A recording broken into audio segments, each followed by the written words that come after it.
आ गई आवाज? ज्योति, जसवंत, गुरदीप, दसो बई जल्दी तो। हुण आवाज की कोई प्रॉब्लम तो नहीं?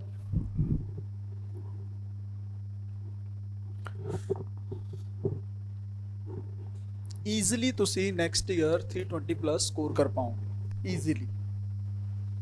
ठीक है, जो तुसी तुहानू मैं करवाना है, तुहाडी सिर्फ इक्को जिम्मेदारी है उन्होंने प्रॉपर तरीके नाल रिवाइज करना ते लिखण की प्रैक्टिस करनी। आंसर तुसी दिखा भी सकते हो, ऑफलाइन आके भी चैक करा सकते हो, कोई प्रॉब्लम नहीं हैगी। जे तुसी इत्थे रहंदे हो कदे आके अपने आंसर भी दिखा सकते हो। कोशिश करो जे ऑफलाइन क्लास हो जाए बहुत बेटर है, ऑफलाइन डिस्कशन हुंदा है, सारियां चीज़ां हुंदियां है ना, बेनीफिट हो जाता तुहानू। ठीक है, आ रही है तो बहुत वधिया है। हुण तक असी काफ़ी सारियां चीज़ां मतलब 2-3 टॉपिक डिस्कस किए ने। पहला असी सिलेबस देखा, ठीक है, जिस भी वॉर दे विच जाना है सानू उहदा स्ट्रक्चर पता होना चाहिए भी उहदे विच ओह की पुछ रहे हैं, किदां दे सवाल बन रहे हैं, वो सारियां चीज़ां असी देखियां।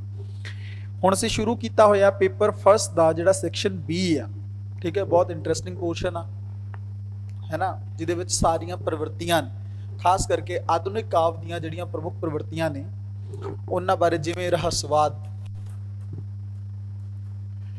नव रहस्यवाद, प्रगतिवाद,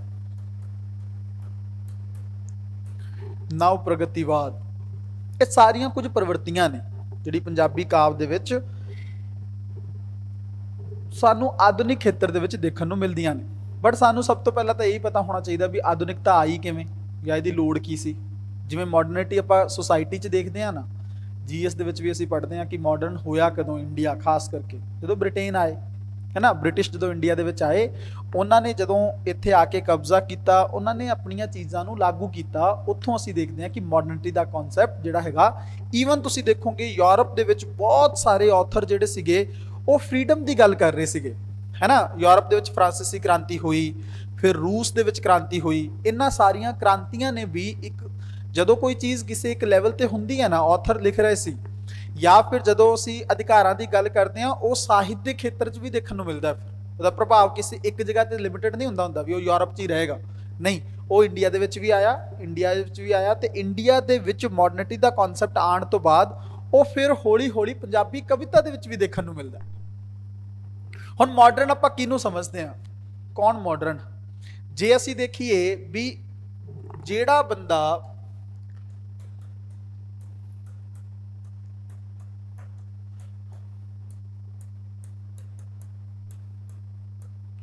परंपरागत कदरां कीमतां दा पालन नहीं कर रहा, कुछ नवा कुछ चेंज करन बारे सोच रहा, असीं कह सकते हैं कुछ मॉडर्न। परंपरागत तौर ते पंजाबी साहित्य दे विच भी सानू रहस्यवाद देखण नूं मिलदा है। जिहड़ी प्रवृत्ति चली आ रही सी वो मुख प्रवृत्ति ये सी कि रहस्यवाद पंजाबी साहित्य दे विच पहलां भी मौजूद सी। हुण रहस्यवाद की है? असीं 3 हुण तक प्रवृत्तियां पढ़ चुके हैं रहस्यवाद बारे, नव रहस्यवाद, कल असीं प्रगतिवाद बारे पढ़िया है। अज असीं शुरू करांगे रोमांसवाद बाई।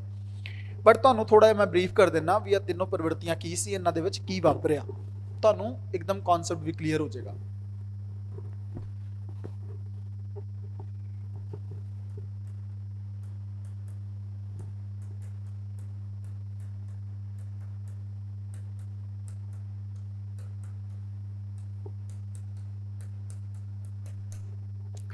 किसी रहस्य की गल करे, किसी भेद की गल करे, या फिर कोई गुज्जी गल करे, कोई छुपी हुई बात बारे गल करे, है ना, ऐदां दी कोई गल जिन्हों असी महसूस तो कर सकते हैं बट बयान नहीं कर सकते।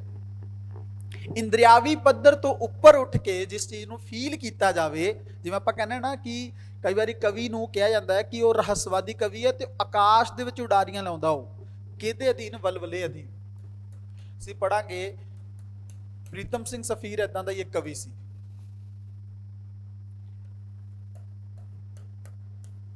कल्पना के तौर पर ही विचरते रहते हैं, है ना। देखते हैं वो किस तरह, जिवें हुण जदों आपां ते कॉन्सैप्ट किदां दे रहे, कोई नवे कॉन्सैप्ट तो है नहीं सी। रब है कि नहीं, ये तो बहुत पुराना कॉन्सैप्ट है ना। वो कित्थे है, ये भी एक सवाल है। उन्होंने किवें मिलिया जा सकता है, यह भी एक सवाल है। उन्होंने प्राप्त किदां किया जा सकता है, यह भी एक सवाल। ये उदां दे सवाल सी जिहड़े वैदिक काल तो ही इंडिया दे विच चले आ रहे सीगे, जिन्हां बारे जिहड़ी कविता परमात्मा दे मिलन की गल करे, ਜਿਹੜੀ ਕਵਿਤਾ ਪਰਮਾਤਮਾ ਦੇ ਹੋਂਦ ਦੀ ਗੱਲ ਕਰੇ, ਜਿਹੜੀ ਕਵਿਤਾ ਵਲਵਲੇ ਦੀ ਗੱਲ ਕਰੇ, ਜਿਹੜੀ ਕਵਿਤਾ ਕਲਪਨਾ ਦੀ ਗੱਲ ਕਰੇ, ਉਸ ਕਵਿਤਾ ਨੂੰ ਅਸੀਂ ਰਹੱਸਵਾਦੀ ਕਵਿਤਾ ਕਵਾਂਗੇ। ਹੁਣ ਜਦੋਂ ਅਸੀਂ ਰਹੱਸਵਾਦੀ ਕਵਿਤਾ ਦੀ ਗੱਲ ਕਰਦੇ ਹਾਂ ਤਾਂ ਸਾਨੂੰ ਪਤਾ ਹੈ ਇਹਦੇ ਵਿੱਚ ਸਭ ਤੋਂ ਮੇਨ ਚੀਜ਼ ਕੀ ਹੈ? ਪਰਮਾਤਮਾ ਦੀ ਹੋਂਦ।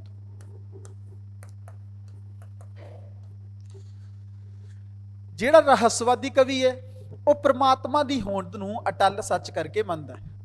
ਹੁਣ ਦੋ ਤਰੀਕੇ ਦਾ ਰਹੱਸਵਾਦ ਵੀ ਹੈ। ਜਦੋਂ ਆਧੁਨਿਕ ਪ੍ਰਵਿਰਤੀ ਆਉਂਦੀ ਹੈ ਨਾ ਤਾਂ ਆਧੁਨਿਕ ਪ੍ਰਵਿਰਤੀ ਦੇ ਵਿੱਚ ਨਵ ਰਹੱਸਵਾਦ ਪੈਦਾ ਹੁੰਦਾ ਹੈ। ਇਸ ਰਹੱਸਵਾਦ ਤੋਂ ਕੁਝ ਡਿਫਰੈਂਟ ਆ ਉਹ। ਬਟ ਪਹਿਲਾ ਰਹੱਸਵਾਦ ਕੀ ਸੀ? ਉਹ ਕਹਿੰਦਾ ਵੀ ਪਰਮਾਤਮਾ ਦੀ ਹੋਂਦ, ਇਹ ਸਭ ਤੋਂ ਜ਼ਿਆਦਾ ਇੰਪੋਰਟੈਂਟ ਆ। ਜਿਹੜਾ ਪਹਿਲਾ ਰਹੱਸਵਾਦੀ ਕਵੀ ਹੈ ਨਾ, ਉਹਨੂੰ ਇਹ ਫਰਕ ਨਹੀਂ ਪੈਂਦਾ ਹੈਗਾ ਵੀ ਪਰਮਾਤਮਾ ਕਿੱਥੇ ਹੈ। ਉਹਨੂੰ ਕਿਸੇ ਨੇ ਕਹਿਤਾ ਵੀ ਰੱਬ ਹੈਗਾ, ਉਹ ਉਸ ਰੱਬ ਨੂੰ ਮੰਨੇਗਾ ਹੀ ਮੰਨੇਗਾ, ਸੱਚ ਕਰਕੇ ਮੰਨੇਗਾ। ਉਹ ਅਟੱਲ ਹੈ, ਉਹਦਾ ਕੁਐਸਚਨ ਮਾਰਕ ਨਹੀਂ ਹੈਗਾ ਪਰਮਾਤਮਾ ਦੇ ਉੱਤੇ ਕੀ ਪਰਮਾਤਮਾ ਕਿੱਥੇ ਹੈਗਾ, ਮੈਨੂੰ ਮਿਲ ਵੀ ਸਕਦਾ ਕਿ ਨਹੀਂ। ਬਟ ਉਹਨੂੰ ਕਿਸੇ ਨੇ ਕਿਹਾ ਵੀ ਦੇਖ, ਜੋ ਤੂੰ ਬਾਣੀ ਪੜ੍ਹੇਗਾ, ਅਰਦਾਸ ਕਰੇਗਾ, ਯਾਦ ਕਰੇਗਾ, ਤੈਨੂੰ ਰੱਬ ਮਿਲੇਗਾ, ਹੈ ਨਾ। ਉਹਨੂੰ ਜਦੋਂ ਉਹਦਾ ਕੁਐਸਚਨ ਨਹੀਂ ਹੈਗਾ ਨਾ, ਉਹ ਫਿਰ ਉਹਨੇ ਉਹਦੀ ਹੋਂਦ ਨੂੰ ਅਟੱਲ ਸੱਚਾਈ ਕਰਕੇ ਮੰਨ ਲਿਆ।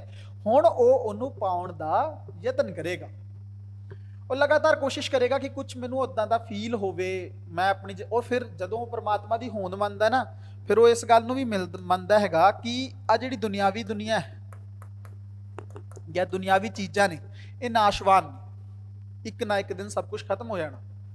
ਇੱਕੋ ਚੀਜ਼ ਬਚੇਗੀ, ਜੇ ਮੈਂ ਪਰਮਾਤਮਾ ਨੂੰ ਮਿਲ ਲਵਾਂ, ਉਹਦੇ ਵਿੱਚ ਲੀਨ ਹੋ ਜਾਵਾਂ, ਬਾਕੀ ਕੁਝ ਵੀ ਨਹੀਂ।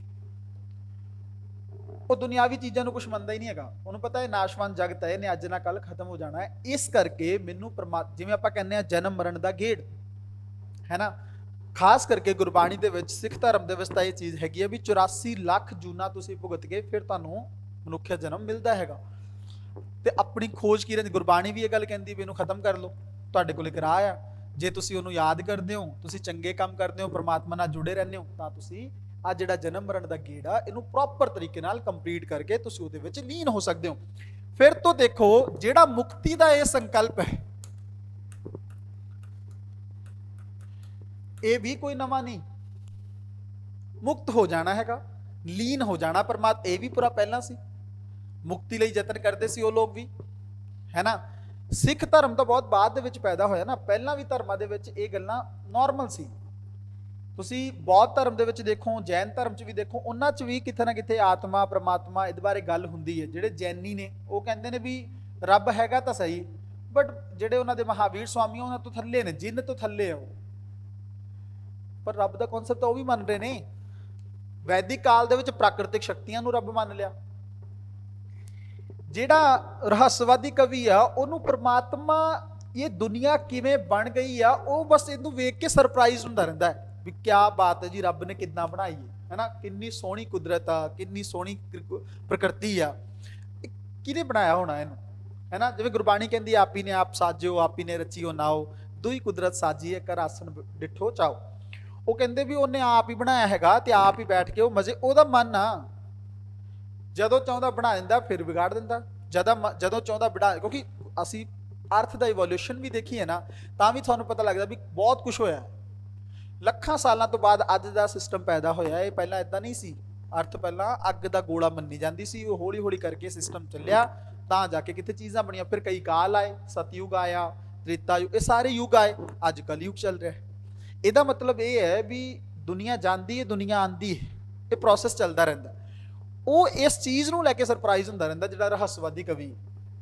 ਹੁਣ ਤੁਹਾਨੂੰ ਸਮਝ ਆਇਆ, ਜਿਹੜਾ ਪਹਿਲਾ ਰਹੱਸਵਾਦੀ ਕਵੀ ਆ, ਉਹ ਅੱਖਾਂ ਬੰਦ ਕਰਕੇ ਰੱਬ ਤੇ ਵਿਸ਼ਵਾਸ ਕਰਦਾ ਹੈ। ਉਹਨੂੰ ਕੋਈ ਫਰਕ ਨਹੀਂ ਪੈਂਦਾ ਵੀ ਰੱਬ ਮੈਨੂੰ ਕਦੇ ਮਿਲੇਗਾ ਵੀ ਕਿ ਨਹੀਂ, ਜਾਂ ਦਿਖੇਗਾ ਰੱਬ ਕਿੱਥੇ, ਜਾਂ ਉਹਦੇ ਕੋਲ ਕੋਈ ਫੈਕਟ ਹੈਗਾ ਵੀ ਮੈਂ ਅੱਜ ਇਹ ਚੀਜ਼ ਕੀਤੀ ਸੀ, ਇਹਦੇ ਕਰਕੇ ਰੱਬ ਨੇ ਮੈਨੂੰ ਇਹ ਦੇ ਦਿੱਤਾ।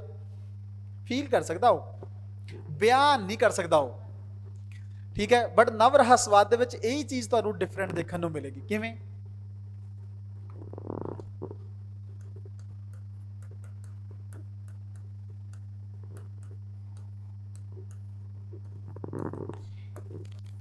ਇਹ ਪ੍ਰਮਾਤਮਾ ਦੀ ਹੋਂਦ ਤਾਂ ਮੰਨਦਾ ਹੈ, ਇਹ ਕਹਿੰਦਾ ਰੱਬ ਹੈਗਾ,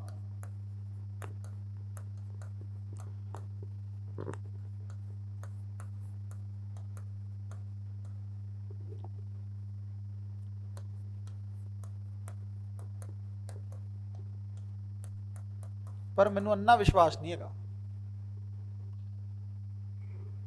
ਰੱਬ ਨੂੰ ਮੰਨਦਾ ਤਾਂ ਹੈ, ਤਾਂ ਹੀ ਤਾਂ ਨਵ ਰਹੱਸਵਾਦ ਹੈ। ਰਹੱਸਵਾਦ ਤਾਂ ਹੈ ਹੀ ਨਾ ਇਹਦੇ ਵਿੱਚ ਵੀ, ਬਟ ਨਵਾਂ ਹੈ। ਕੀ ਨਵਾਂ ਹੈ? ਉਹ ਕਹਿੰਦਾ ਰੱਬ ਤਾਂ ਹੈ ਪਰ ਮੈਂ ਅੰਨਾ ਵਿਸ਼ਵਾਸ ਨਹੀਂ ਕਰਦਾ ਇਹਦੇ ਤੇ। ਦੂਸਰਾ, ਮੈਨੂੰ ਰੱਬ ਨੂੰ ਮਿਲਣ ਦੀ ਵੀ ਕੋਈ ਤਾਂਘ ਨਹੀਂ।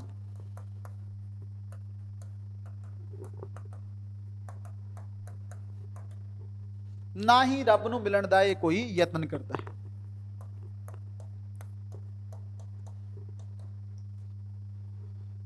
ਠੀਕ ਹੈ। ਉਹ ਕਹਿੰਦਾ ਦੁਨੀਆ ਦੇ ਵਿੱਚ ਮੈਨੂੰ ਮਿਹਨਤ, ਜਿਹੜੀ ਨਾਸ਼ਵੰਤ ਜ਼ਿੰਦਗੀ ਹੈ ਨਾ, ਜਿਹੜੀ ਦੁਨੀਆ ਹੈ, ਉਹਦੇ ਵਿੱਚ ਸੁੱਖ ਚਾਹੀਦਾ ਹੈ। ਮੈਨੂੰ ਨਹੀਂ ਪਤਾ ਰੱਬ ਕਿੱਥੇ ਹੈ। ਮੈਨੂੰ ਪਤਾ ਹੈ ਕਿ ਉਹ ਹੈ, ਪਰ ਮੈਂ ਇਹ ਨਹੀਂ ਚਾਹੁੰਦਾ ਵੀ ਮੇਰੀ ਜ਼ਿੰਦਗੀ ਉਹਦੇ ਵਿੱਚ ਲੀਨ ਹੋ ਜੇ, ਮੈਂ ਜੰਗਲਾਂ ਦੇ ਵਿੱਚ ਬੈਠਾ ਰਵਾਂ। ਨਹੀਂ, ਮੈਨੂੰ ਇਸ ਉਪਭੋਗਵਾਦੀ ਜ਼ਿੰਦਗੀ ਦੇ ਵਿੱਚ ਸੁੱਖ ਚਾਹੀਦਾ ਹੈ। ਉਹ ਦੁਨੀਆ ਤੋਂ ਫੋਕਸ ਕਰਦਾ। ਦੂਸਰਾ, ਉਹ ਮਨੁੱਖ ਦੀ ਗੱਲ ਕਰਦਾ ਹੈਗਾ ਕਿ ਇੱਥੇ ਕੇਂਦਰਿਤ ਕਰਦੇ ਆ ਥੋੜਾ ਜਿਹਾ ਆਪੇ ਤੇ। ਚੇਂਜ ਹੋ ਗਿਆ ਕਨਸੈਪਟ ਕਿ ਨਹੀਂ? ਉਹ ਵਿਗਿਆਨ ਦੀ ਗੱਲ ਕਰਦਾ ਹੈ। ਵਿਗਿਆਨਕ ਸਿਧਾਂਤਾਂ ਦੇ ਆਧਾਰ ਤੇ ਉੱਤੇ ਉਹ ਹਰ ਚੀਜ਼ ਨੂੰ ਪਰਖਣਾ ਚਾਹੁੰਦਾ ਹੈ। ਨਵਾਂ ਹੈ, ਮਾਡਰਨ ਹੈ ਤੇ ਮਾਡਰਨ ਹੈਗਾ ਤੇ ਉਹਨੇ ਇਹ ਚੀਜ਼ਾਂ ਕਰਨੀਆਂ ਨੇ ਕਿ ਸਾਇੰਟੀਫਿਕ ਲੈਵਲ ਤੇ ਤੁਸੀਂ ਜਸਟੀਫਾਈ ਕਰੋ ਜੇ ਰੱਬ ਹੈ ਤਾਂ ਕਿੱਥੇ ਹੈ। ਮੈਂ ਇਦਾਂ ਅੱਖਾਂ ਬੰਦ ਕਰਕੇ ਵਿਸ਼ਵਾਸ ਨਹੀਂ ਕਰ ਲੈਣਾ। ਮੈਨੂੰ ਇਹ ਪਤਾ ਹੈ ਤਾਂ ਸਹੀ ਹੋ, ਬਟ ਸਾਇੰਟੀਫਿਕ ਲੌਜਿਕ ਤੇ ਮੈਨੂੰ ਹਰ ਚੀਜ਼ ਚਾਹੀਦੀ ਆ। ਦੂਸਰਾ, ਉਹ ਤਰਕ ਦੀ ਗੱਲ ਕਰਦਾ ਹੈਗਾ। ਉਹ ਕਹਿੰਦਾ ਬਿਨਾਂ ਤਰਕ ਤੋਂ ਗੱਲ ਨਾ ਕਰੋ, ਆਰਗੂਮੈਂਟਸ ਚਾਹੀਦੇ ਨੇ ਮੈਨੂੰ। ਠੀਕ ਹੈ, ਸਮਝ ਆਇਆ? ਨਵ ਰਹੱਸਵਾਦੀ ਕਵੀ। ਇਹਦੇ ਜਦੋਂ ਅਸੀਂ ਰਹੱਸਵਾਦ ਦੇ ਤੌਰ ਤੇ ਪੜ੍ਹਦੇ ਹਾਂ, ਦੇਖੋ ਭਾਈ ਵੀਰ ਸਿੰਘ ਤੇ ਪ੍ਰੋਫੈਸਰ ਪੂਰਨ ਸਿੰਘ, ਇਹਨਾਂ ਦੋਨਾਂ ਨੂੰ ਰਹੱਸਵਾਦੀ, ਮੁੱਖ ਤੌਰ ਤੇ ਰਹੱਸਵਾਦੀ ਕਵੀ ਮੰਨਿਆ ਜਾਂਦਾ ਹੈ ਨਾ। ਥੋੜਾ ਬਹੁਤ ਬਾਬਾ ਬਲਵੰਤ ਬਾਰੇ ਵੀ ਕਹਿੰਦੇ ਨੇ ਵੀ ਉਹ ਵੀ ਰਹੱਸਵਾਦੀ ਸੀ, ਪਰ ਮੁੱਖ ਤੌਰ ਤੇ ਭਾਈ ਵੀਰ ਸਿੰਘ, ਪ੍ਰੋਫੈਸਰ ਪੂਰਨ ਸਿੰਘ। ਜਦੋਂ ਅਸੀਂ ਨਵ ਰਹੱਸਵਾਦ ਦੀ ਗੱਲ ਕਰਦੇ ਹਾਂ, ਡਾਕਟਰ ਜਸਵੰਤ ਸਿੰਘ ਨੇਕੀ ਤੇ ਪ੍ਰੀਤਮ ਸਿੰਘ ਸਫੀਰ, ਇਹ ਦੋਨੋਂ ਸਿਧਾਂਤਕਾਂ ਦੀ ਗੱਲ ਕਰ। ਜਿਹੜੇ ਡਾਕਟਰ ਜਸਵੰਤ ਸਿੰਘ ਨੇਕੀ ਸੀ 2016 ਤੱਕ ਤਾਂ ਰਹੇ ਨੇ। ਉਹ ਬੇਸਿਕਲੀ ਅਗਰ ਤੁਸੀਂ ਦੇਖੋਗੇ, ਉਹ ਸਾਈਕੋਲੋਜੀਕਲ ਚੀਜ਼ਾਂ ਤੇ ਜ਼ਿਆਦਾ ਫੋਕਸ, ਮਨੋਵਿਗਿਆਨੀ ਸੀਗੇ ਉਹ, ਤੇ ਮਨੋਵਿਗਿਆਨ ਦੇ ਸਤਰ ਤੇ ਉਹਨਾਂ ਦਾ ਮਨ ਰਹਿੰਦਾ ਹੈਗਾ ਸੀਗਾ। ਅੱਛਾ, ਇੱਕ ਗੱਲ ਹੋਰ ਹੈ, ਜਿਹੜਾ ਨਵ ਰਹੱਸਵਾਦੀ ਸਾਧਕ ਹੈ ਨਾ, ਉਹ ਵਿਗਿਆਨਿਕ ਸਿਧਾਂਤਾਂ ਦੀ ਗੱਲ ਤਾਂ ਕਰਦਾ ਹੀ ਕਰਦਾ ਹੈ, ਬਟ ਇੱਕ ਸਮੇਂ ਤੇ ਜਾ ਕੇ ਵਿਗਿਆਨ ਦੀ ਵੀ ਇੱਕ ਸੀਮਾ ਹੈ, ਇੱਕ ਲਿਮਿਟੇਸ਼ਨ। ਜਿਵੇਂ ਆਪਾਂ ਕਈ ਵਾਰੀ ਗੱਲ ਕਰਦੇ ਹਾਂ ਕਿ ਰੋਟੀ ਤੋਂ ਬਲੱਡ ਕਿਵੇਂ ਬਣਦਾ, ਇਹ ਨਹੀਂ ਪਤਾ ਸਾਇੰਸ ਨੂੰ। ਸੋਚ ਕੇ ਦੇਖੋ, ਬਲੱਡ ਡੋਨੇਸ਼ਨ ਦੇ ਕੈਂਪ ਲੱਗਦੇ ਨੇ, ਜੇ ਪਤਾ ਲੱਗ ਜੇ ਬਣਾ ਲੈਣਾ ਇਹ ਲੈਬੋਰੇਟਰੀ 'ਚ, ਹੈ ਨਾ। ਕੈਂਪ ਲਾਉਣ ਦੀ ਕੀਲ ਕਿਉਂ, ਬੋਤਲਾਂ ਚੱਕੀ ਫਿਰਦੇ ਆਪਾਂ, ਪਰ ਨਹੀਂ ਪਤਾ ਨਾ ਰੋਟੀ ਸੰਗ ਤੋਂ ਥੱਲੇ ਉਤਰ ਕੇ ਬਲੱਡ ਕਿਵੇਂ ਬਣ ਜਾਂਦਾ ਹੈ, ਇਹ ਤਾਂ ਰੱਬ ਨੇ ਆਪਣੇ ਹੱਥ ਦੇ ਵਿੱਚ ਰੱਖਿਆ ਹੈ। ਦੂਸਰਾ, ਮਰਨ ਤੋਂ ਬਾਅਦ ਆਤਮਾ ਜਾਂਦੀ ਕਿਤੇ, ਇਹ ਵੀ ਸਾਇੰਸ ਨੂੰ ਨਹੀਂ ਪਤਾ। ਤੀਸਰਾ, ਸਾਇੰਸ ਦੀ ਆਪਣੀ ਇੱਕ ਲਿਮਿਟੇਸ਼ਨ ਇਹ ਹੈਗਾ, ਅੱਜ ਤੱਕ ਉਹਨੂੰ ਇਹ ਨਹੀਂ ਪਤਾ ਯੂਨੀਵਰਸ ਹੈ ਕਿੰਨਾ, ਬ੍ਰਹਿਮੰਡ ਕਿੰਨਾ ਹੈ। ਗੁਰੂ ਨਾਨਕ ਸਾਹਿਬ ਤੋਂ ਪਹਿਲਾਂ ਕਹਿ ਕੇ ਵੀ ਪਾਤਾਲਾ ਪਾਤਾਲ, ਲਖ ਆਗਸ ਆਗਾਸ, ਓੜਕ ਓੜਕ ਭਾਲ ਥਕੇ ਵੇਦ ਕਹਿਨ ਇਕ ਬਾਤ, ਹੈ ਨਾ। ਸਹਿਸ 18 ਕਹਿਨ ਕਤੇਬਾ ਸਲੂ ਇਕ ਧਾਤ, ਲੇਖਾ ਹੋਏ ਤਾਂ ਲਿਖੀ ਹੈ, ਲੇਖਾ ਹੋਏ ਵਿਨਾਸ਼। ਨਾਨਕ ਵੱਡਾ ਆਖੀ ਆਪੇ। ਉਹ ਕਹਿੰਦੇ ਉਹਨੂੰ ਹੀ ਪਤਾ ਹੈ, ਮੈਨੂੰ ਨਹੀਂ ਪਤਾ ਕਿੰਨਾ ਹੈ। ਮੈਂ ਤਾਂ ਆਪਣੀ ਹਾਰ ਮੰਨਦਾ, ਪਰ ਮੈਂ ਇੰਨਾ ਕਹਿ ਸਕਦਾ ਵੀ ਲੱਖਾਂ ਨੇ। ਜਿਸ ਚੀਜ਼ ਨੂੰ 500 ਸਾਲ ਪਹਿਲਾਂ ਗੁਰੂ ਸਾਹਿਬ ਨੇ ਕਹਿਤਾ, ਉਸੇ ਚੀਜ਼ ਨੂੰ ਅੱਜ ਸਾਇੰਸ ਕਹਿ ਰਹੀ, ਯੂਨੀਵਰਸ ਬਾਰੇ ਨਹੀਂ ਪਤਾ ਕੁਛ। ਅਸੀਂ ਤਾਂ ਪਹਿਲਾਂ ਕਹਿੰਦੇ ਸੀ ਵੀ ਇੱਕ ਆਕਾਸ਼ ਗੰਗਾ ਹੈਗੀ ਆ, ਇੱਕ ਗੈਲੈਕਸੀ, ਹੁਣ ਤਾਂ ਪਤਾ ਨਹੀਂ ਕਿੰਨੀਆਂ ਨੇ। ਪਹਿਲਾਂ ਲੱਗਦਾ ਸੀ ਇਕੱਲਾ ਸੂਰਜ ਆ, ਹੁਣ ਤਾਂ ਲੱਗਦਾ ਕਿੰਨੇ ਹੀ ਸੂਰਜ ਨੇ। ਅਨਲਿਮਿਟਡ ਹੈ ਨਾ। ਤੇ ਜਿਹੜੀ ਸਾਇੰਸ ਹਾਲੇ ਇੰਨੀ ਡਿਵੈਲਪ ਹੋਣ ਤੋਂ ਬਾਅਦ, ਇੰਨੇ ਕੈਮਰਾ, ਇੰਨਾ ਟੈਕਨੋਲੋਜੀ, ਇੰਨਾ ਸੈਟੇਲਾਈਟ, ਸਭ ਕੁਝ ਹੋਣ ਦੇ ਬਾਵਜੂਦ ਜਿਹੜਾ ਅੰਦਾਜ਼ਾ ਨਹੀਂ ਲਾ ਸਕੀ, ਉਹ ਸਾਇੰਸ ਦੀ ਆਪਣੀ ਇੱਕ ਸੀਮਾ। ਤੇ ਫਿਰ ਨਵ ਰਹੱਸਵਾਦੀ ਜਿਹੜਾ ਸਾਧਕ ਆ, ਇਸ ਸੀਮਾ ਤੇ ਜਦੋਂ ਆਉਂਦਾ ਹੈ ਨਾ, ਫਿਰ ਮਜਬੂਰ ਹੋ ਕੇ ਉਹਨੂੰ ਦੁਬਾਰਾ ਰਹੱਸਵਾਦ ਵੱਲ ਜਾਣਾ ਪੈਂਦਾ। ਉਹਨੂੰ ਲੱਗਦਾ ਨਹੀਂ, ਫਿਰ ਚੱਲੋ ਹੁਣ ਰੱਬ ਵੱਲ, ਕਿਉਂਕਿ ਇੱਥੇ ਤਾਂ ਫਿਰ ਰੱਬ ਹੀ। ਇਹ ਦੁਬਾਰਾ ਜਿਹੜਾ ਮੁੜ ਰਿਹਾ ਹੈ ਨਾ, ਇੱਥੇ ਆ ਕੇ ਨਵ ਰਹੱਸਵਾਦ ਪੈਦਾ ਹੁੰਦਾ, ਲੱਗਦਾ ਵਾਪਸ ਆ ਰਹੇ ਹੋ ਤੁਸੀਂ, ਬਟ ਉਹਦੀਆਂ ਵਿਸ਼ੇਸ਼ਤਾਵਾਂ ਨੇ ਇਹ ਸਾਰੀ। ਸਮਝ ਆ ਗਿਆ ਤੁਹਾਨੂੰ? ਕਨਸੈਪਟ ਕਲੀਅਰ ਹੈ ਇੱਕੋਦਮ, ਕੋਈ ਪ੍ਰੋਬਲਮ ਨਹੀਂ। ਚਲੋ, ਜਦੋਂ ਅਸੀਂ ਹੁਣ ਇਹ ਦੋਨੋਂ ਸਮਝ ਲਏ, ਤੁਹਾਡਾ ਸਾਰਿਆਂ ਦਾ ਰਿਵਾਈਜ਼ ਹੋ ਰਿਹਾ ਬਈ, ਜਿਹੜੇ ਵੀ ਆਨਲਾਈਨ ਬੈਠੇ ਨੇ ਸਾਰੇ ਆਨਸਰਸ। ਜੋਤੀ ਤੇ ਜਸਵੰਤ, ਤੁਹਾਡੇ ਆਨਸਰ ਮੈਂ ਆਨਲਾਈਨ ਹੁਣੇ ਦੇਖ ਵੀ ਲੈਣਾ ਥੋੜਾ ਬਹੁਤ, ਬਟ ਹੁਣ ਕਨਸੈਪਟ ਦੇਖ ਲੈਂਦੇ ਆਪਾਂ। ਤੀਸਰਾ, ਪ੍ਰਗਤੀਵਾਦ ਅਸੀਂ ਕੱਲ ਪੜ੍ਹਿਆ ਹੈ।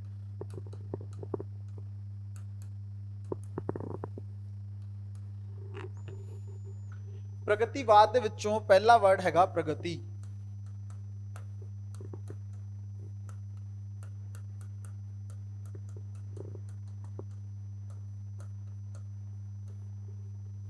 ਜਿਹੜਾ ਅੱਗੇ ਦੀ ਗੱਲ ਕਰੇ, ਸਾਹਿਤ ਨੂੰ ਅੱਗੇ ਲੈ ਕੇ ਜਾਵੇ, ਸਮਾਜ ਨੂੰ ਵੀ ਅੱਗੇ ਲੈ ਕੇ ਜਾਵੇ। ਤੇ ਸਾਹਿਤ ਦੇ ਤੌਰ ਤੇ ਅਸੀਂ ਉਸ ਸਾਹਿਤ ਨੂੰ ਪ੍ਰਗਤੀਵਾਦੀ ਸਾਹਿਤ ਕਹਾਂਗੇ ਜਿਹੜਾ ਅਗਾਂਹ ਵਧੂ ਸਾਹਿਤ ਹੋਵੇ। ਪਿੱਛੇ ਦੀ ਗੱਲ ਨਾ ਕਰੇ, ਅੱਗੇ ਦੀ ਗੱਲ ਕਰਿਓ। ਸਮਾਜ ਨੂੰ ਥੋੜਾ ਪ੍ਰੋਗਰੈਸਿਵ ਤਰੀਕੇ ਨਾਲ ਅੱਗੇ ਲੈ ਜਾਣ ਦੀ ਗੱਲ ਕਰੇ। ਜਿਹੜੇ ਆ ਪ੍ਰਗਤੀਵਾਦੀ ਸੀ ਨਾ, ਇਹ ਕਹਿੰਦੇ ਬਹੁਤ ਹੋ ਗਿਆ ਰੱਬ ਰੁੱਬ ਦੀ ਗੱਲ, ਛੱਡੋ ਹੁਣ। ਕਦੋਂ ਤੱਕ ਆਪਾਂ ਅਧਿਆਤਮਕ ਦੀ ਜਿਹੜੀ ਅਧਿਆਤਮਵਾਦ ਆ ਉਹਦੀ ਰੰਗਤ ਜਿਹੜੀ ਆ ਉਹ ਕਵਿਤਾ ਦੇ ਉੱਤੇ ਚੜੀ ਰਹੇਗੀ? ਕਦੋਂ ਤੱਕ ਸਪਿਰਿਚੁਅਲੀ ਕਵਿਤਾ ਲਿਖਦੇ ਰਹਾਂਗੇ? ਕੁਝ ਦੁਨੀਆ ਬਾਰੇ ਵੀ ਗੱਲ ਕਰਦੇ ਆ। ਕਦੋਂ ਤੱਕ ਇਹਨਾਂ ਬਾਰੇ, ਉਹ ਜਿਹੜੀ ਚੀਜ਼ ਸਾਨੂੰ ਪਤਾ ਹੀ ਨਹੀਂ ਕਿੱਥੇ, ਉਹਨੂੰ ਕਿਦੋਂ ਤੱਕ ਲਿਖਾਂਗੇ? ਛੱਡ ਦਿੰਨੇ ਆ ਉਹਨੂੰ। ਹੁਣ ਥੋੜਾ ਜਿਹਾ ਚੇਂਜ ਕਰਦੇ ਆ ਕਨਸੈਪਟ। ਫਿਰ ਉਹਨਾਂ ਨੇ ਕਿਹਾ ਏਦਾਂ ਦਾ ਸਾਹਿਤ ਕਰੀਏ। ਹੁਣ ਜਿਵੇਂ ਮੰਨ ਲਓ ਮੈਂ ਇਹ ਕਹਿਣਾ, ਪਹਿਲਾ ਤਾਂ ਡਿਫਰੈਂਸ ਹੀ ਇਹ ਆ ਵੀ ਉਹ ਅਧਿਆਤਮ ਨੂੰ ਛੱਡ ਕੇ ਦੁਨੀਆ ਵੱਲ ਆਉਂਦੇ ਨੇ। 1936 ਦੇ ਵਿੱਚ ਇੰਡੀਆ ਦੇ ਵਿੱਚ ਇੱਕ ਕਾਨਫਰੰਸ ਹੋਈ ਜਿਹਦੇ ਅਧਿਅਕਸ਼ ਸੀਗੇ ਮੁਨਸ਼ੀ ਪ੍ਰੇਮਚੰਦ।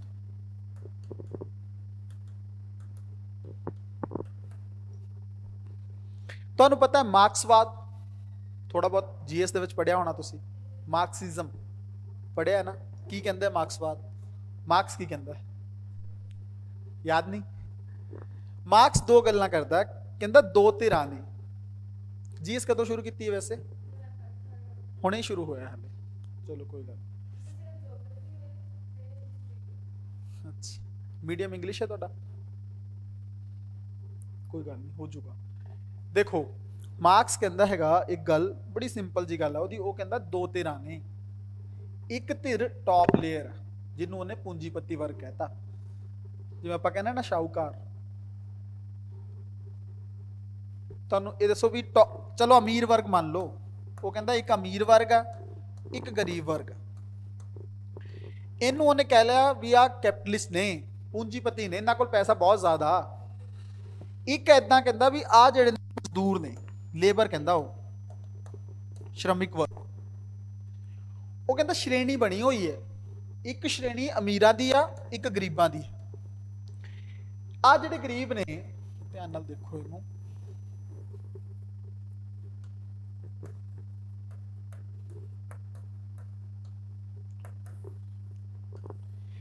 ਉਹ ਕਹਿੰਦਾ ਇਹਨਾਂ ਦਾ ਸ਼ੋਸ਼ਣ ਜਿਹੜਾ ਹੈਗਾ ਇਹ ਲਗਾਤਾਰ ਚੱਲਦਾ ਰਹੇਗਾ। ਉਹ ਮਾਰਕਸ ਜਰਮਨੀ ਦਾ ਇੱਕ ਆਥਰ ਸੀ। ਉਹਨੇ ਸਿਰਫ ਯੂਰਪ ਦੀ ਗੱਲ ਨਹੀਂ ਕੀਤੀ, ਉਹ ਕਹਿੰਦੇ ਵਰਲਡ 'ਚ ਦੇਖ ਲਓ ਤੁਸੀਂ ਪੂਰਾ ਚੱਕ ਕੇ ਸਿਸਟਮ, ਹੁਣ ਤੱਕ ਦਾ ਇਤਿਹਾਸ। ਉਹ ਕਹਿੰਦੇ ਆ ਜਿਹੜੀ ਦੋ ਧਿਰਾਂ ਨੇ, ਇਹ ਧਿਰ ਦਾ ਸ਼ੋਸ਼ਣ ਹਮੇਸ਼ਾ ਇਸ ਧਿਰ ਨੇ ਕੀਤਾ ਹੈਗਾ। ਇਹ ਲੋਕ ਕੌਣ ਨੇ? ਇਹ ਲੋਕ ਗਵਰਨਮੈਂਟ ਵੀ ਚਲਾਉਂਦੇ ਨੇ, ਸਿਸਟਮ ਦੇ ਵੀ ਇਹਨਾਂ ਦਾ ਹੁੰਦਾ ਹੈ, ਐਡਮਿਨਿਸਟ੍ਰੇਸ਼ਨ ਵੀ ਇਹਨਾਂ, ਸਭ ਕੁਝ ਇਹਨਾਂ ਕੋਲ ਹੈ, ਪੈਸਾ ਵੀ ਇਹਨਾਂ ਕੋਲ ਹੈ। ਜਦੋਂ ਜੀਡੀਪੀ ਗਰੋ ਵੀ ਹੁੰਦੀ ਆ, ਇਕਨੋਮੀ ਗਰੋਥ ਵੀ ਹੁੰਦੀ ਆ, ਤਾਂ ਵੀ ਸਭ ਤੋਂ ਜ਼ਿਆਦਾ ਬੈਨੀਫਿਟ ਇਹਨਾਂ ਨੂੰ ਹੀ ਹੁੰਦਾ। ਤੇ ਆ ਜਿਹੜੇ ਲੋਕ ਨੇ ਕੱਲ ਵੀ ਗਰੀਬ ਸੀ, ਅੱਜ ਤੋਂ 2000 ਸਾਲ ਪਹਿਲਾਂ ਵੀ ਗਰੀਬ ਸੀ, ਹੁਣ ਵੀ ਗਰੀਬ ਨੇ। ਇਹਨਾਂ ਨੇ ਹਮੇਸ਼ਾ ਗਰੀਬ ਹੀ ਰਹਿਣਾ। ਕਿਉਂ? ਕਿਉਂਕਿ ਇੱਕ ਮੈਂਟੈਲਿਟੀ ਦੇ ਬੇਸ ਤੇ ਇਹਨਾਂ ਨੂੰ ਰੱਖਿਆ ਗਿਆ। ਉਹ ਕਹਿੰਦੇ ਕਿ ਇਹਨਾਂ ਦਾ ਸ਼ੋਸ਼ਣ ਇਹਨਾਂ ਨੇ ਕਰੀ ਜਾਣਾ। ਫਿਰ ਉਹਨੇ ਇੱਕ ਰਾਹ ਦੱਸਿਆ, ਕਹਿੰਦਾ ਜੇ ਤੁਸੀਂ ਚਾਹੁੰਦੇ ਹੋ ਨਾ ਵੀ ਤੁਹਾਡਾ ਇਹ ਹਰਾਸਮੈਂਟ ਬੰਦ ਹੋ ਜੇ, ਤਾਂ ਤੁਹਾਨੂੰ ਹਥਿਆਰ ਚੁੱਕਣਾ ਪੈਣਾ। ਹਥਿਆਰਬੱਧ ਕ੍ਰਾਂਤੀ ਕਰਨੀ ਪੈਣੀ ਹੈ ਤੁਹਾਨੂੰ। ਜਦੋਂ ਤੱਕ ਤੁਸੀਂ ਇਹਨਾਂ ਨੂੰ ਸੱਤਾ ਤੋਂ ਨਹੀਂ ਹਟਾਉਂਦੇ ਹਥਿਆਰ ਦੇ ਨਾਲ। ਜਿਹੜਾ ਸਮਾਜਵਾਦ ਆ ਉਹ ਵੀ ਇਦਾਂ ਦੀ ਗੱਲ ਕਰਦਾ, ਬਟ ਉਹ ਹਥਿਆਰ ਦੀ ਗੱਲ ਨਹੀਂ ਕਰਦਾ। ਵੈਪਨ ਇਹਨੂੰ ਅਸੀਂ ਕਹਿੰਦੇ ਕਮਿਊਨਿਸਟ, ਹੈ ਨਾ? ਕਮਿਊਨਿਸਟ ਜਿਹੜੀ ਵਿਚਾਰਧਾਰਾ ਹੈਗੀ ਆ, ਜਿਹਨੂੰ ਅਸੀਂ ਸਾਮਵਾਦ ਵੀ ਕਹਿੰਦੇ ਆ, ਉਸ ਵਿਚਾਰਧਾਰਾ ਨਾਲ ਜੁੜਿਆ ਹੋਇਆ ਸੀ ਮਾਰਕਸਵਾਦ। ਮਾਰਕਸ ਉਹਨੇ ਹੀ ਤਾਂ ਸ਼ੁਰੂ ਕੀਤਾ। ਯੂਰਪ ਦੇ ਵਿੱਚ ਕ੍ਰਾਂਤੀ ਲਿਆਤੀ ਉਹਨੇ, ਪੂਰੇ ਵਰਲਡ ਦੇ ਵਿੱਚ ਕਮਿਊਨਿਸਟ ਨੇ। ਤੁਸੀਂ ਸੋਚ ਕੇ ਦੇਖੋ। ਇਹਨੇ ਕਿਹਾ ਜਦੋਂ ਤੱਕ ਤੁਸੀਂ ਹਥਿਆਰ ਨਹੀਂ ਨਾ ਚੁੱਕਦੇ ਤੁਹਾਡਾ ਸ਼ੋਸ਼ਣ ਬੰਦ ਨਹੀਂ ਹੋਣਾ। ਅੱਜ ਵੀ ਤੁਸੀਂ ਦੇਖ ਲਓ ਇੰਡੀਆ ਦੇ ਵਿੱਚ ਜਿਹੜੀ ਨਕਸਲਵਾਦੀ ਲਹਿਰ ਆ, ਉਹਦੇ ਵਿੱਚ ਕੀ ਹੈ? ਮਾਰਕਸ ਦਾ ਕਨਸੈਪਟ ਆ, ਆਈਡੀਓਲੋਜੀ ਉਹੀ ਆ। ਸਟੇਟ ਦੇ ਅਗੇਂਸਟ ਲੜਾਈ ਕਰ ਰਹੇ ਨੇ ਉਹ, ਵੀ ਸਾਡੇ ਨਾਲ ਤੁਸੀਂ ਗਲਤ ਕਰ ਰਹੇ ਹੋ, ਹਜ਼ਾਰਾਂ ਸਾਲਾਂ ਤੋਂ ਹੀ। ਕਨਸੈਪਟ ਕਲੀਅਰ ਹੋਇਆ? ਇਸ ਮਾਰਕਸਵਾਦ ਨੂੰ ਆਧਾਰ ਬਣਾ ਕੇ ਪ੍ਰਗਤੀਵਾਦੀ ਸਾਹਿਤ ਦੀ ਰਚਨਾ ਸ਼ੁਰੂ ਹੋ। ਜਦੋਂ ਇਹ ਆਧਾਰ ਬਣਾਉਣਗੇ ਤਾਂ ਇਹ ਕਰਨਗੇ ਕੀ? ਸੋਚ ਕੇ ਦੇਖੋ। ਕੀ ਇਹ ਮਜ਼ਦੂਰਾਂ ਦੀ ਗੱਲ ਨਹੀਂ ਕਰਨਗੇ?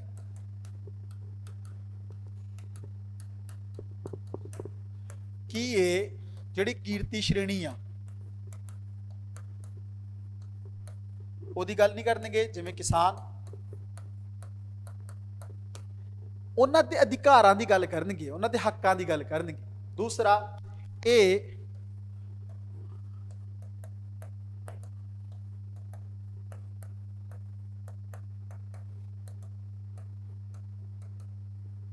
ਔਰਤ ਦੀ ਮੰਦਭਾਗੀ ਸਥਿਤੀ ਨੂੰ ਵੀ ਬਿਆਨ ਕਰਨਗੇ ਵੀ ਹਮੇਸ਼ਾ ਤੋਂ ਉਹਦੇ ਨਾਲ ਕੀ ਹੁੰਦਾ ਆ ਰਿਹਾ, ਘਰ ਦੇ ਵਿੱਚ ਕੈਦ ਕਰ ਦੇਣਾ, ਘਰੇਲੂ ਕੰਮਾਂ ਚਲਾਉਣਾ, ਅੱਜ ਤੱਕ ਵੀ ਉਹਨੂੰ ਇਕੁਐਲਿਟੀ ਨਾ ਮਿਲ ਪਾ, ਕਿਉਂਕਿ ਇਹ ਵੀ ਤਾਂ ਇੱਕ ਸੈਗਮੈਂਟ ਹੈ ਨਾ, ਇਹ ਵੀ ਇੱਕ ਵੰਚਿਤ ਵਰਗ ਆ ਜਿਹਦੀ ਗੱਲ ਹਜੇ ਤੱਕ ਹੋਈ ਨਹੀਂ ਹੈਗੀ। ਤੇ ਚੌਥਾ, ਉਹ ਰਾਜਨੀਤਿਕ ਲੋਕਾਂ ਤੇ ਵੀ ਵਿਅੰਗ ਕਰਨੀ। ਸਬਜੈਕਟ ਚੇਂਜ ਹੋ ਗਿਆ, ਰਹੱਸਵਾਦ ਦੇ ਵਿੱਚ ਰੱਬ ਸੀ, ਇੱਥੇ ਨਹੀਂ, ਵਿਸ਼ਾ ਚੇਂਜ ਹੋ ਗਿਆ। ਇੱਥੇ ਇਹਨਾਂ ਨੇ ਦੁਨੀਆ ਦੀ ਗੱਲ ਕੀਤੀ, ਉਹਨਾਂ ਦੇ ਅਧਿਕਾਰਾਂ ਦੀ ਗੱਲ ਕੀਤੀ। ਉਹ ਕਹਿੰਦੇ ਵੀ ਇਹਨਾਂ ਬਾਰੇ ਗੱਲ ਕਰ, ਕੌਣ ਕਰੇਗਾ ਇਹਨਾਂ ਬਾਰੇ ਗੱਲ? ਜਿਹੜਾ ਨਿਚਲਾ ਵਰਗ ਆ ਇਹਦੀ ਵੀ ਤਾਂ ਗੱਲ ਚੁੱਕਣੀ ਆ। ਜਿਹੜਾ ਜਦੋਂ ਤੱਕ ਅਸੀਂ ਇਹਨਾਂ ਨੂੰ ਅੱਗੇ ਲੈ ਕੇ ਨਹੀਂ ਜਾਵਾਂਗੇ ਉਦੋਂ ਤੱਕ ਅਸੀਂ ਕਿਹੜੀ ਸਮਾਜ ਜਿਹੜਾ ਪ੍ਰਗਤੀ ਕਰ ਰਿਹਾ, ਫਿਰ ਅਸੀਂ ਪ੍ਰਗਤੀ ਮੰਨ ਹੀ ਨਹੀਂ ਸਕਦੇ ਉਹਦੇ ਵਿੱਚ। ਠੀਕ ਹੈ, ਇਹ ਕਨਸੈਪਟ ਉਹਨਾਂ ਦਾ ਬਹੁਤ ਕਲੀਅਰ ਆ। ਜਿਹੜਾ ਸਾਹਿਤ ਮਜ਼ਦੂਰਾਂ ਦੀ ਗੱਲ ਕਰੇ, ਕੀਰਤੀ ਸ਼੍ਰੇਣੀ ਦੀ ਗੱਲ ਕਰੇ, ਔਰਤ ਦੀ ਮੰਦਭਾਗੀ ਸਥਿਤੀ ਨੂੰ ਬਿਆਨ ਕਰੇ, ਰਾਜਨੀਤਿਕ ਲੋਕਾਂ ਤੇ ਕਰੜੇ ਵਿਅੰਗ ਕਰੇ, ਜਿਵੇਂ ਪਾਤਰ, ਸੁਰਜੀਤ ਪਾਤਰ ਪੜਾਂਗੇ ਆਪਾਂ। ਠੀਕ ਹੈ, ਹੁਣ ਜਿਹੜਾ ਆ ਪ੍ਰਗਤੀਵਾਦੀ ਸਾਹਿਤ ਰਚਿਆ ਗਿਆ, ਇਹਦੇ ਕਵੀ ਕੌਣ ਨੇ? ਪ੍ਰੋਫੈਸਰ ਮੋਹਨ ਸਿੰਘ, ਅੰਮ੍ਰਿਤਾ ਪ੍ਰੀਤਮ ਨੇ ਔਰਤ ਦੀ ਜਿਹੜੀ ਹਾਲਤ ਸੀ ਉਹਨੂੰ ਕਰੜੇ ਸ਼ਬਦਾਂ ਦੇ ਵਿੱਚ ਬਿਆਨ ਕੀਤਾ। ਉਹ ਅੱਗੇ ਅਸੀਂ ਪੜਾਂਗੇ ਵੀ। ਅੰਮ੍ਰਿਤਾ ਪ੍ਰੀਤਮ ਕਹਿੰਦੀ ਹੈ ਵੀ ਔਰਤ ਦੀ ਹਾਲਤ ਹਮੇਸ਼ਾ ਤੋਂ ਮਾੜੀ ਰਹੀ। ਜੇ 1947 ਦਾ ਕਹਿਰ ਵਾਪਰਦਾ ਹੈ ਤਾਂ ਵੀ ਔਰਤ, ਤੁਸੀਂ ਕੋਈ ਵੀ ਦੰਗਾ ਦੇਖ ਲਓ, ਕੋਈ ਵੀ ਵਰਲਡ ਵਾਰ ਦੇਖ ਲਓ, ਕੁਝ ਵੀ ਦੇਖ ਲਓ, ਜਿੱਥੇ ਵੀ ਹੁੰਦਾ ਨਾ, ਪਹਿਲਾ ਹਰਾਸਮੈਂਟ ਔਰਤ ਦਾ ਹੀ ਹੁੰਦਾ। ਕੁਝ ਵੀ ਵਾਰ ਹੋ ਜੇ, ਕੁਝ ਵੀ ਹੋ ਜੇ, ਪਹਿਲੇ ਸਥਾਨ ਤੇ ਉਹ। ਇਸ ਚੀਜ਼ ਤੋਂ ਅੰਮ੍ਰਿਤਾ ਪ੍ਰੀਤਮ ਖੁਸ਼ ਨਹੀਂ ਹੈਗੀ। ਉਹ ਕਹਿੰਦੀ ਇਹ ਤੁਸੀਂ ਦੇਖ ਲਓ ਕਿੰਨਾ ਗਲਤ ਗੱਲ ਹੈ ਨਾ। ਫਿਰ ਜਿਹੜੇ ਮੋਹਨ ਸਿੰਘ ਨੇ ਉਹ ਹਮੇਸ਼ਾ ਮਜ਼ਦੂਰਾਂ ਦੀ ਗੱਲ ਕਰਦੇ ਨੇ। ਇਹ ਕਵੀ ਦੋਨੋਂ ਰੋਮਾਂਸਵਾਦੀ ਵੀ ਨੇ। ਕਿਉਂ ਰੋਮਾਂਸਵਾਦੀ? ਕਿਉਂਕਿ ਇਹਨਾਂ ਦਾ ਕਨਸੈਪਟ ਕੀ ਸੀ? ਦੁਨੀਆ ਦੀ ਗੱਲ ਕਰਦੇ ਆ, ਹੈ ਨਾ। ਫਿਰ ਦੁਨੀਆ ਦੇ ਵਿੱਚ ਤਾਂ ਇੱਕ ਵਰਡ ਪਿਆਰ ਮੁਹੱਬਤ ਵੀ ਹੈ ਨਾ। ਇਹਨਾਂ ਨੇ ਉਹਨਾਂ ਨੂੰ ਵੀ ਚੁੱਕਣਾ ਹੈਗਾ, ਉਹ ਵਿਸ਼ਾ ਵੀ ਇਹਨਾਂ ਨੇ ਚਰਨੇ। ਪਰ ਮੇਨ ਇਹ ਕਵੀ ਦੋ ਤਰੀਕੇ ਨਾਲ ਗਿਣੇ ਜਾਂਦੇ ਨੇ, ਇੱਕ ਪ੍ਰਗਤੀਵਾਦ ਨਾਲ, ਇੱਕ ਰੋਮਾਂਸਵਾਦ, ਹੈ ਨਾ। ਇਹ ਪ੍ਰਗਤੀਵਾਦ ਦੀ ਗੱਲ ਆ। ਕੱਲ ਅਸੀਂ ਇਸ ਤੋਂ ਚੀਜ਼ਾਂ ਪੜ੍ਹੀਆਂ ਸੀ, ਇਹਦੇ ਲੱਛਣ ਜਿਹੜੇ ਨੇ ਅਸੀਂ ਉਹ ਲਿਖ ਲਏ ਸੀ। ਤਿੰਨੋਂ ਕਨਸੈਪਟ ਕਲੀਅਰ ਨੇ ਤੁਹਾਨੂੰ? ਕੋਈ ਪ੍ਰੋਬਲਮ ਨਹੀਂ? ਹਾਂ ਵੀ ਆਨਲਾਈਨ ਵਾਲੇ ਵੀ ਦੱਸ ਦਿਓ, ਕਿਸੇ ਦੀ ਕੋਈ ਪ੍ਰੋਬਲਮ ਤਾਂ ਨਹੀਂ? ਫਿਰ ਅੱਗੇ ਸ਼ੁਰੂ ਕਰਦੇ ਹਾਂ ਆਪਾਂ। ਅੱਜ ਲਿਖਾਂਗੇ ਥੋੜਾ।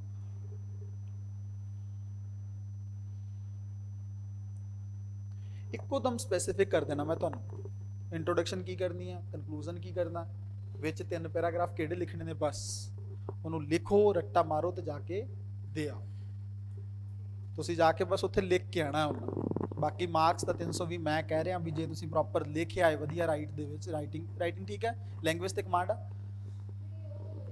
ਅੱਛਾ, ਹਾਂ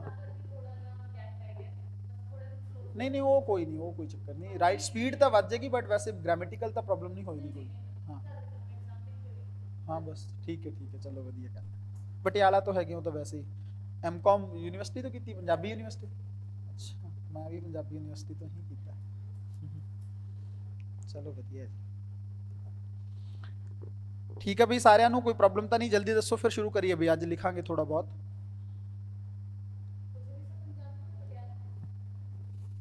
ਗੰਗਾ ਨਗਰ ਦਾ ਨਾਮ ਸੁਣਿਆ ਤੁਸੀਂ? ਪੰਜਾਬ ਹੀ ਉਹ ਮਿਨੀ ਪੰਜਾਬ। ਅਬੋਹਰ ਤੋਂ ਅਗਲਾ ਜਿਹੜਾ ਸਿਟੀ ਆ ਗੰਗਾ ਨਗਰ ਹੀ ਆ। ਹੁਣ ਤਾਂ ਪੰਜਾਬੀ ਸਾਰੀਆਂ ਮੂਵੀ ਉੱਥੇ ਸ਼ੂਟ ਹੋ ਰਹੀਆਂ ਨੇ, ਅੰਗਰੇਜ਼ ਮੂਵੀ, ਇਹ ਸਾਰੀਆਂ ਹੀ ਮੂਵੀਆਂ ਉੱਥੇ ਸ਼ੂਟ ਹੋ। ਕਲਚਰ ਹੁਣ ਪੰਜਾਬ ਦੇ ਵਿੱਚ ਤਾਂ ਲੋਕਾਂ ਨੇ ਪੱਕੇ ਕਰ ਪਾ ਲਏ। ਉਹ ਪੁਰਾਣਾ ਜਿਹੜਾ ਪੰਜਾਬੀ ਕਲਚਰ ਅੱਜ ਕਿੱਥੇ, ਸਾਡੇ ਕੋਲ ਬਹੁਤ ਘੱਟ ਗਿਆ, ਹੈ ਨਾ। ਪਿੰਡਾਂ ਦੇ ਵਿੱਚ ਵੀ ਲੋਕਾਂ ਨੇ ਇੱਕਦਮ ਸ਼ਹਿਰ ਵਾਂਗੂ ਬਣਾ ਲਿਆ, ਬਟ ਗੰਗਾ ਨਗਰ ਅੱਜ ਵੀ ਉਸ ਕਲਚਰ ਨੂੰ ਬਣਾ ਕੇ ਚੱਲ ਰਿਹਾ। ਅੱਜ ਵੀ ਉੱਦਾਂ ਦਾ ਹੀ ਕਲਚਰ ਉੱਥੇ ਹੈ, ਤਾਂ ਇਹ ਫਿਰ ਸ਼ੂਟਿੰਗਸ ਵਗੈਰਾ ਉੱਥੇ ਹੁੰਦੀਆਂ ਨੇ।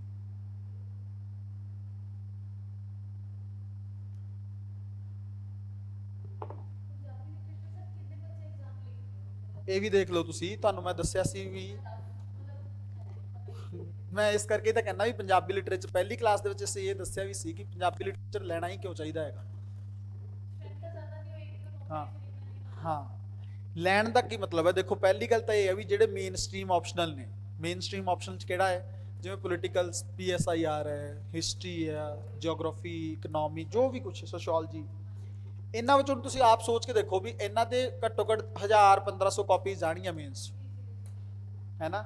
ਆਪਣੇ ਵਾਲਿਆਂ ਦਾ ਹੋ ਸਕਦਾ ਇਸ ਵਾਰ ਪ੍ਰੀ ਵੀ ਜ਼ਿਆਦਾ ਇਹਨਾਂ ਨਾ ਹੋਵੇ, ਮੈਕਸਿਮਮ ਇਹ ਹੁੰਦਾ ਵੀ ਚਲੋ ਜੇ ਖਿੱਚ ਕੇ ਵੀ ਚੱਲੀਏ ਤਾਂ 10 ਤੋਂ 15 ਕਾਪੀ ਤੋਂ ਜ਼ਿਆਦਾ ਨਹੀਂ ਜਾਣਗੀਆਂ, ਤੇ ਮੇਰੇ ਹਿਸਾਬ ਨਾਲ ਤਾਂ 4-5 ਕਾਪੀਆਂ ਮੁਸ਼ਕਿਲ ਨਾਲ ਜਾਂਦੀਆਂ ਨੇ ਹਰ ਮੇਨਸ ਦੇ ਵਿੱਚ ਪੰਜਾਬੀ ਲਿਟਰੇਚਰ। ਹੁਣ ਤੁਸੀਂ ਦੇਖੋ 1500 ਦੇ ਵਿੱਚ ਟੌਪ ਕਰਨਾ ਬੈਟਰ ਹੈ ਜਾਂ ਫਿਰ 4 ਜਾਂ 5 ਤੋਂ, ਹੈ ਨਾ। 5 ਦੇ ਵਿੱਚ, ਹਾਂ 5 ਦੇ ਵਿੱਚ ਤੁਸੀਂ ਜ਼ਿਆਦਾ ਬੈਟਰ ਤਰੀਕੇ ਨਾਲ ਲਿਖ ਲਓਗੇ, ਬਟ ਉਹਦੇ ਵਿੱਚ ਤੁਸੀਂ ਦੇਖੋਗੇ ਤਾਂ ਤੁਹਾਨੂੰ 1400-1500 ਤੋਂ ਜ਼ਿਆਦਾ ਵਧੀਆ ਲਿਖਣਾ ਪੈਣਾ। ਤਾਂ ਹੀ ਕਰਕੇ ਤੁਸੀਂ ਦੇਖੋ ਨਾ, ਇਹਦੇ ਵਿੱਚ ਤੁਹਾਨੂੰ 280 ਲੈਣ ਲਈ ਵੀ ਬਹੁਤ ਮਰਨਾ ਪੈ ਰਿਹਾ ਨਾ, 280 ਲਈ ਵੀ ਪੂਰਾ ਸੰਘਰਸ਼ ਕਰਨਾ ਪੈਣਾ ਤਾਂ ਹੋਣਾ। ਇਹਦੇ ਵਿੱਚ ਤਾਂ ਜੇ ਤੁਸੀਂ ਥੋੜਾ ਜਿਹਾ ਵੀ ਵਧੀਆ ਲਿਖਤਾ ਤਾਂ 300 ਤੱਕ ਚੱਲ ਜਾਣਾ, ਤੇ ਜੇ ਤੁਸੀਂ ਪ੍ਰੋਪਰ ਤਰੀਕੇ ਨਾਲ ਮਿਹਨਤ ਕਰ ਲਈ 320 ਦੀ, ਤੇ ਜੇ ਤੁਹਾਡਾ ਆਪਸ਼ਨਲ ਲੈ ਜੇ ਤੁਹਾਨੂੰ, ਮੈਂ ਕਹਿੰਦਾ ਚਲੋ ਘੱਟੋ ਘੱਟ 300 ਤੱਕ ਵੀ ਲੈ ਜੇ ਤੁਹਾਨੂੰ ਉਹ, ਤਾਂ ਤੁਸੀਂ ਆਪ ਸੋਚੋ ਜੀਐਸ ਦੇ ਵਿੱਚ ਐਵਰੇਜ 400 ਨੰਬਰ, ਹਾਂ ਈਜ਼ੀਲੀ ਪਹੁੰਚ ਜਾਓਗੇ ਤੁਸੀਂ। ਇਸ ਕਰਕੇ ਇਸ ਆਪਸ਼ਨਲ ਦਾ ਸਭ ਤੋਂ, ਪੰਜਾਬੀ ਜਿਹੜੀ ਸਾਡੀ ਮਾਂ ਬੋਲੀ ਹੈ ਨਾ, ਇਹਨੇ ਜਾਂ ਗੁਰੂਆਂ ਦੀ ਜਿਹੜੀ ਰਚੀ ਬਾਣੀ ਹੈ, ਇਹ ਸਾਨੂੰ ਹਰ ਥਾਂ ਤੇ ਸਾਥ ਦਿੰਦੀ ਹੈ। ਤੁਸੀਂ ਆਪ ਦੇਖ ਲਓ, ਇਹ IAS ਦੇ ਐਗਜ਼ਾਮ ਤੱਕ ਵੀ ਉਹ ਸਾਨੂੰ ਲਿਆਈ। ਹੋਰ ਸਾਨੂੰ ਕੀ ਚਾਹੀਦਾ ਹੁਣ, ਜਦੋਂ ਤੱਕ ਹੈਗਾ ਆਪਸ਼ਨਲ ਉਦੋਂ ਤੱਕ ਬੈਨੀਫਿਟ ਲੈ ਕੇ ਕਲੀਅਰ ਕਰ ਲੈਣਾ ਚਾਹੀਦਾ। ਇੱਕੋ ਵਾਰੀ ਟਾਰਗੇਟ ਲਓ ਵੀ ਨੈਕਸਟ ਈਅਰ ਮੈਂ ਦੇਣਾ, ਪ੍ਰੀ ਕੁਆਲੀਫਾਈ ਕਰਨ ਤੇ ਫੋਕਸ ਕਰਨਾ ਹੈਗਾ, ਕਿਉਂਕਿ CSET ਤੇ GS ਦਾ ਪੇਪਰ ਜਿਹੜਾ ਇਸ ਵਾਰੀ ਪੁੱਛਿਆ ਗਿਆ ਉਹਦੇ ਤੇ ਕਨਸੈਪਟ ਕਲੈਰਿਟੀ ਤੇ ਫੋਕਸ ਕਰਨਾ ਹੈਗਾ। ਜਿੰਨਾ ਬੱਚਿਆਂ ਦਾ ਕਨਸੈਪਟ ਨਹੀਂ ਨਾ ਕਲੀਅਰ ਹੈਗਾ, ਉਹਨਾਂ ਉਹ ਹੀ ਫਸੇ। ਕਈ ਬੱਚੇ ਕਹਿੰਦੇ ਨੇ ਦੇਖੋ ਹੋਇਆ ਕੀ ਇਸ ਵਾਰੀ GS ਦੇ ਵਿੱਚ, GS ਦੇ ਵਿੱਚ ਉਹਨੇ ਆਪਸ਼ਨਸ ਤੇ ਖੇਡਿਆ। ਉਹ ਮੈਂ ਕਹਿੰਦਾ ਆਪਸ਼ਨ ਦੇਖਣਾ ਹੀ ਕਿਉਂ ਨੇ, ਆਪਸ਼ਨਸ ਕੌਣ ਦੇਖੂਗਾ ਜਿਹੜਾ ਇਲੀਮੀਨੇਸ਼ਨ ਦੀ ਤਿਆਰੀ ਕਰਕੇ ਗਿਆ ਵੀ ਮੈਂ ਇੱਕ ਆਪਸ਼ਨ ਨੂੰ ਇਲੀਮੀਨੇਟ ਕਰਾਂਗਾ ਤੇ ਮੇਰੇ ਕੋਲ ਸ਼ਾਇਦ 2 ਆਪਸ਼ਨ ਆ ਜਾਣਗੇ, ਉਹਨਾਂ ਚੋਂ ਮੈਂ ਟਿਕ ਕਰਾਂਗਾ। ਤੁਸੀਂ ਇਲੀਮੀਨੇਸ਼ਨ ਕਰਨਾ ਹੀ ਕਿਉਂ? ਜੇ ਸਾਡਾ ਕਨਸੈਪਟ ਹੀ ਕਲੀਅਰ ਹੋਵੇ, ਸਾਨੂੰ ਆਨਸਰ ਆਪਸ਼ਨ ਦੇਖਣ ਦੀ ਲੋੜ। ਬਹੁਤ ਈਜ਼ੀ ਪੇਪਰ ਸੀ, ਬਹੁਤ ਹੀ ਈਜ਼ੀ ਪੇਪਰ ਸੀ। ਉਹਦਾ ਕਾਰਨ ਸੀ, ਉਹਦਾ ਐਦਾਂ ਨਹੀਂ ਹੈਗਾ ਵੀ ਮੈਂ ਅਸੀਂ ਪੜ੍ਹ ਰੱਖਿਆ ਤਾਂ ਕਰਕੇ, ਬਟ ਜਨਰਲੀ ਮੈਂ ਕਹਿ ਰਿਹਾ, ਮੈਂ ਤੁਹਾਡੇ ਸਾਹਮਣੇ ਪੂਰਾ ਪੇਪਰ ਸੋਲਵ ਕਰਾਂਗਾ, ਤੁਸੀਂ ਕਹੋਗੇ ਸਰ ਇਹ ਤਾਂ ਬਹੁਤ ਈਜ਼ੀ ਆ, ਕਿਉਂਕਿ ਉਹਦਾ ਕਾਰਨ ਇਹ ਕਨਸੈਪਟ। ਜੇ ਕਨਸੈਪਟ ਕਲੀਅਰ ਨਹੀਂ, ਬੇਸਿਕ ਚੀਜ਼ਾਂ ਨੇ, ਮਨੀ ਬਿੱਲ ਨੂੰ ਲੈ ਕੇ, ਫਾਈਨਾਂਸ ਬਿੱਲ ਨੂੰ ਲੈ ਕੇ ਇਸ ਵਾਰ ਕੁਐਸਚਨ ਪੁੱਛਿਆ, ਕੀ ਹੈ? ਕੁਝ ਵੀ ਨਹੀਂ। ਹਾਂ ਹਿਸਟਰੀ ਨੇ ਛਾਤ ਨਹੀਂ, ਉਹ ਥੋੜਾ ਜਿਹਾ ਗੇਮ ਕੀਤਾ ਉਹਨੇ, ਮਾਡਰਨ ਹਿਸਟਰੀ ਤੋਂ ਇਸ ਵਾਰ ਕੁਐਸਚਨ ਨਹੀਂ ਪੁੱਛੇ, ਬਟ ਹਾਂ ਬਟ ਇਹ ਹੈ ਵੀ ਉਹਨੂੰ ਵੀ ਪ੍ਰਪੇਅਰ ਕਰ, ਉਹਦੇ ਵਿੱਚ ਵੀ ਸਿਲੈਕਟਡ ਟੌਪਿਕਸ ਨੇ, ਉਹੀ ਜੈਨਿਜ਼ਮ ਨਾਲ ਰਿਲੇਟਡ ਬੋਲ, ਹਾਂ ਬਸ ਉਹੀ ਚੀਜ਼ਾਂ ਨੇ। ਇਸ ਕਰਕੇ ਸਾਨੂੰ ਉਹਦੇ ਤੇ ਹੀ ਫੋਕਸ ਕਰਨਾ, ਤੇ ਹਰ ਟੌਪਿਕ 'ਚ ਨੇ। ਤੁਸੀਂ ਇਕਨੋਮੀ ਦੇਖੋਗੇ 15 ਕੁਐਸਚਨ ਪੁੱਛੇ ਨੇ ਇਸ ਵਾਰ, ਤੇ ਇਕਨੋਮੀ ਦੇ ਸਾਡੇ ਕਨਸੈਪਟ ਜੇਕਰ ਕਲੀਅਰ ਹੋਣ, GDP ਨਾਲ ਰਿਲੇਟਡ ਜਿਹੜੇ ਨੇ, ਪਲੈਨਿੰਗ ਨਾਲ ਰਿਲੇਟਡ ਜਿਹੜੇ ਨੇ, ਜਾਂ ਫਿਰ ਬੇਸਿਕ ਇਨਫਲੇਸ਼ਨ ਨਾਲ, ਉਹੀ ਇਨਫਲੇਸ਼ਨ ਵਾਲੇ ਕਨਸੈਪਟ, ਉਹੀ FDI ਵਾਲੇ ਕਨਸੈਪਟ, ਉਹੀ ਕਨਸੈਪਟ ਕਲੈਰਿਟੀ ਚਾਹੀਦੀ ਹੈ। ਜੇ ਕਨਸੈਪਟ ਕਲੀਅਰ ਸਾਡਾ ਨਹੀਂ ਹੋਏਗਾ ਫਿਰ ਸਾਨੂੰ ਪ੍ਰੋਬਲਮ ਹੋਏਗੀ। ਠੀਕ ਹੈ, ਕਨਸੈਪਟ ਤੇ ਸਾਨੂੰ ਫੋਕਸ ਕਰਨਾ ਹੈਗਾ, ਇਹ ਤੁਸੀਂ ਪਹਿਲਾਂ ਹੀ ਧਿਆਨ ਦੇ ਲਿਓ। ਦੂਸਰਾ CSET ਦਾ ਪ੍ਰੋਬਲਮ ਹੋਣੀ ਨਹੀਂ ਹੈਗੀ, ਨਹੀਂ ਹੈਗੀ, ਉਹ ਕੋਈ ਗੱਲ ਨਹੀਂ ਹੈਗੀ। ਹਾਂ ਨਹੀਂ ਦੇਖਣਾ ਜ਼ਰੂਰੀ ਆ। ਹਾਂ ਉਹ ਹਾਲੇ ਹੋਇਆ ਵੀ ਨਹੀਂ ਨਾ ਤੁਹਾਡਾ ਉੱਥੇ ਹਿਸਟਰੀ। ਅੱਛਾ ਉਹ ਪੜ੍ਹਾਉਣ ਵਾਲੇ ਵੀ ਤਾਂ ਉਦਾਂ ਦੇ ਫਿਰ ਹੋਣੇ ਚਾਹੀਦੇ ਨਾ।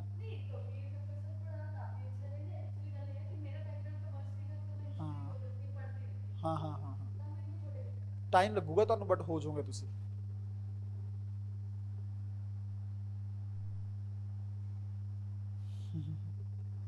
ਇੱਕ ਬੱਚੀ ਕਮੈਂਟ ਕਰ ਰਹੀ ਹੈ ਕਿ ਸਰ, ਉਹ ਕਹਿ ਰਹੇ ਨੇ ਕਿ ਜਿਹੜੇ UPSC ਦਾ ਬੋਰਡ ਮੈਂਬਰ ਆ ਉਹ ਵੀ ਪੇਪਰ ਸੋਲਵ ਨਹੀਂ ਕਰ ਸਕਦਾ, ਤਾਂ ਬੱਚੇ ਇਹ ਡਰ ਪਾਇਆ ਜਾ ਰਿਹਾ। ਪਤਾ ਤੁਹਾਨੂੰ YouTube ਦੇ ਉੱਤੇ ਮੈਂ ਇੱਕ ਵੀਡੀਓ ਵੀ ਪਾਈ ਸੀ, ਮੇਰਾ ਵੱਖਰਾ ਵੀ ਆਪਣਾ ਵੀ ਇੱਕ ਹੈਗਾ ਚੈਨਲ, ਉਹਦੇ ਤੇ ਮੈਂ ਇੱਕ ਵੀਡੀਓ ਪਾਈ ਸੀ। ਉੱਥੇ ਮੈਂ ਇਹ ਕਿਹਾ ਸੀਗਾ ਕਿ ਬਈ ਕੁਛ ਨਹੀਂ ਹੈਗਾ ਇਹ ਪੇਪਰ, ਤੁਸੀਂ ਆਪ ਸੋਚ ਕੇ ਦੇਖੋ। ਮੈਂ ਤੁਹਾਨੂੰ, ਮੇਰੇ ਕੋਲ ਲੈ ਕੇ ਤਾਂ ਆਓ, ਮੈਂ ਤੁਹਾਡੇ ਸਾਹਮਣੇ ਹੀ ਜੋ ਜਿੰਨਾ ਤੁਸੀਂ ਜਿਹੜਾ ਸਬਜੈਕਟ ਪੜ੍ਹਿਆ ਨਾ ਉਹਦੇ ਚੋਂ ਹੀ ਤੁਹਾਨੂੰ ਸੋਲਵ ਕਰਵਾਉਣਾ। ਤੁਸੀਂ ਕਹੋਗੇ ਇਹ ਤਾਂ ਬੜਾ ਈਜ਼ੀ ਆ, ਬਟ ਪਤਾ ਪ੍ਰੋਬਲਮ ਕੀ ਹੈਗੀ ਆ? ਦੇਖੋ ਡਰ ਨਾਲ ਕੀ ਹੋਣਾ, ਜਿਹੜੇ ਤਾਂ ਡਰਾ ਰਹੇ ਨੇ ਉਹਨਾਂ ਨੂੰ ਆਪ ਨਹੀਂ ਆਉਂਦਾ। ਪਤਾ ਤੁਹਾਨੂੰ, ਜਿਹੜੇ ਡਰਾ ਰਹੇ ਨਾ YouTube ਤੇ ਆ, ਕਿਉਂਕਿ ਹਰ ਕੋਈ ਅੱਜ ਕੱਲ੍ਹ YouTube ਤੇ ਲੱਗਿਆ ਹੋਇਆ, ਜਿਹਨੇ ਮਿਹਨਤ ਕੀਤੀ ਹੁੰਦੀ ਨਾ ਉਹਨੂੰ ਕੋਈ ਪ੍ਰੋਬਲਮ ਨਹੀਂ ਹੈਗੀ। ਤੁਸੀਂ ਆਪ ਚੱਕ NCERT ਬੇਸਿਕ ਕੁਐਸਚਨ ਪੁੱਛੇ ਨੇ NCERT ਨੂੰ ਲੈ ਕੇ, ਉਹੀ ਕਰਨਾ ਹੈਗਾ।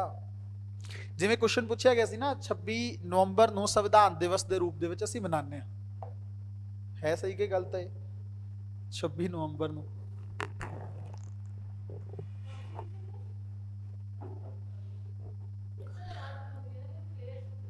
ਅੱਛਾ, ਤੁਹਾਡਾ ਹਾਲ ਇਦਾਂ ਦਾ ਨਾ ਇਹ।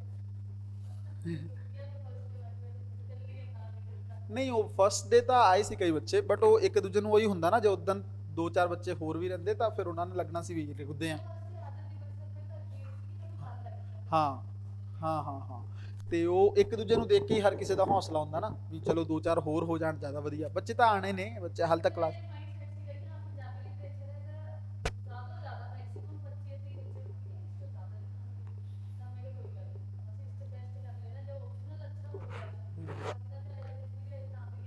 ਆਪਸ਼ਨਲ ਬੈਸਟ ਹੀ ਹੋਣਾ ਹੈ। ਤੁਸੀਂ ਇਸ ਚੀਜ਼ ਨੂੰ ਤੁਹਾਨੂੰ ਤੁਸੀਂ ਚਲੋ 10-15 ਮਿੰਟ ਦੇਖ ਕੇ ਦੇਖੋ, ਟੀਚਰ ਨੂੰ ਜੱਜ ਕਰਨ ਦੀ ਨਾ 2-4 ਮਿੰਟ ਹੀ ਬਹੁਤ ਹੁੰਦੇ।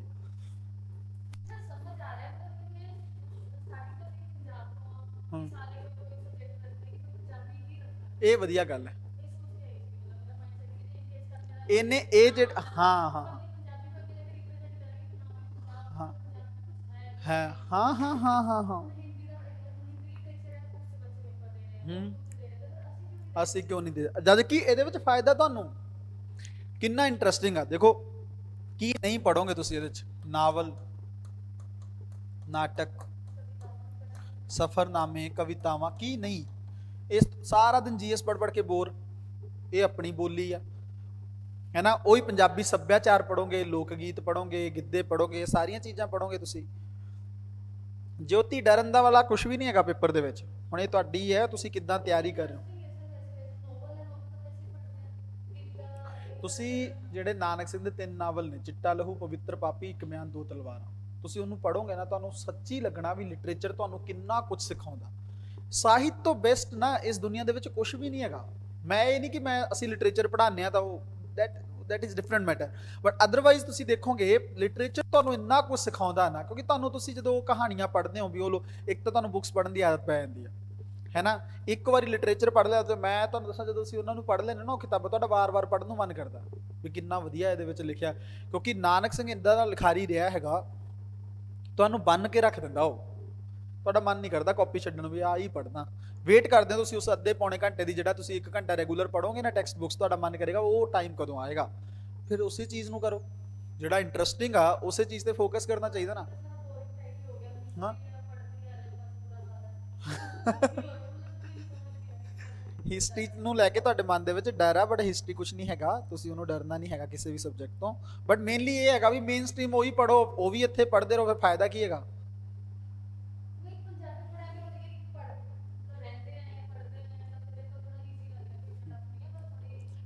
ਪ੍ਰੈਕਟਿਸ ਹੋ ਜਾਣੀ, ਪੜ੍ਹ ਕੇ ਪ੍ਰੈਕਟਿਸ ਹੋ ਜਾਣੀ ਆ। ਆਨਸਰ ਰਾਈਟਿੰਗ ਡੇਲੀ ਕਲਾਸ ਦੇ ਵਿੱਚ ਵੀ ਹੁੰਦੀ ਆ, ਸਾਰਾ ਕੁਝ ਹੋਣਾ।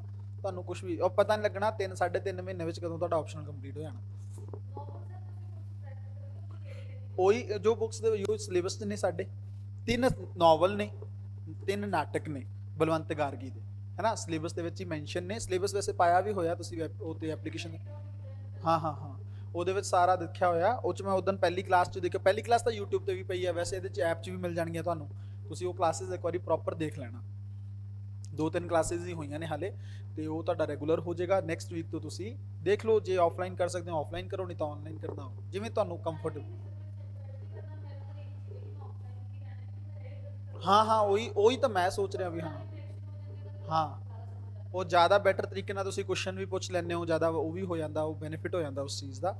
ਬਾਕੀ ਟਾਈਮਿੰਗ ਦਾ ਹਾਂ, ਜੇ ਤੁਹਾਨੂੰ ਉੱਥੇ ਬੈਟਰ ਹੋ ਜੇ ਤਾਂ ਵਧੀਆ ਹੈ, ਕਿ ਇੱਥੇ ਲਾਸਟ ਹੈ। ਨਹੀਂ ਸਹੀ ਆ, ਨਾਲੇ ਸੀਸੈਟ ਦੇ ਵਿੱਚ ਤਾਂ ਹੁਣ ਇੱਕ ਅੱਧਾ ਮਹੀਨਾ ਹੀ ਬਚਿਆ ਨਾ, ਉਹ ਤੁਸੀਂ ਕਰ ਹੀ ਲੈਣਾ, ਥੋੜਾ ਬਹੁਤ ਕਰ ਕਰਾ ਕੇ ਉਹਨੂੰ ਐਡਜਸਟ ਕਰ ਲਓ। ਕੁਝ ਟੀਚਰ ਤਾਂ ਹੁਣ ਜਾਣਦੇ ਹੀ ਹੁੰਦੇ ਨੇ, ਘਰ ਆ ਕੇ ਤੁਸੀਂ ਆਪਣੀ ਵੀਡੀਓ ਕਰ ਲਓ, ਫਿਰ ਜਾ ਕੇ ਉਹਨਾਂ ਤੋਂ ਸੋਲਵ। ਵੈਸੇ ਸੀਸੈਟ ਤੁਹਾਨੂੰ ਪ੍ਰੋਬਲਮ ਹੀ ਨਹੀਂ ਹੈਗੀ। ਇਹਦੇ ਵਿੱਚ ਜ਼ਿਆਦਾ ਫੋਕਸ ਦੇਣਾ ਜ਼ਰੂਰੀ ਹੈ ਨਾ, ਕਿਉਂਕਿ ਜੇ ਇਹ ਤੁਹਾਨੂੰ 320-30 ਤੇ ਲੈ ਜੇ, ਤੁਹਾਡਾ ਸਾਰਾ ਸਟ੍ਰੈਸ ਦੂਰ ਹੋ ਜਾਣਾ। ਲਾਸਟ ਈਅਰ ਇੱਕ ਮੁੰਡਾ ਸੀ ਜਸਕਰਨ, ਇਸ ਵਾਰ ਸਿਲੈਕਟ ਹੋ ਗਿਆ। ਉਹਦੀਆਂ answer writing copies, Punjabi literature ਉਹਨੇ ਲਿਆ ਸੀਗਾ, ਉਹਨੇ ਆਨਸਰ ਰਾਈਟਿੰਗ ਕਾਪੀਜ਼ ਚੈੱਕ ਕਰਵਾਈਆਂ ਸੀ। ਉਹਦਾ ਮੇਨਸ ਦਾ ਵੀ ਮੈਂ ਕਾਫੀ ਕੁਝ ਚੈੱਕ ਕੀਤਾ। ਇਸ ਵਾਰ ਸਿਲੈਕਟ ਵੀ ਹੋ ਗਿਆ ਉਹ, ਪੰਜਾਬੀ 'ਚ ਹੀ ਉਹਨੇ ਮਾਰਕਸ ਲਏ ਨੇ ਇਸ ਵਾਰ, ਵਧੀਆ ਮਾਰਕਸ ਲਏ ਨੇ। ਉਹ ਮੁੰਡਾ ਸਿਰਫ ਉਹਨੇ ਮੈਨੂੰ ਆਨਸਰ ਰਾਈਟਿੰਗ ਚੈੱਕ, ਉਹ ਵੀ ਐਦਾਂ ਨਹੀਂ ਕਿ ਉਹਨੇ ਸਟੂਡੈਂਟ ਦੇ ਟਾਈਪ 'ਚ ਜੁਆਇਨ ਕੀਤਾ, ਐਦਾਂ ਮੈਂ ਇਹ ਗੱਲ ਨਹੀਂ ਕਹਾਂਗਾ, ਉਹ ਕੋਈ ਕਿਸੇ ਗਰੁੱਪ ਦੇ ਥਰੂ ਉਹਨੂੰ ਪਤਾ ਲੱਗਿਆ ਸੀਗਾ ਤੇ ਉਹਨੇ ਫੋਨ ਕੀਤਾ ਕਿ ਵੀਰੇ ਮੈਂ ਨਾ ਨਾਰਮਲ, ਉਹਨੇ ਗੱਲ ਕੀਤੀ ਵੀ ਵੀਰੇ ਮੈਂ ਨਾ ਇਹ ਚੀਜ਼ ਕਰਨੀ ਹੈ, ਮੇਰੇ ਥੋੜਾ ਜਿਹਾ ਚੈੱਕ ਕਰ ਦਿਓ ਇਹ ਮੇਰੇ ਆਨਸਰਸ। ਮੈਂ ਕਿਹਾ ਕੋਈ ਗੱਲ ਨਹੀਂ ਤੂੰ ਭੇਜ ਦੀ ਮੈਨੂੰ। ਮੈਂ ਕਹਿੰਦਾ ਮੇਰਾ ਪ੍ਰੀ ਹੋ ਗਿਆ ਤੇ ਇਸ ਵਾਰ 594 ਰੈਂਕ ਹੈ ਸ਼ਾਇਦ ਉਹਦੀ, ਹੋ ਗਿਆ ਉਹਦਾ ਸਿਲੈਕਸ਼ਨ। ਬਟ ਉਹ ਪੰਜਾਬੀ ਲਿਟਰੇਚਰ ਨੇ ਉਹਨੂੰ ਮਤਲਬ ਤੀਜਾ ਪਤਾ ਨਹੀਂ ਚੌਥਾ ਅਟੈਂਪਟ ਹੈ ਉਹਦਾ, ਤੇ ਪਹਿਲਾਂ ਉਹਦੇ ਸ਼ਾਇਦ ਆਪਸ਼ਨਲ ਚੇਂਜ ਸੀ, ਹੁਣ ਉਹਨੇ ਪੰਜਾਬੀ ਲਿਟਰੇਚਰ ਲਿਆ, ਫਸਟ ਹੀ ਨਿਕਲ ਗਿਆ ਉਹ। ਤੇ ਇਹ ਤਾਂ ਮਤਲਬ ਮੈਂ ਕਹਿੰਦਾ ਇਹ ਤਾਂ ਰੱਬ ਦੀ ਦੇਣ ਆ, ਇਹਦਾ ਫਾਇਦਾ ਜਿਹੜਾ ਨਹੀਂ ਲੈ ਰਿਹਾ ਉਹ ਮੂਰਖ ਆ, ਕਿਉਂਕਿ ਤੁਸੀਂ ਆਪਣੀ ਚੀਜ਼ ਨਾਲੇ ਫਿਰ ਵੱਡੀਆਂ ਵੱਡੀਆਂ ਗੱਲਾਂ ਕਰਨ ਦਾ ਕੀ ਫਾਇਦਾ, ਜਦੋਂ ਤੋਂ ਜਿੱਥੇ ਲੋੜ ਆ ਉੱਥੇ ਤੁਸੀਂ ਪੰਜਾਬੀ ਰੱਖ ਨਹੀਂ ਸਕਦੇ, ਉੱਥੇ ਉਹਨੂੰ ਪ੍ਰਮੋਟ ਕਰ ਨਹੀਂ ਸਕਦੇ, ਫਿਰ ਕੀ ਫਾਇਦਾ ਤੁਹਾਡੇ ਪੜ੍ਹਨ ਲਿਖਣ ਦਾ ਜਾਂ ਉਸ ਚੀਜ਼ ਕਰਨ ਦਾ। ਹਾਂ ਹਾਂ ਹੁਣ ਦੇਖੋ ਫਿਰ ਮਾਈਂਡ ਤੁਹਾਡਾ ਸਹੀ ਆ, ਗਲਤ ਨਹੀਂ ਹੈਗਾ, ਗੱਲ ਇਹ ਨਹੀਂ ਹੈ ਆਪਸ਼ਨਲ ਉਹਨਾਂ ਦੇ ਆਉਣ ਨਾਲ ਕੀ ਹੋਏਗਾ, ਬਟ ਜਨਰਲ ਚੀਜ਼ ਇਹ ਹੈਗੀ ਹੈ ਵੀ ਪੰਜਾਬੀ ਯਾਰ ਸਾਡੀ ਮਾਂ ਬੋਲੀ ਹੈ, ਸਾਨੂੰ ਉਹਦੇ ਲਈ ਸੋਚਣਾ ਚਾਹੀਦਾ, ਸਾਨੂੰ ਇਹ ਕੋਸ਼ਿਸ਼ ਕਰਨੀ ਚਾਹੀਦੀ ਹੈ ਵੀ ਜੇ ਨਾਲੇ ਦੂਸਰਾ ਫਾਇਦਾ ਉਹਨਾਂ ਤੋਂ ਈਜ਼ੀਲੀ ਤੁਸੀਂ ਸੋਚ ਕੇ ਦੇਖੋ, ਤੁਸੀਂ ਉਹੀ ਫਰੈਂਡਸ ਤੁਹਾਡੇ ਨੇ ਨਾ ਜਿਹੜੇ, ਉਹਨਾਂ ਦਾ ਧਿਆਨ ਰੱਖਿਓ ਤੁਸੀਂ ਜਦੋਂ ਮੇਨਸ ਦੇਣਗੇ, ਤੁਹਾਨੂੰ 250 40 ਤੋਂ ਉੱਪਰ ਨਹੀਂ ਟੱਪਦੇ ਦਿਖਾਉਂਦਾ ਮੈਂ, ਕਿਉਂਕਿ ਸੱਚਾਈ ਆ। ਭਰੇ ਪਏ ਨੇ ਸਾਊਥ ਵਾਲੇ ਜਿਹੜੇ ਆਪਸ਼ਨਲ ਦੇ ਵਿੱਚ ਵਧੀਆ ਮੇਨ ਸਟ੍ਰੀਮ ਆਪਸ਼ਨ ਲਿਖਣ ਲਈ, ਉਹ ਥੋੜੀ ਉਹ ਨਹੀਂ ਛੱਡਦੇ ਹੈਗੇ ਉਹ ਨੰਬਰ, ਬਟ ਇਹਨਾਂ ਨੂੰ ਮੌਕਾ ਵੀ ਪੰਜਾਬੀ ਲਿਟਰੇਚਰ ਲੈ ਕੇ ਉਸ ਚੀਜ਼ ਨੂੰ ਕਰਨ ਦਾ, ਬਟ ਇਹ ਕਰਦੇ ਨਹੀਂ ਹੈਗੇ।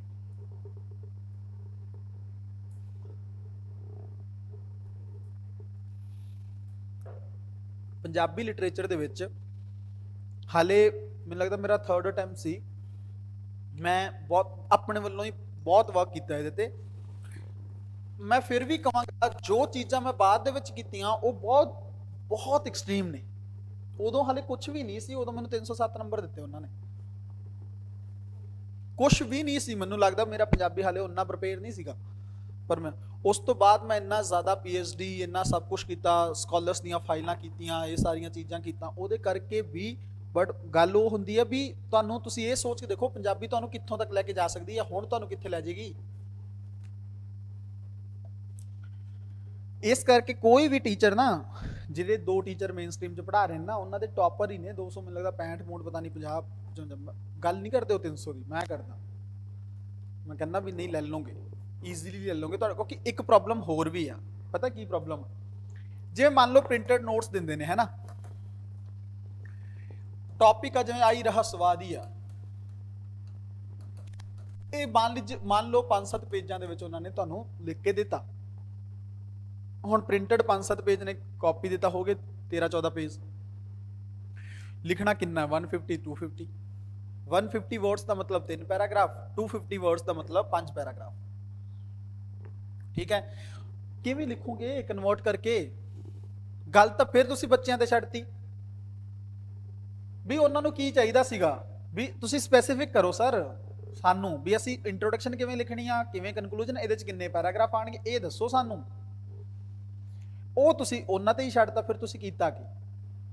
ਇੱਕ ਮੁੰਡਾ ਇਹਦੇ ਚ ਵੀ ਹੈਗਾ ਜਸਵੰਤ, ਉਹ ਇੱਕ ਟੀਚਰ ਤੋਂ ਪੜ੍ਹ ਵੀ ਚੁੱਕਿਆ, ਉਹ ਉਹਨਾਂ ਤੋਂ ਕੋਚਿੰਗ ਕਰ ਚੁੱਕਿਆ, ਫੀਸ ਵੀ ਪ੍ਰੋਪਰ ਉੱਥੇ ਦੇ ਕੇ ਫਿਰ ਦੁਬਾਰਾ ਜੁਆਇਨ ਕੀਤਾ ਉਹਨੇ, ਉਹ ਮਿਲਣ ਵੀ ਆਇਆ ਸੀ ਮੈਨੂੰ ਉੱਥੇ ਮੁਖਰਜੀ ਨਗਰ। ਉਹ ਜਸਵੰਤ ਹੈਗਾ ਵੀ ਆਨਲਾਈਨ ਵੀ ਬੈਠਾ ਹੋਣਾ ਜਸਵੰਤ, ਉਹਦੀ ਆਨਸਰ ਰਾਈਟਿੰਗ ਪ੍ਰਪੇਅਰ ਨਹੀਂ ਹੈਗੀ, ਉਹ ਕੰਟੈਂਟ ਵੀ ਬਹੁਤ ਜ਼ਿਆਦਾ, ਬਟ ਉਹ ਕਹਿੰਦਾ ਵੀ ਸਰ ਮੈਂ ਕੀ ਕਰਾਂ। ਹੁਣ ਉਹ 2 ਦਿਨ ਹੋ ਗਏ 3 ਦਿਨ ਕਲਾਸ ਚੱਲਦੀ, ਉਹ ਰੋਜ਼ ਹੀ ਕਮੈਂਟ ਕਰਦਾ ਹੁੰਦਾ ਵੀ ਸਰ ਮੇਰਾ ਕੌਨਫੀਡੈਂਸ ਵੱਧ ਗਿਆ, ਮੈਨੂੰ ਤਾਂ ਡਰ ਲੱਗ, ਆਨਸਰ ਵੀ ਭੇਜਦਾ ਹੁੰਦਾ, ਗਰੁੱਪ ਬਣਿਆ, ਤੁਸੀਂ ਵੀ ਆਪਣਾ ਦੱਸ ਦਿਓ ਨੰਬਰ, ਮੈਂ ਐਡ ਕਰ ਲਾਂਗਾ, ਤੁਸੀਂ ਉੱਥੇ ਆਨਸਰ ਵਗੈਰਾ ਆਪਣੇ ਭੇਜ ਦਿਓ। ਉਹ ਗਰੁੱਪ ਦੇ ਵਿੱਚ ਹੀ ਤੁਸੀਂ ਉਹਦੇ ਪੜ੍ਹਿਓ, ਆਨਸਰ ਵੀ ਪੜ੍ਹਿਓ, ਮੈਨੂੰ ਲੱਗਦਾ ਬਹੁਤ ਵਧੀਆ ਲਿਖਣ ਲੱਗ ਗਿਆ ਉਹ। ਸਾਰੇ ਬੱਚੇ 2-3 ਬੱਚੇ ਨੇ, ਜੋਤੀ ਬਹੁਤ ਵਧੀਆ ਆਨਸਰ ਕਰ ਰਹੀ ਆ, ਤੇ ਇੱਕ ਗੁਰਦੀਪ ਆ, ਉਹਨੇ ਅੱਜ ਉੱਥੇ ਆਫਲਾਈਨ ਚੈੱਕ ਕਰਵਾਏ ਸੀ ਆਨਸਰ, ਉਹ ਵੀ ਵਧੀਆ ਲਿਖ ਰਹੀ ਆ, ਉਹਦਾ ਵੀ ਅੱਛਾ ਹੈ ਪੰਜਾਬੀ ਤੇ ਕਮਾਂਡ। ਗਰੁੱਪ ਤੁਹਾਡਾ ਵਧੀਆ ਬਣ ਰਿਹਾ, 5-6 ਬੱਚੇ ਜਿਹੜੇ ਨੇ ਸਾਰੇ ਮਤਲਬ ਵਧੀਆ ਤਰੀਕੇ ਨਾਲ ਨੇ। ਇੱਕ ਆ ਥੋੜਾ ਜਿਹਾ ਵੀਕ ਆ, ਉਹ ਹਿੰਦੀ ਮੀਡੀਅਮ ਦਾ ਹੈ, ਬਟ ਉਹ ਵਾਰ-ਵਾਰ ਕਮੈਂਟ ਵੀ ਕਰ ਰਿਹਾ ਕਿ ਸਰ ਮੈਂ ਲੈ ਸਕता हूँ 320, यस तुम भी ले लोगे तुम भी ले लोगे, ऐसा नहीं है, बट मेहनत करनी पड़ेगी, थोड़ा सा वोकैब ਤੇ ਕੰਮ ਕਰਨਾ ਪੈਣਾ, ਬਾਕੀ ਕੋਈ ਹੋਰ ਪ੍ਰੋਬਲਮ ਨਹੀਂ ਹੈਗੀ, ਈਜ਼ੀ ਹੋ ਜਾਏਗਾ, ਬਸ ਰੈਗੂਲਰ ਰਹਿਣਾ ਹੈਗਾ, ਆਨਸਰ ਰਾਈਟਿੰਗ ਕਰਨੀ ਹੈਗੀ ਹੈ, ਸਾਰੀਆਂ ਚੀਜ਼ਾਂ ਉਹ, ਬਟ ਉਸ ਦੇ ਕੰਪੈਰੀਜ਼ਨ 'ਚ ਇਹਦੇ 'ਚ ਐਫਰਟ ਕੁਝ ਵੀ ਨਹੀਂ ਲੱਗਣਾ ਹੈਗਾ, ਜਿਹੜਾ ਉੱਥੇ ਲੱਗਣਾ ਨਾ ਐਫਰਟ, ਕੁਝ ਵੀ ਨਹੀਂ ਹੈਗਾ। ਪੰਜਾਬੀ ਬਸ ਇਹ ਆ ਵੀ ਇਹਨੂੰ ਕਨਸੈਪਟ ਤਰੀਕੇ ਨਾਲ ਤੁਹਾਡਾ ਪ੍ਰਪੇਅਰ ਹੋਵੇ, ਤੁਹਾਡੇ ਕੋਲ ਕੰਟੈਂਟ ਹੋਵੇ। ਮੈਂ ਇੱਕ ਗੱਲ ਹੋਰ ਕਹਿਣਾ, ਪਤਾ ਕੀ ਆ, ਜਿਵੇਂ ਮੰਨ ਲਓ ਤੁਸੀਂ ਮੇਨ ਸਟ੍ਰੀਮ ਆਪਸ਼ਨ ਲਿਖਣਾ ਜਾਂ ਜੀਐਸ ਦੇ ਪੇਪਰ ਨੇ, ਉਹਦੇ 'ਚ ਤੇ ਇਹਦੇ 'ਚ ਡਿਫਰੈਂਸ ਪਤਾ ਕੀ ਹੁੰਦਾ ਆਪਸ਼ਨਲ 'ਚ? ਜੀਐਸ ਦੇ ਪੇਪਰ ਦੇ ਵਿੱਚ ਤੁਹਾਨੂੰ ਨਹੀਂ ਪਤਾ ਯੂਪੀਐਸਸੀ ਨੇ 20 ਦੇ 20 ਟੌਪਿਕ ਕਿਹੜੇ ਪੁੱਛਣੇ ਨੇ, ਕੁਝ ਨਹੀਂ ਪਤਾ ਤੁਹਾਨੂੰ। ਬਟ ਪੰਜਾਬੀ ਦੇ ਵਿੱਚ ਤੁਸੀਂ ਰਿਪੀਟਡ ਨੇ, ਉਹੀ ਰਹੱਸਵਾਦ ਤੋਂ ਕੁਐਸਚਨ ਆ, ਉਹੀ ਨਵ ਰਹੱਸਵਾਦ ਤੇ ਹੈ। ਕਰੰਟ ਅਫੇਅਰ ਹੈ ਹੀ ਨਹੀਂ, 2 ਕੁਐਸਚਨ ਕਰੰਟ ਅਫੇਅਰ ਦੇ ਨੇ। ਪੰਜਾਬੀ ਭਾਸ਼ਾ ਨੂੰ ਵਰਤਮਾਨ ਕੀ ਚੁਣੌਤੀਆਂ ਨੇ, ਉਹ ਤੁਸੀਂ ਖੁਦ ਵੀ ਲਿਖ ਲਓ। ਅੱਜ ਕੱਲ ਕੰਪਿਊਟਰਾਈਜ਼ ਸਿਸਟਮ ਹੋ ਗਿਆ, ਲੋਕ ਰੀਲਾਂ, ਲੋਕ ਅੱਜ ਕੱਲ ਪੰਜਾਬੀ ਬੋਲਣਾ ਸ਼ਰਮਿੰਦਾ ਮਹਿਸੂਸ ਕਰਦੇ ਨੇ ਲੋਕ। ਇਸ ਤੋਂ ਵੱਧ ਸ਼ਰਮ ਦੀ ਗੱਲ ਪੰਜਾਬ ਲਈ ਹੋਰ ਕੋਈ ਨਹੀਂ ਹੋ ਸਕਦੀ ਹੈਗੀ। ਆ ਦਿੱਲੀ 'ਚ ਰਹਿੰਦੇ ਨੇ ਜਿਵੇਂ ਲੋਕ ਹਨਾ, ਕਿੰਨੇ ਸਰਦਾਰ ਨੇ ਇੱਥੇ, ਕਿੰਨੇ ਪੰਜਾਬੀ ਲੋਕ ਨੇ। ਹਾਂ ਹਾਂ ਹਾਂ ਹਾਂ ਪੰਜਾਬ ਦੇ ਦੇਖੋ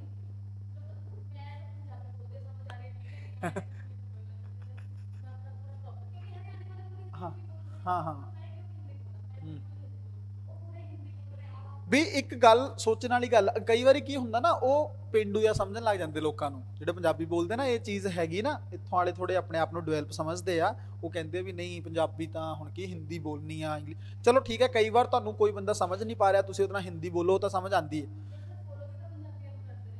ਹਾਂ ਬੋਲਣ ਚ ਕਿਸ ਚੀਜ਼ ਦਾ ਮਤਲਬ, ਜਨਰਲ ਗੱਲ ਆਪਾਂ ਇਹ ਕਰ ਰਹੇ ਹਾਂ ਵੀ ਐਦਾਂ ਦੇ ਸਿਸਟਮ ਦੇ ਵਿੱਚ ਜਦੋਂ ਤੁਹਾਡਾ ਇਹ ਹਾਲ ਚ, ਇਹ ਤਾਂ ਚੁਣੌਤੀਆਂ ਤਾਂ ਫਿਰ ਆਪੇ ਆਣੀਆਂ। ਜਦੋਂ ਤੁਸੀਂ ਲੋਕਾਂ ਨੇ, ਹੁਣ ਮਾਪਿਆਂ ਨੇ ਬੱਚਿਆਂ ਨੂੰ ਪੰਜਾਬੀ ਮੀਡੀਅਮ 'ਚ ਪੜ੍ਹਾਉਣਾ ਛੱਡਤਾ, ਗੁਰਬਾਣੀ ਨਾਲ ਜੋੜਨਾ ਛੱਡਤਾ, ਇਹ ਸਾਰੀਆਂ 'ਚ ਹੋਰ ਹੀ ਪਾਸੇ ਜਾਣ ਲੱਗ ਗਏ।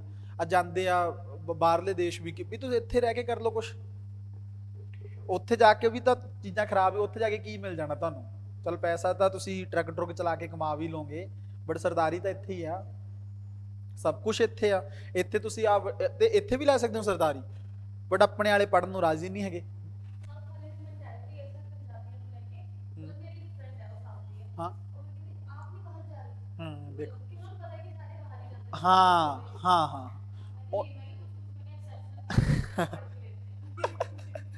ਸਹੀ ਹੈ। ਉਹ ਦੇਖੋ ਉਹਨਾਂ ਨੂੰ ਲੱਗਦਾ ਵੀ ਕਿਉਂਕਿ ਹੋ ਹੀ ਰਿਹਾ, ਫਿਰ ਨਹੀਂ ਬਾਅਦ ਦੇ ਵਿੱਚ ਸਰਕਾਰਾਂ ਨੂੰ ਕੁਐਸਚਨ ਮਾਰਕ ਕਰੋ ਕਿ ਸਰਕਾਰਾਂ ਨੇ ਭੇਜਤਾ, ਇਹ ਕਰਤਾ। ਉਹ ਤੁਸੀਂ ਆਪ ਭੱਜ ਰਹੇ ਹੋ। ਕਿਹਨੇ ਕਿਹਾ ਤੁਹਾਨੂੰ ਜ਼ਬਰਦਸਤੀ ਭੱਜਣ ਨੂੰ? ਕਿਸੇ ਨੇ ਨਹੀਂ ਕਿਹਾ। ਸਾਰਾ ਪੂਰਾ ਜਲੰਧਰ ਤੁਸੀਂ ਦੇਖੋਗੇ ਖਾਲੀ ਪਿਆ, ਬੁੱਢੇ ਮਾਪੇ ਵਿਚਾਰੇ ਬੈਠੇ ਨੇ, ਵੱਡੀਆਂ ਵੱਡੀਆਂ ਇਮਾਰਤਾਂ ਪਾਈਆਂ ਹੋਈਆਂ ਨੇ, ਕੋਈ ਨਹੀਂ ਹੈਗਾ ਉਹਦੇ 'ਚ। ਪੰਜਾਬ ਯੂਨੀਵਰਸਿਟੀ ਤੁਸੀਂ ਵੀ ਰਹੇ ਹੋ, ਮੈਂ ਵੀ ਰਿਹਾ। ਪੰਜਾਬੀ ਯੂਨੀਵਰਸਿਟੀ 'ਚ ਕੁੜੀਆਂ ਹੋਣ ਮੁੰਡੇ ਹੋਣ, ਕੱਪੜੇ ਇਦਾਂ ਦੇ ਪਾ ਕੇ ਆਣਗੇ ਨਾ ਜਿਵੇਂ ਤੁਹਾਨੂੰ ਲੱਗੇਗਾ ਵੀ ਕਲਾਸ ਨਹੀਂ ਜਾ ਰਹੇ, ਕੁਝ ਕੋਈ ਫੈਸ਼ਨ ਸ਼ੋਅ ਚੱਲ ਰਿਹਾ ਹੈਗਾ। ਇੱਥੇ ਦੁਨੀਆ ਨਾਰਮਲ ਰਹਿੰਦੀ ਆ, ਆਂਦੀ ਕਲਾਸ 'ਚ ਚੱਪਲਾਂ ਪਾ ਕੇ ਵੀ ਘੁੰਮਦੇ ਰਹਿੰਦੇ। ਉੱਥੇ ਤੁਸੀਂ ਦੇਖ ਲਓ ਇੱਕਦਮ ਪ੍ਰੋਪਰ ਸਿਸਟਮ ਰਹਿੰਦਾ ਹੈਗਾ, ਤੇ ਉਹ ਬ੍ਰਾਂਡ ਹੈ ਨਾ, ਪੈਸਾ ਸਾ ਵੱਡੀਆਂ ਸ਼ੋਅ ਆਫ ਦੇ 'ਚ ਜ਼ਿਆਦਾ ਨੇ।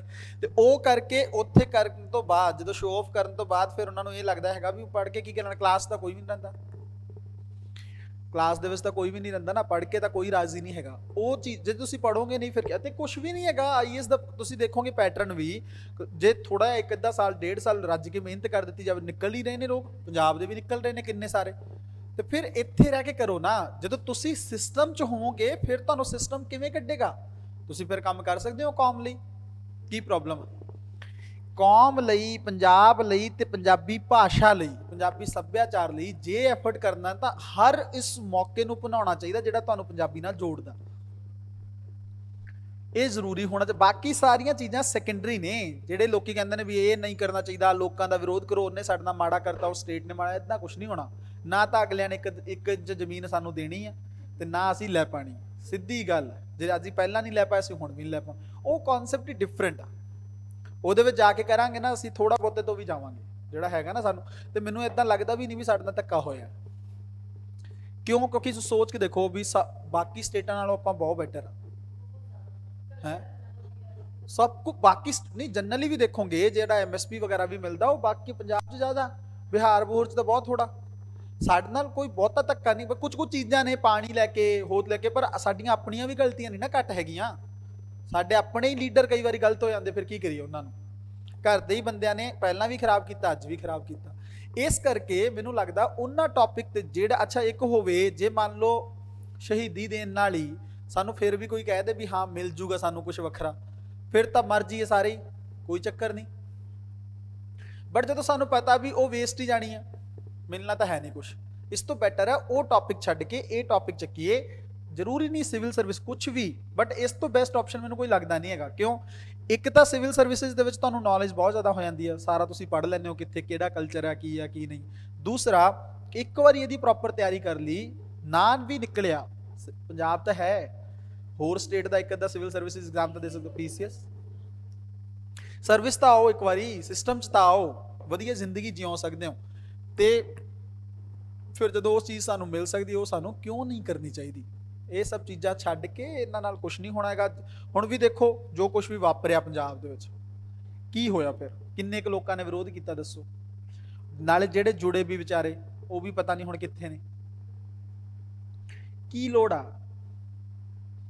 ਛੱਡ ਕੇ ਪ੍ਰੋਪਰ ਤੁਸੀਂ ਇੱਕ ਗੱਲ ਕਰੋ ਵੀ ਠੀਕ ਹੈ ਵੀ ਪੜ੍ਹਾਈਆਂ ਕਰੋ ਬੱਚੇ। ਅੱਛਾ ਹੁਣ ਦੇਖ ਲਓ, ਲੰਗਰਾਂ ਤੇ ਲੱਗ ਜਾਂਦੇ ਆਪਾਂ, ਹੈਨਾ, ਲਾ ਕੇ ਲੰਗਰ ਸਾਰੇ। ਤਾਂ ਫਤਿਹਗੜ੍ਹ ਸਾਹਿਬ ਜਦੋਂ ਸਰਹੰਦ 'ਚ ਹੁੰਦਾ, ਦੁਨੀਆ ਭਰ ਦੇ ਲੋਕ, ਲੰਗਰ, ਬੜਾ ਵੱਡਾ ਦਿਲ ਹੈ ਜੀ ਸਾਡਾ।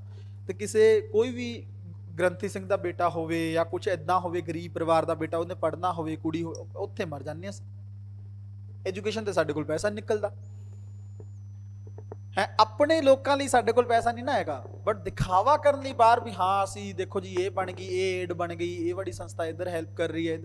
ਇਹ ਸਭ ਚੀਜ਼ਾਂ ਤੋਂ ਸਾਨੂੰ ਜ਼ਿਆਦਾ ਫੋਕਸ ਕਰਨ ਦੀ ਲੋੜ ਆ, ਜ਼ਿਆਦਾ ਵਧੀਆ ਤਰੀਕੇ ਨਾਲ ਹੋ ਜਾਊਗਾ। ਰਹੀ ਗੱਲ ਇਹ ਕਿ ਪੰਜਾਬੀ ਭਾਸ਼ਾ ਆਪਣੇ ਆਪ 'ਚ ਨਹੀਂ ਬਚਣੀ, ਸੱਚੀ ਖਰਾਬ ਹੁੰਦੀ ਯਾਰ ਇਹ ਪੰਜਾਬੀ, ਕਿਉਂਕਿ ਲੋਕੀ ਬੋਲਦੇ ਨਹੀਂ, ਬੋਲਾਂਗੇ ਨਹੀਂ, ਹੌਲੀ ਹੌਲੀ ਕਰਕੇ ਉਹਨੇ ਲੁਪਤ ਹੋ ਜਾਣਾ। ਘਰਾਂ 'ਚ ਹਿੰਦੀ ਬੋਲਦੇ ਨੇ, ਠੀਕ ਹੈ, ਜਿਹੜੇ ਉੱਥੇ ਚੱਲ ਗਏ ਉਹ ਆਪਣੇ ਆਪ ਨੂੰ ਮਾਡਰਨ ਦਿਖਾਉਂਦੇ ਆ, NRI ਦਿਖਾਉਂਦੇ ਆ, ਉਹ ਕਹਿੰਦੇ ਆ ਵਾਟ ਇਜ਼ ਪੰਜਾਬੀ, ਕੁਛ ਨਹੀਂ, ਉਹ ਆਪਣੀ ਹੋਰ ਹੀ ਟਾਊਨ ਪਤਾ ਨਹੀਂ ਕੀ, ਉਹ ਨਾ ਪੰਜਾਬੀ ਹੁੰਦੇ, ਉਹ ਨਾ ਮੈਨੂੰ ਹਿੰਦੀ ਲੱਗਦੇ, ਉਹ ਹੈ ਕੀ ਨੇ ਮੈਨੂੰ ਸਮਝ ਨਹੀਂ ਆਉਂਦਾ। ਉਹਨਾਂ ਦਾ ਯੋਗਦਾਨ ਇਸ ਗੱਲ ਨੂੰ ਲੈ ਕੇ ਮੰਨ ਸਕਦੇ ਹਾਂ ਵੀ ਚਲੋ ਠੀਕ ਹੈ, ਕਈ ਰਾਈਟਸ ਆਪਣੇ ਉਹ ਚੁੱਕਦੇ ਰਹਿੰਦੇ ਨੇ, ਬਟ ਅਦਰਵਾਈਜ਼ ਪੰਜਾਬੀ ਭਾਸ਼ਾ ਇੱਕ ਸੈਗਮੈਂਟ ਉੱਥੇ ਹੋਰ ਵੀ ਹੈ ਜਿਹੜਾ ਧਰਮ ਨਾਲ ਵੀ ਜੁੜ ਗਿਆ ਉੱਥੇ, ਉਹ ਫਿਰ ਪ੍ਰੋਪਰ ਜੁੜ ਗਿਆ। ਉਹਨਾਂ ਨੇ ਕਈ ਵਾਰ ਤਾਂ ਐਵੇਂ ਵੀ ਦੇਖਣ ਨੂੰ ਮਿਲਦਾ ਉੱਥੋਂ ਦੇ ਅੰਗਰੇਜ਼ਾਂ ਨੂੰ ਇੱਕਦਮ ਪ੍ਰੋਪਰ ਸਿੱਖੀ ਸਰੂਪ 'ਚ ਲਾ ਕੇ ਰੱਖਿਆ ਹੋਇਆ ਉਹਨਾਂ ਨੇ, ਉਹ ਵੀ ਸੈਗਮੈਂਟ ਚੱਲ ਰਿਹਾ ਉੱਥੇ। ਪਰ ਜ਼ਿਆਦਾਤਰ ਲੋਕ ਇਦਾਂ ਦੇ ਨੇ ਜਿਹੜੇ ਇੱਥੋਂ ਜਾਣ ਤੋਂ ਬਾਅਦ ਤਾਂ ਪ੍ਰੋਪਰ ਅੰਗਰੇਜ਼ਾਂ ਵਾਂਗੂ ਜੀਵਨ ਜੀਂਦੇ ਨੇ ਵੀ ਸਾਨੂੰ, ਔਰ ਜਾਂਦੇ ਕਿਉਂ ਨੇ ਪਤਾ, ਮੁੰਡੇ ਬਾਹਰ, ਉਹਨਾਂ ਨੂੰ ਲੱਗਦਾ ਇੱਥੇ ਸਾਡੇ ਤੇ ਕੰਟਰੋਲ ਆ, ਉੱਥੇ ਕੋਈ ਕੰਟਰੋਲ ਨਹੀਂ ਹੈਗਾ। ਮਤਲਬ ਆਪਣੀ ਜ਼ਿੰਦਗੀ ਨੂੰ ਫ੍ਰੀ ਤਰੀਕੇ ਨਾਲ ਜਿਉਣ ਲਈ, ਆਜ਼ਾਦੀ ਲਈ ਜਿਉਣ ਲਈ, ਉਹ ਇਤਿਹਾਸ ਜਿਹੜਾ ਹੈਗਾ ਨਾ ਆਪਣਾ, ਉਹ ਅਵੋਇਡ ਕਰਤਾ ਲੋਕਾਂ ਨੇ ਵੀ ਇੰਨਾ ਕੁਝ ਵਾਪਰਿਆ ਨਾ। ਕੱਲ ਮੈਂ ਇਥਿਕਸ ਦੀ ਕਲਾਸ, ਇਸ ਤੁਹਾਡੀ ਕਲਾਸ ਤੋਂ ਬਾਅਦ ਇਥਿਕਸ ਦੀ ਕਲਾਸ ਹੁੰਦੀ ਹੈ ਇੱਥੇ, ਉਹਨਾਂ ਬੱਚਿਆਂ ਨੂੰ ਮੈਂ ਦੱਸ ਵੀ ਰਿਹਾ ਸੀ ਕਿ ਗੁਰੂ ਗੋਬਿੰਦ ਸਿੰਘ ਬਾਰੇ ਅਸੀਂ ਜਦੋਂ ਅਸੀਂ ਪੜ੍ਹਦੇ ਹਾਂ ਤਾਂ ਸਾਨੂੰ ਲੱਗਦਾ ਵੀ ਉਹਨਾਂ ਦਾ ਜੀਵਨ ਸਾਰੀ ਕੋਈ ਜਿਹੜਾ ਹੈ ਹੀ ਨਹੀਂ, ਕੋਈ ਵੀ ਧਰਮ ਹੈ ਜਾਂ ਕੋਈ ਵੀ ਉਹ ਇਦਾਂ ਦਾ ਐਗਜ਼ਾਮਪਲ ਦਿਖਾ ਹੀ ਨਹੀਂ ਸਕਦਾ ਜਿੱਥੇ ਗੁਰੂ ਗੋਬਿੰਦ ਸਿੰਘ ਨੇ ਵਰਗੇ ਅੱਖਾਂ ਸਾਹਮਣੇ ਕਿਸੇ ਨੇ ਆਪਣੇ ਪੁੱਤ ਮਰਵਾਏ ਹੋਣ। ਐਦਾਂ ਦਾ ਐਗਜ਼ਾਮਪਲ ਹੀ ਨਹੀਂ ਹੈਗਾ ਵਰਲਡ ਹਿਸਟਰੀ ਦੇ ਵਿੱਚ, ਇੰਡੀਆ ਦੀ ਤਾਂ ਛੱਡੋ, ਵਰਲਡ ਹਿਸਟਰੀ 'ਚ ਨਹੀਂ ਹੈਗਾ। ਤੇ ਫਿਰ ਮੈਂ ਕਿਹਾ ਉਹ ਇੰਨਾ ਕੁਝ ਹੋਣ ਤੋਂ ਬਾਅਦ ਵੀ ਲਾਸਟ 'ਚ ਉਹ ਕਹਿੰਦੇ ਵੀ ਜੀਵਤ ਕਈ ਹਜ਼ਾਰ, ਕੋਈ ਫਰਕ ਹੀ ਨਹੀਂ ਪੈਂਦਾ। ਇਹਦਾ ਮਤਲਬ ਕੀ ਸੀ ਉਹਨਾਂ ਦੇ ਜੀਵਨ ਤੋਂ? ਸਾਨੂੰ ਇਹ ਵੀ ਸਿੱਖਣ ਨੂੰ ਮਿਲਦਾ ਨਾ ਵੀ ਕਿੱਦਾਂ ਦੀ ਵੀ ਕੰਡੀਸ਼ਨ ਆ ਜੇ ਨੈਗੇਟਿਵ ਨਹੀਂ ਹੋਣਾ। 2 ਅਟੈਂਪ ਆਈਐਸ ਦੇ ਨਾ ਵੀ ਹੋਣ ਫਿਰ ਵੀ ਕੀ ਹੋ ਗਿਆ, ਕੋਈ ਗੱਲ ਨਹੀਂ, ਇਹ ਚੀਜ਼ ਇਸ ਕਰਕੇ। ਬਟ ਉਹ ਲੋਕ ਸਾਡੀ ਹਿਸਟਰੀ ਨੂੰ ਅਵੋਇਡ ਕਰਕੇ ਹੋਰ ਹੀ ਪਾਸੇ, ਹੋਰ ਹੀ ਕਲਚਰ, ਹੋਰ ਹੀ ਚੀਜ਼ਾਂ ਨਾਲ ਜੁੜ ਰਹੇ ਕਿ ਜਿਹੜੀ ਕਿ ਐਦਾਂ ਪੰਜਾਬੀ ਨਹੀਂ ਬਚਣੀ ਨਾ। ਹੀ ਐਦਾਂ ਤੁਸੀਂ ਫਿਰ ਕਰਦੇ ਰਹੋ ਅੰਦੋਲਨ, ਜਦੋਂ ਤੱਕ ਘਰ 'ਚ ਬੱਚਿਆਂ ਨੂੰ ਨਹੀਂ ਪੜ੍ਹਾਉਂਦੇ, ਬੱਚਿਆਂ ਨੂੰ ਨਹੀਂ ਗੁਰਬਾਣੀ ਨਾਲ ਜੋੜਦੇ, ਪੰਜਾਬੀ ਨਹੀਂ ਜੋੜਦੇ। ਕਿਉਂ? ਕੁਛ ਵੀ ਪ੍ਰੋਬਲਮ ਅੱਜ ਕੱਲ੍ਹ ਦੇਖ ਲਓ, ਹਰ ਮੈਂਟੈਲਿਟੀ ਇੱਦਾਂ ਹੋ ਗਈ ਇੰਗਲਿਸ਼ ਮੀਡੀਅਮ 'ਚ ਪਾਉਣਾ, ਇੰਗਲਿਸ਼ ਮੀਡੀਅਮ 'ਚ ਪਾਉਣਾ, ਚਲੋ ਪਾ ਲਓ, ਫਿਊਚਰ ਹੈ ਇੰਗਲਿਸ਼, ਕੋਈ ਗੱਲ ਨਹੀਂ, ਬਟ ਜਨਰਲੀ ਤੁਸੀਂ ਪੰਜਾਬੀ ਨਾਲ ਵੀ ਤਾਂ ਰੋਲ ਕੇ ਰੱਖੋ ਨਾ, ਜੋੜ ਕੇ ਰੱਖੋ। ਜੇ ਪੰਜਾਬੀ ਨਾਲ ਜੁੜਿਆ ਰਹੇਗਾ ਤਾਂ ਬੈਟਰ ਰਹੇਗਾ, ਹੈ ਨਾ। ਘਰੇ ਤਾਂ ਪੰਜਾਬੀ ਪੜ੍ਹਾ ਸਕਦੇ ਹੋ ਉਹਨੂੰ, ਜੇ ਘਰੇ ਹੀ ਨਹੀਂ ਪੜ੍ਹਾ ਸਕਦੇ ਫਿਰ ਤੁਸੀਂ ਕੀ, ਇਹਦਾ ਮਤਲਬ ਤੁਸੀਂ ਚਾਹੁੰਦੇ ਹੀ ਨਹੀਂ ਹੈਗੇ, ਤੁਸੀਂ ਨਹੀਂ ਚਾਹੁੰਦੇ ਪੰਜਾਬੀ ਕਲਚਰ ਤੇ ਪੰਜਾਬੀ, ਜਦ ਕਿ ਦੁਨੀਆ ਪੰਜਾਬੀ ਸਿਸਟਮ ਨਾਲ ਹੀ ਚੱਲ ਰਹੀ ਹੈ। ਗਾਣੇ ਪੰਜਾਬੀ, ਖਾਣਾ, ਸਾਰਾ ਕੁਝ ਖਾਣ ਪੀਣ ਲਈ ਉਹਨਾਂ ਨੂੰ ਜਿੱਥੇ ਦੇਖੋ ਲਿਖਿਆ ਹੋਇਆ ਪੰਜਾਬੀ ਢਾਬਾ, ਪੰਜਾਬੀ ਢਾਬਾ, ਪੰਜਾਬੀ ਢਾਬਾ। ਉਹ ਕਿਉਂ? ਕਿਉਂਕਿ ਉਹਨਾਂ ਨੂੰ ਪਤਾ ਲੋਕੀ ਇਹ ਹੀ ਖਾਣਗੇ। ਐਦਾਂ ਅਸੀਂ ਬ੍ਰਾਂਡ ਹੈਗੇ ਆ, ਪਰ ਉਸ ਬ੍ਰਾਂਡ ਨੂੰ ਅਸੀਂ ਸੰਭਾਲ ਨਹੀਂ ਪਾ ਰਹੇ। ਸਾਡੀ ਸਰਦਾਰੀ ਸਾਡੇ ਤੋਂ ਅਸੀਂ ਆਪ ਗਵਾ ਰਹੇ ਹਾਂ। ਨਹੀਂ ਤਾਂ ਲੋਕਾਂ ਦੀ ਹਿੰਮਤ ਨਹੀਂ ਸੀ ਵੀ ਸਾਡੇ ਤੋਂ ਸਰਦਾਰੀ ਖੋਹ ਲੈਣ, ਹੈ ਨਾ। ਬਟ ਜੇ ਉਸ ਨੂੰ ਵਾਪਸ ਪਾਉਣਾ ਹੈ ਤਾਂ ਸਾਨੂੰ ਜਿਹੜਾ ਇੱਕ ਵੀ ਕਰਦਾ ਨਾ ਤਿਆਰੀ, ਮੈਨੂੰ ਬੜੀ ਖੁਸ਼ੀ ਹੁੰਦੀ ਹੈ। ਮੈਂ ਕਹਿੰਦਾ ਵੀ ਵਧੀਆ, ਚਲੋ ਘੱਟੋ ਘੱਟ ਕੋਈ ਇੱਕ ਵੀ ਤਾਂ ਹੈਗਾ ਇਸ ਚੀਜ਼ ਨੂੰ ਸੋਚਦਾ। ਇੱਕ ਤੋਂ ਹੀ ਚੀਜ਼ਾਂ ਸ਼ੁਰੂ ਹੁੰਦੀਆਂ ਨੇ, ਬਾਕੀ ਤਾਂ ਹੌਲੀ ਹੌਲੀ ਜਿਹੜਾ ਹੈਗਾ ਆਪਣੇ ਆਪ ਇੰਪਰੂਵ ਹੁੰਦਾ ਚਲਾ ਜਾਏਗਾ। ਤੁਸੀਂ ਆਪਣਾ ਟਾਰਗੇਟ ਲਓ ਨੈਕਸਟ ਈਅਰ ਵਧੀਆ ਤਰੀਕੇ ਨਾਲ ਇਸ ਚੀਜ਼ ਨੂੰ ਕਰਨ ਦਾ।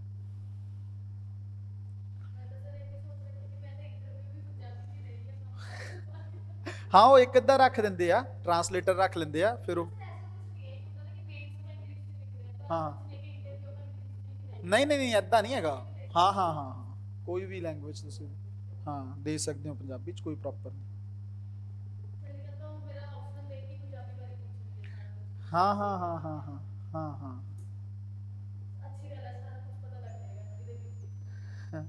ਸਭ ਕੁਝ ਪੰਜਾਬੀ ਤੁਹਾਨੂੰ ਹਰ ਥਾਂ ਤੇ ਨਾਲ ਰੱਖਦੀ ਆ, ਇਦਾਂ ਨਹੀਂ ਹੈਗਾ, ਪੰਜਾਬੀ ਚ ਕੁਝ ਵੀ ਪ੍ਰੋਬਲਮ ਨਹੀਂ ਹੈਗੀ।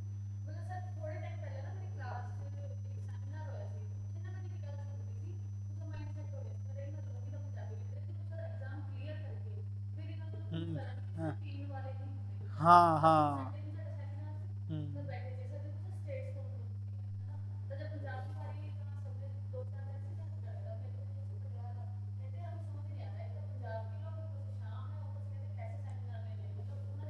ਕਿੰਨੀ ਗੰਦੀ ਮੈਂਟੈਲਿਟੀ ਹੈ ਨਾ, ਕਿੰਨਾ ਮਤਲਬ। ਹਾਂ ਇੱਕ ਜਿਹੜੇ ਕਮੇਡੀਅਨ ਵੀ ਨੇ ਨਾ, ਉਹ ਵੀ ਬਹੁਤ ਚੱਕਦੇ ਨੇ ਇਸ ਗੱਲ ਨੂੰ ਕਿ ਪੰਜਾਬੀ ਹੋਰ ਪੀਏ ਨਾ ਇਹ ਕਿਸੇ। मतलब ਇਹਨਾਂ ਨੇ ਨਾ, मैं खुद भी थे बड़ा फेस ਕੀਤਾ, ਲੋਕੀ ਕਹਿੰਦੇ ਸੀ अरे आपका तो बहुत ज़्यादा वहाँ पे ड्रिंक होता है आप कैसे, क्योंकि मैं प्रॉपर ਇਹਨਾਂ ਸਾਰੀਆਂ ਚੀਜ਼ਾਂ ਤੋਂ ਬਹੁਤ ਦੂਰ ਹਾਂ, ਗੁਰਬਾਣੀ ਗੁਰੂ ਸਾਹਿਬ ਦੀ ਬਹੁਤ ਕਿਰਪਾ। ਪਰ ਮੈਂ ਕਦੇ ਵੀ ਨਹੀਂ, ਇੱਥੇ ਲੋਕੀ ਤੁਸੀਂ ਦੇਖਿਆ ਹੋਣਾ ਵੀ ਪੂਰਾ ਸਿਗਰਟ ਵਾਲਾ ਜ਼ੋਨ ਚੱਲਦਾ ਜਾਂ ਜੋ ਵੀ ਚੀਜ਼ਾਂ, ਮੈਂ ਉਹਨਾਂ ਨੂੰ ਅਵੋਇਡ ਕਰਦਾ ਸੀ। ਤੇ ਉਹ ਚੀਜ਼ ਉਹ ਮੈਨੂੰ ਕਹਿੰਦਾ ਆਪ ਕੈਸੇ, ਚਲੋ ਸਿਗਰਟ ਚਲੋ ਡਰਿੰਕ ਤੋਂ ਕਾਮਨ ਹੈ। ਤੇ ਮੈਂ ਫਿਰ ਉਹਨਾਂ ਨੂੰ ਕਹਿੰਦਾ ਮੈਂ ਤੁਸੀਂ ਹਾਲੇ ਫਿਰ ਪੰਜਾਬ ਦੇਖਿਆ ਨਹੀਂ, ਪੰਜਾਬ ਦਾ ਤੁਸੀਂ ਐਦਾਂ ਦਾ, ਕਿਉਂਕਿ ਇੰਨਾ ਇਹ ਦੇਖਣਾ ਵੀ ਨਹੀਂ ਚਾਹੁੰਦੇ। ਹਾਂ ਹਾਂ ਐਸਾ ਕੁਝ ਨਹੀਂ ਹੈਗਾ। ਇੱਕ ਸੈਗਮੈਂਟ ਤੁਸੀਂ ਦੇਖ ਲਿਆ ਤੇ ਤੁਸੀਂ ਉਹਨੂੰ ਹੀ ਦੇਖਣਾ ਚਾਹੁੰਦੇ ਹੋ, ਤੁਸੀਂ ਉਸੇ ਸੈਗਮੈਂਟ ਨੂੰ ਦੇਖਣਾ ਚਾਹੁੰਦੇ ਹੋ ਤੁਸੀਂ, ਕਿਉਂਕਿ ਪੰਜਾਬੀ ਜਿਹੜੀਆਂ ਤੁਸੀਂ ਬਾਲੀਵੁੱਡ ਮੂਵੀਜ਼ ਬਣਾਈਆਂ, ਉਹ ਤੁਸੀਂ ਪੰਜਾਬੀ ਨੂੰ ਕਾਮੇਡੀਅਨ ਦਿਖਾ ਦਿਆ ਜੋਨੀ ਲੀਵਰ ਦੇ ਰੂਪ ਚ। ਜੋਨੀ ਲੀਵਰ ਨੂੰ ਬਣਾ ਕੇ ਸਰਦਾਰ ਤੇ ਉਹਨੂੰ ਕਾਮੇਡੀ ਵੀ ਦਿਖਾਉਂਦੇ ਰਹੇ। ਹਰ ਚੀਜ਼ ਤੁਸੀਂ ਐਦਾਂ ਦੀ ਕੀਤੀ ਹੈ ਜਾਣ ਬੁੱਝ ਕੇ, ਜਿੰਨਾ ਪੰਜਾਬੀ ਹੋਣ ਦਾ ਹੀ ਮਤਲਬ ਤੁਸੀਂ ਜਾਂ ਤਾਂ ਕਾਮੇਡੀਅਨ ਮੰਨ ਲਿਆ ਉਹਨੂੰ, ਜਾਂ ਫਿਰ ਤੁਸੀਂ ਉਹਨੂੰ ਡਰਿੰਕ ਕਰਕੇ ਇਦਾਂ ਕਰਕੇ ਮਸਤੀ ਮਜ਼ਾਕ ਚ ਲੈ ਲਿਆ, ਹੈ ਨਾ। ਉਹ ਕਾਮੇਡੀਅਨ ਤੁਸੀਂ ਉਹੀ ਸੈਗਮੈਂਟ ਦਿਖਾਇਆ ਵੀ ਹੈ ਲੋਕਾਂ ਨੂੰ, ਉਹੀ ਤੁਸੀਂ ਦੇਖਿਆ ਵੀ ਹੈ। ਤੁਸੀਂ ਜਾ ਕੇ ਪੰਜਾਬ ਨੂੰ ਦੇਖਿਆ ਹੀ ਨਹੀਂ। ਪੰਜਾਬ ਦੇ ਵਿੱਚ ਤਾਂ ਬਹੁਤ ਲੋਕ ਨੇ ਜਿਹੜੇ ਹੱਥ ਵੀ ਨਹੀਂ ਲਾਉਂਦੇ। ਹੂੰ ਹਾਂ ਹਾਂ ਹਾਂ ਹਾਂ ਹਾਂ ਹਾਂ ਸਾਰੇ ਹੀ ਕਰਦੇ ਹਾਂ ਹਾਂ ਹਾਂ ਹਾਂ ਸਭ ਪਿੰਡ ਹਾਂ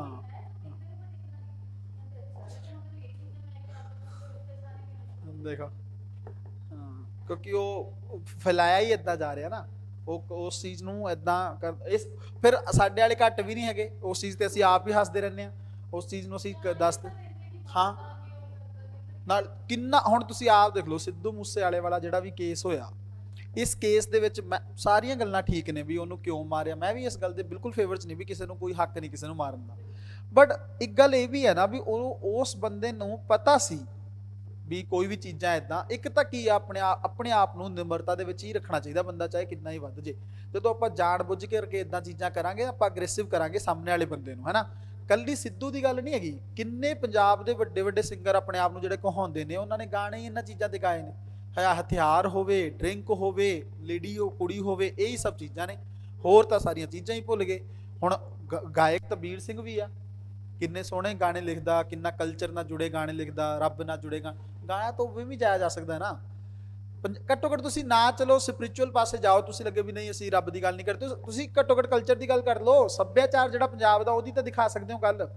ਫਿਰ ਜਿਹੜਾ ਸੱਭਿਆਚਾਰ ਹੈ ਹੀ ਨਹੀਂ ਤੁਸੀਂ ਉਹਨੂੰ ਕਿਉਂ ਦਿਖਾ ਰਹੇ ਹੋ। ਮੈਨੂੰ ਮੈਂ ਸੱਚ ਦੱਸਾਂ, ਜਦੋਂ ਮੈਂ ਇੱਥੇ ਆਇਆ ਸੀ ਲੋਕੀ ਕਹਿੰਦੇ ਵੀ ਪੰਜਾਬ ਦੇ ਵਿੱਚ ਇੰਨਾ ਜ਼ਿਆਦਾ ਡਰੱਗ ਹੈ, ਪੰਜਾਬ ਦੇ ਵਿੱਚ ਇੰਨਾ ਨਸ਼ਾ, ਪੰਜਾਬ ਇਹ ਪੰਜਾਬ ਉਹ। ਮੈਂ ਤਾਂ ਇੰਨੇ ਸਾਲ ਰਿਹਾ, ਮੈਨੂੰ ਤਾਂ ਨਹੀਂ ਦੇਖਿਆ ਬਈ ਇੱਕ ਕਿੱਥੇ ਨਹੀਂ ਹੈਗਾ। ਫਿਰ ਪੂਰਾ ਰਾਜਸਥਾਨ ਭਰਿਆ ਹੋਇਆ ਨਸ਼ੇ ਕਰਕੇ ਹੈ, ਪੂਰਾ ਯੂਪੀ ਪਿਆ, ਕਿੱਥੇ ਨਹੀਂ ਹੈਗਾ ਫਿਰ ਇੰਨਾ। ਉਹਦੇ ਕੰਪੈਰੀਜ਼ਨ 'ਚ ਸਾਡੇ ਕੁਝ ਵੀ ਨਹੀਂ ਹੈਗਾ। ਫਿਰ ਵੀ ਦਿਖਾਇਆ ਗਿਆ ਕਿ ਪੰਜਾਬ ਦੇ ਵਿੱਚ ਨਸ਼ਾ ਹੈਗਾ, ਤੇ ਜੇ ਨਸ਼ਾ ਹੈਗਾ ਤਾਂ ਉਹਦਾ ਜ਼ਿੰਮੇਦਾਰ ਹੈ ਕੌਣ। ਆਪਦੇ ਹੀ ਰਾਜਨੀਤਿਕ ਆਗੂ ਨੇ, ਅੱਜ ਤੱਕ ਨਹੀਂ ਫੜਿਆ ਗਿਆ ਮਜੀਠਾ। ਹੂੰ ਫਿਰ ਇਸ ਕਰਕੇ ਜਿਹੜੇ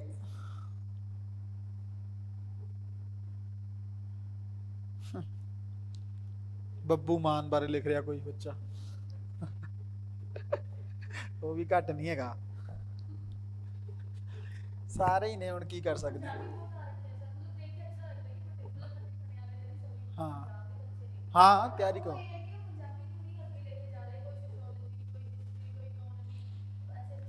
ਤੁਹਾਨੂੰ ਪਤਾ ਇੱਥੇ ਪੰਜਾਬੀ ਲਿਟਰੇਚਰ ਹੈ ਨਹੀਂ ਸੀਗਾ, ਤੇ ਸਰ ਨੇ ਕਿਹਾ ਵੀ ਪੰਜਾਬੀ ਲਿਟਰੇਚਰ ਆਪਾਂ ਇੱਥੇ ਕਲਾਸ ਕਰਨੀ ਆ। ਮੈਂ ਬੇਸਿਕਲੀ ਮੁਖਰਜੀ ਨਗਰ 'ਚ ਰਹਿਣਾ, ਤੇ ਉਹਨੇ ਕਿਹਾ ਵੀ, ਸਰ ਨੇ ਕਿਹਾ ਇੱਥੇ, ਕਹਿੰਦੇ ਇੱਥੇ ਕਾਫੀ ਬੱਚੇ ਨੇ ਵੀ ਉਹਨਾਂ ਨੇ ਹੀ ਆਉਣਾ ਹੈਗਾ, ਉਹਨਾਂ ਨੂੰ ਆਪਸ਼ਨ ਨਹੀਂ ਹੈਗਾ ਪੰਜਾਬੀ ਲਿਟਰੇਚਰ ਦਾ, ਉਹਨਾਂ ਕੋਲ ਇੱਕ ਵਿਕਲਪ ਨਹੀਂ, ਆਪਾਂ ਤਿਆਰੀ ਕਰਾਂਗੇ। ਬਹੁਤ ਵਧੀਆ, ਚਲੋ। ਤੇ ਆਏ ਬੱਚੇ ਪਹਿਲੇ ਦਿਨ ਕੁਝ 2 3 4 ਬੱਚੇ ਸੀਗੇ, ਉਹਨਾਂ ਚੋਂ ਇੱਕ ਦਾ ਉਹ ਮੁੰਡਾ ਜੁੜਿਆ ਵੀ ਹੈਗਾ, ਇੱਕ ਚ ਆਇਆ ਸੀ ਉਹ ਦ੍ਰਿਸ਼ਟੀ ਦਾ ਹੀ ਸੀ ਮੈਨੂੰ ਲੱਗਦਾ, ਉਹ ਵਿਚਾਰਾ ਆਇਆ, ਗੱਲ-ਗੁਲ ਕਰਕੇ ਤਾਂ ਗਿਆ ਉਹ ਸਾਰਾ, ਫਿਰ ਉਹ ਆਇਆ ਹੀ ਨਹੀਂ। ਪਤਾ ਨਹੀਂ ਉਹਨਾਂ ਦਾ ਸਿਸਟਮ ਕਈ ਵਾਰੀ ਕੀ ਹੁੰਦਾ ਨਾ, ਵੀ ਕਲਾਸ ਦੇ ਵਿੱਚ ਬੰਦੇ ਦੇਖਣੇ ਹੁੰਦੇ ਉਹਨਾਂ ਨੇ ਵੀ ਕਿੰਨੇ ਲੋਕੀ ਨੇ, ਉਹਦੇ ਨਾਲ ਕੀ ਫਰਕ ਪੈਂਦਾ। ਤੁਸੀਂ ਆਓਗੇ ਤਾਂ ਹੀ ਤਾਂ ਬਾਕੀ ਲੋਕ ਆਣਗੇ, ਇੱਕ ਇੱਕ ਕਰਕੇ ਹੀ ਲੋਕ ਬਣਦੇ ਨੇ ਨਾ। ਨਾਲੇ ਦੂਸਰਾ, ਅਲਟੀਮੇਟਲੀ ਇਨਸਾਨ ਨੂੰ ਹਮੇਸ਼ਾ ਖੁਦ ਤੇ ਫੋਕਸ ਕਰਨਾ ਚਾਹੀਦਾ। ਜੇ ਤੁਸੀਂ ਦੁਨੀਆ ਨੂੰ ਵੇਖ ਕੇ ਚਲੋਗੇ ਨਾ, ਵੀ ਬਹੁਤ ਵੱਡੀ ਕਲਾਸ ਹੋਵੇ, ਬਹੁਤ ਸਾਰੇ ਲੋਕ ਹੋਣ, ਫਿਰ ਤੁਸੀਂ ਆਪਣਾ ਖਰਾਬ ਕਰ ਬੈਠੋਗੇ। ਹਾਂ ਹਾਂ, ਨਹੀਂ ਬੇਸਿਕਲੀ ਇਹ ਹੁੰਦਾ ਵੀ ਇਹ ਚੀਜ਼ ਨਾਲ ਲੋਕੀ ਨਾ ਇਸ ਚੀਜ਼ ਨਾਲ ਜ਼ਿਆਦਾ ਜੱਜ ਕਰਦੇ ਨੇ ਵੀ ਕਿੰਨੇ ਕੁ ਲੋਕ ਨੇ ਜਾਂ ਕਿੰਨਾ ਕੁਛ ਨੇ। ਆਨਲਾਈਨ ਬੱਚੇ ਕਲਾਸ ਕਰ ਰਹੇ ਨੇ, ਸਭ ਕੁਛ ਆ। ਹੁਣ ਕਈ ਬਲਕ 'ਚ ਬੱਚੇ ਆਨਲਾਈਨ ਆਉਣ ਵੀ ਵਾਲੇ ਨੇ, ਖਡੂਰ ਸਾਹਿਬ ਤੋਂ ਬਾਬਾ ਜੀ ਹੁਣਾਂ ਨਾਲ ਗੱਲ ਚੱਲ ਰਹੀ, ਉਹ ਕਹਿੰਦੇ ਉਹਨਾਂ ਦੇ ਕਾਫੀ ਸਾਰੇ ਬੱਚੇ ਪੰਜਾਬੀ ਲਿਟਰੇਚਰ ਵਾਲੇ ਹੀ ਨੇ, ਤੇ ਸਰ ਕਹਿੰਦੇ ਸੀ ਵੀ ਉਹਨਾਂ ਨੂੰ ਆਪਾਂ ਕਲਾਸਿਸ ਕਰਾ ਲਾਂਗੇ। ਮੈਂ ਕੋਈ ਨਹੀਂ ਜੀ। ਹਾਂ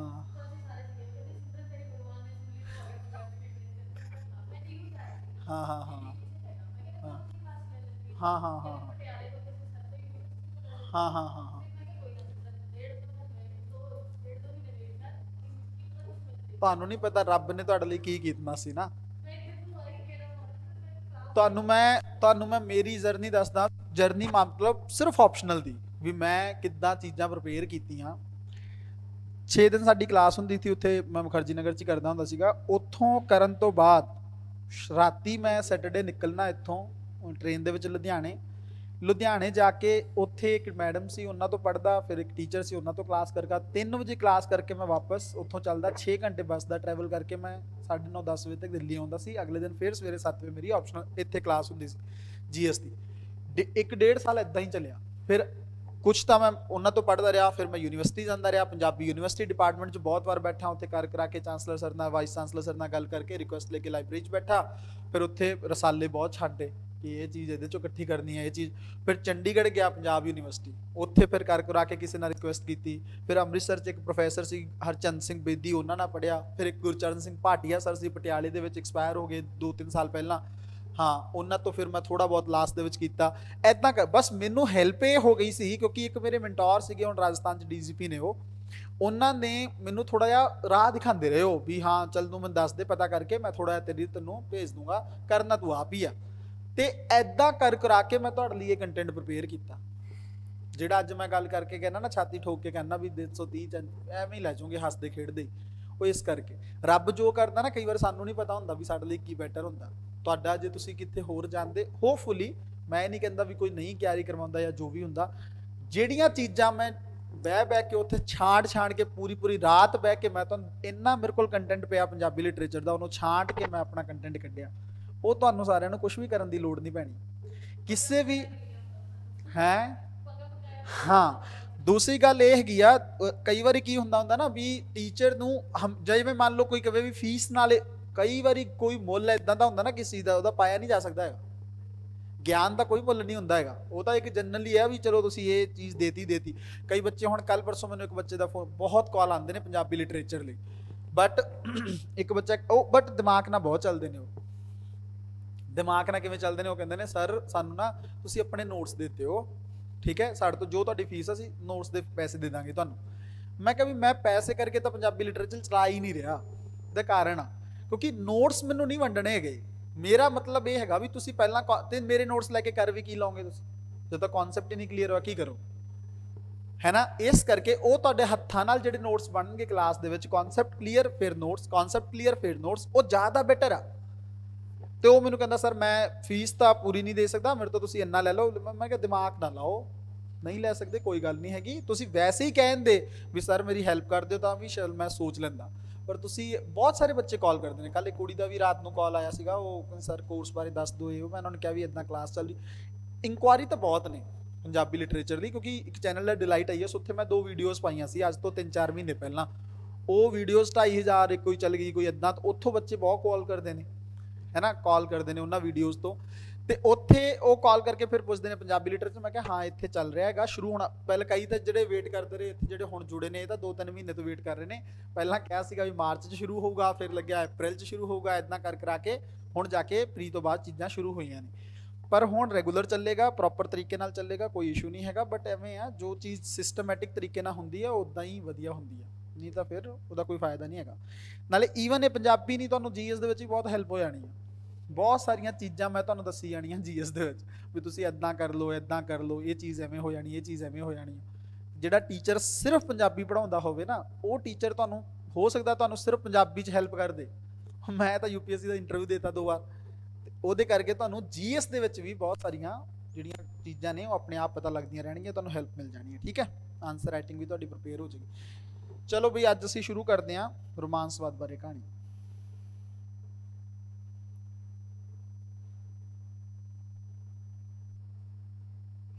ਕੱਲ ਵੀ ਜਿਹੜਾ ਪ੍ਰਗਤੀਵਾਦ ਲਿਖਿਆ ਸੀ, ਸਾਰੇ ਬੱਚਿਆਂ ਨੇ ਥੋੜਾ ਬਹੁਤ ਲੱਛਣ ਲਿਖੇ ਸੀ। ਅੱਜ ਉਹਦੇ ਚੋਂ ਥੋੜਾ ਬਹੁਤ ਲਿਖ ਲਓ ਅੱਗੇ, ਕੁਝ ਚੀਜ਼ਾਂ ਬਚੀਆਂ ਨੇ ਹਾਲੇ ਉਹਦੇ ਚ, ਪ੍ਰਾਪਤੀਆਂ ਤੇ ਸੀਮਾਵਾਂ ਉਹ ਲਿਖ ਲਈ ਅਸੀਂ।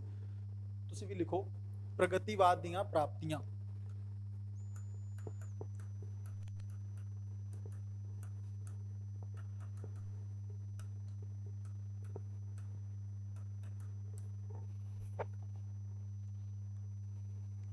लिखो भी सारे ऑनलाइन बच्चे, प्रगतिवाद दियां प्राप्तियां हेडिंग पा लो, पॉइंट वाइज कुछ पॉइंट्स लिख लो, क्योंकि एक सवाल यूपीएससी ने पूछा सी।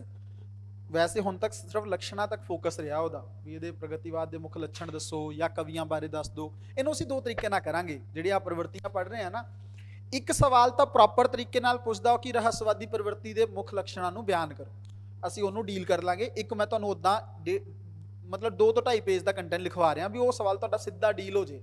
ਇੱਕ ਉਹ ਪੁੱਛੇਗਾ ਰਹੱਸਵਾਦ ਨੂੰ ਸਪਸ਼ਟ ਕਰਦੇ ਹੋਏ ਜਾਂ ਪਰਿਭਾਸ਼ਿਤ ਕਰਦੇ ਹੋਏ ਭਾਈ ਵੀਰ ਸਿੰਘ ਨੂੰ ਇੱਕ ਰਹੱਸਵਾਦੀ ਕਵੀ ਦੇ ਤੌਰ ਵਜੋਂ ਸਪਸ਼ਟ ਕਰੋ ਜਾਂ ਸਿੱਧ ਕਰੋ, ਐਦਾਂ ਕਰਕੇ।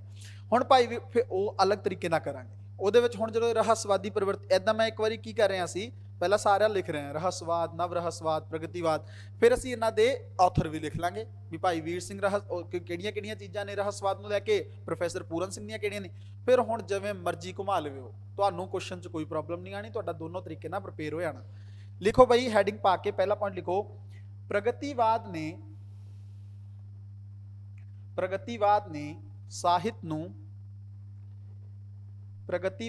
ਸਾਹਿਤ ਨੂੰ ਇਨਕਲਾਬ ਜਾਂ ਪਰਿਵਰਤਨ ਦਾ ਮਾਧਿਅਮ ਬਣਾਇਆ।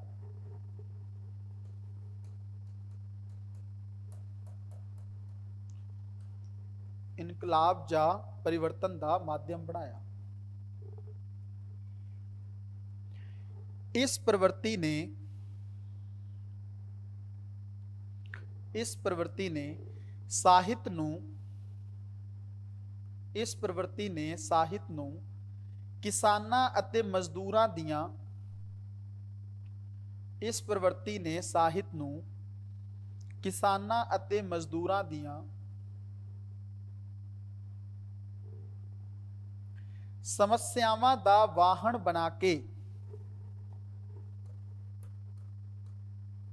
ਸਮੱਸਿਆਵਾਂ ਦਾ ਵਾਹਣ ਬਣਾ ਕੇ ਪੇਸ਼ ਕੀਤਾ। ਇਸ ਪ੍ਰਵਿਰਤੀ ਨੇ ਸਾਹਿਤ ਨੂੰ ਅੱਗੇ ਨਹੀਂ ਇਸੇ 'ਚ ਹੀ ਹਲੇ, ਕਿਸਾਨਾਂ ਅਤੇ ਮਜ਼ਦੂਰਾਂ ਦੀਆਂ ਸਮੱਸਿਆਵਾਂ ਦਾ ਵਾਹਣ ਬਣਾ ਕੇ ਪੇਸ਼ ਕੀਤਾ। ਇਸੇ ਪੁਆਇੰਟ 'ਚ ਚੱਲ ਰਿਹਾ ਹਲੇ, ਪਹਿਲਾ ਹੀ ਪੁਆਇੰਟ। ਅੱਗੇ ਲਿਖੋ, ਜਿਸ ਸਦਕਾ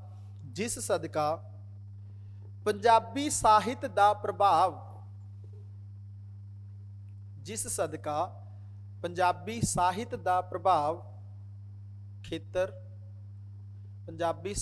ਪ੍ਰਭਾਵ ਖੇਤਰ ਸਮਾਜ ਦੇ ਹਰ ਵਰਗ ਤੱਕ ਫੈਲ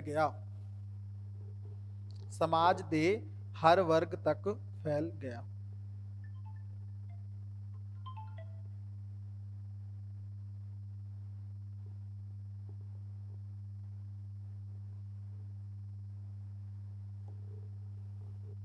दूसरा पॉइंट,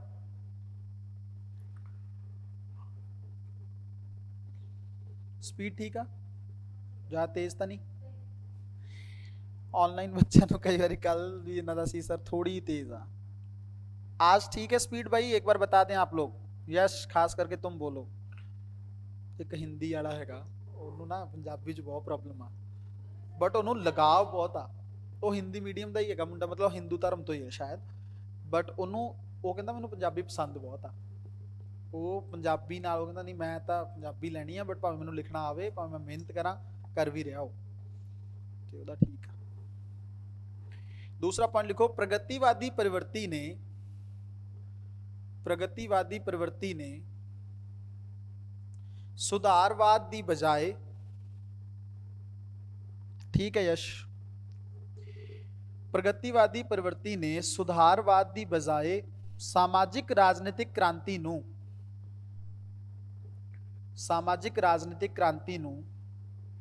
जीवन ਅਤੇ ਸਾਹਿਤ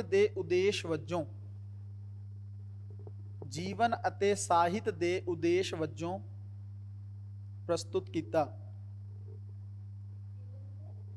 ਸਾਹਿਤ ਦੇ ਉਦੇਸ਼ ਵਜੋਂ ਪ੍ਰਸਤੁਤ ਕੀਤਾ।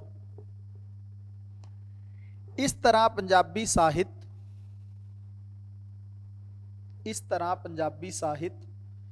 ਸੁਧਾਰਵਾਦੀ ਝੁਕਾਵਾਂ ਵਿੱਚੋਂ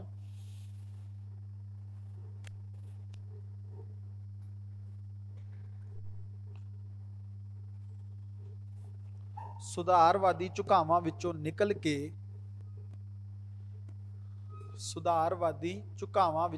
ਕੇ ਕ੍ਰਾਂਤੀਕਾਰੀ ਜਦੋਜਹਿਦ ਨਾਲ ਜੁੜ ਗਿਆ।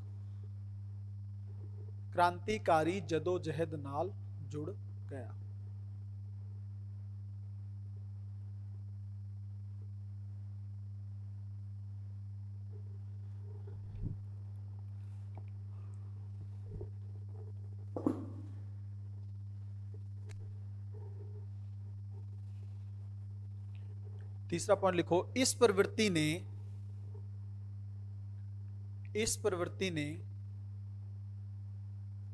लेखकां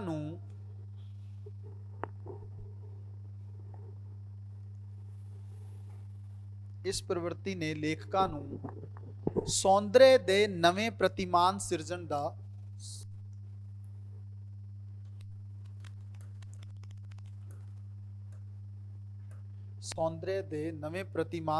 दा ਆਹਵਾਨ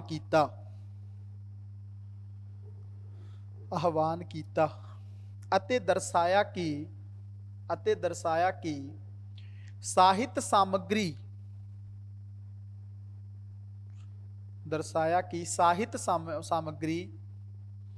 ਮਨੋਰੰਜਨ ਜਾਂ ਵਿਲਾਸ ਦੀ ਵਸਤੂ ਨਹੀਂ, ਅਤੇ ਦਰਸਾਇਆ ਕਿ ਸਾਹਿਤ ਸਾਮਗਰੀ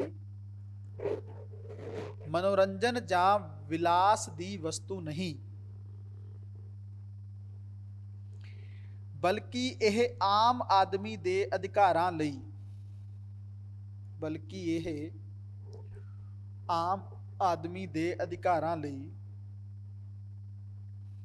ਲੜੇ ਜਾ ਰਹੇ ਯੁੱਧ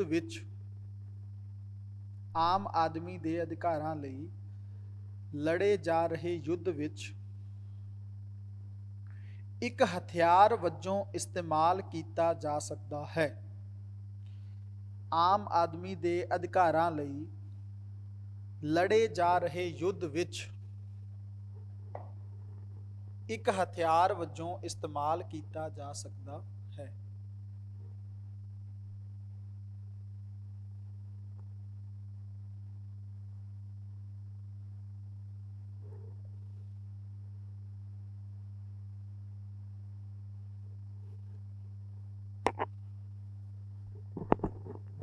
अगला पॉइंट, प्रगतिवादी कवियां ने कविता नूं निरोल जज्बाती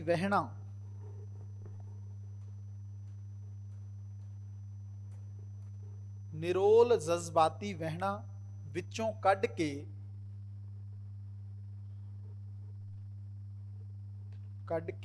बौद्धिक पद्धर ते सोचण दा उपराला कीता है। निरोल जज्बाती वहणा विचों कढ के बौद्धिक पद्धर ते सोचण दा उपराला कीता है। जज्बाती सी रहस्यवादी कवि,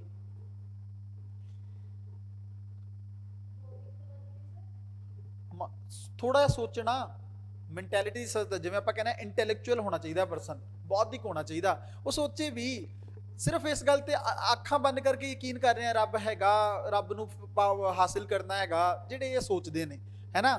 ਦੂਸਰੀ ਗੱਲ, ਉਹਨਾਂ ਨੇ ਕਿਹਾ ਵੀ ਥੋੜਾ ਬੌਧਿਕ ਸਤਰ ਤੇ ਗੱਲ ਕਰੋ, ਇੱਧਰ ਲੈ ਕੇ ਆਓ, ਥੋੜਾ ਜਿਹਾ ਇੰਟੈਲੈਕਚੁਅਲ ਗੱਲ ਕਰਦੇ ਆ, ਲੋਕਾਂ ਦੇ ਹੱਕਾਂ ਦੀ ਗੱਲ ਕਰਦੇ ਆ, ਬਾਅਦ ਚ ਫਿਰ ਦੇਖਾਂਗੇ ਰੱਬ ਵਾਲੀ ਗੱਲ, ਹੈ ਨਾ। ਅਗਲਾ ਪੁਆਇੰਟ ਲਿਖੋ, ਪ੍ਰਗਤੀਵਾਦੀ ਪ੍ਰਵਿਰਤੀ ਦੇ ਪ੍ਰਵੇਸ਼ ਨਾਲ,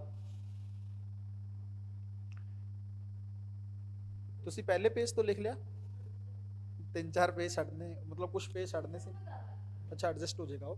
हाँ ठीक है। प्रगतिवादी प्रवृत्ति दे प्रवेश नाल पंजाबी कविता रोमांसवाद, पंजाबी कविता रोमांसवाद, व्यक्तिवाद, व्यक्तिवाद ਅਤੇ ਆਦਰਸ਼ਵਾਦ ਦੇ ਸੀਮਾ ਖੇਤਰ ਵਿੱਚੋਂ, ਰੋਮਾਂਸਵਾਦ, ਵਿਅਕਤੀਵਾਦ ਅਤੇ ਆਦਰਸ਼ਵਾਦ ਦੇ ਸੀਮਤ ਖੇਤਰ ਵਿੱਚੋਂ ਨਿਕਲ ਕੇ ਜ਼ਿੰਦਗੀ ਦੇ ਵਿਰਾਟ ਤੇ ਵਿਸ਼ਾਲ ਪਿੜ ਵਿੱਚ ਵਿਚਰਨ ਲੱਗੀ। ਸੀਮਿਤ ਖੇਤਰ ਵਿੱਚੋਂ ਨਿਕਲ ਕੇ ਜ਼ਿੰਦਗੀ ਦੇ ਵਿਰਾਟ ਤੇ ਵਿਸ਼ਾਲ ਪਿੜ ਵਿੱਚ ਵਿਚਰਨ ਲੱਗੀ। ਵਿਰਾਟ ਤੇ ਵਿਸ਼ਾਲ ਪਿੜ ਵਿੱਚ ਵਿਚਰਨ ਲੱਗੀ।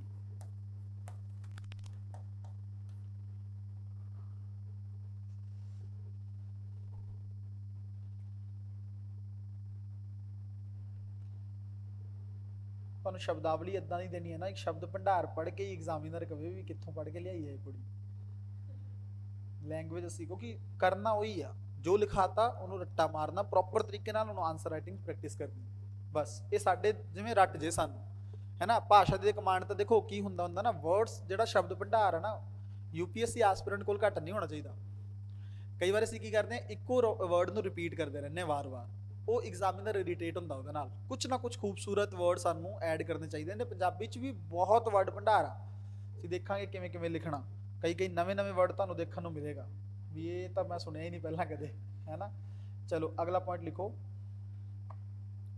ਇਸ ਪ੍ਰਵਿਰਤੀ ਦੇ ਕਵੀਆਂ ਨੇ, ਇਸ ਪ੍ਰਵਿਰਤੀ ਦੇ ਕਵੀਆਂ ਨੇ ਇਸ ਭੌਤਿਕ ਸੰਸਾਰ ਦੀ ਮਹੱਤਤਾ,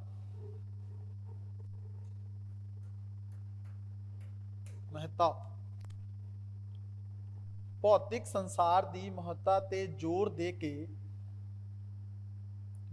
ਕੇ ਮਨੁੱਖ ਨੂੰ ਧਰਮ ਤੇ ਅਦ੍ਰਿਸ਼ਟ ਸੰਸਾਰ ਦੇ, ਮਨੁੱਖ ਨੂੰ ਧਰਮ ਤੇ ਅਦ੍ਰਿਸ਼ਟ ਸੰਸਾਰ ਦੇ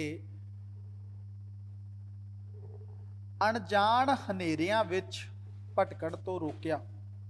ਮਨੁੱਖ ਨੂੰ ਧਰਮ ਤੇ ਅਦ੍ਰਿਸ਼ਟ ਸੰਸਾਰ ਦੇ, ਧਰਮ ਤੇ ਅਦ੍ਰਿਸ਼ਟ ਸੰਸਾਰ ਦੇ ਅਣਜਾਣ ਹਨੇਰਿਆਂ ਵਿੱਚ ਭਟਕਣ ਤੋਂ ਰੋਕਿਆ।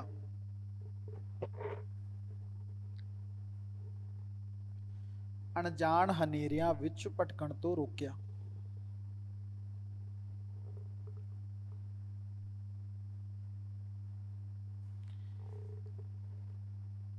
ਅਗਲਾ ਪੁਆਇੰਟ, ਕਲਾ ਦਾ ਸਿਧਾਂਤ,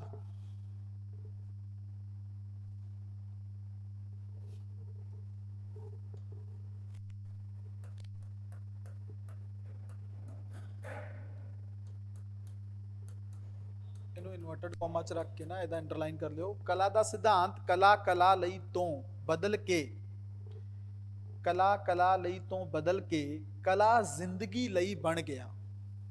ਉਹਨੂੰ ਵੀ ਇਨਵਰਟਡ ਕੋਮਾ ਚ ਰੱਖ ਲਿਓ, ਕਲਾ ਜ਼ਿੰਦਗੀ ਲਈ।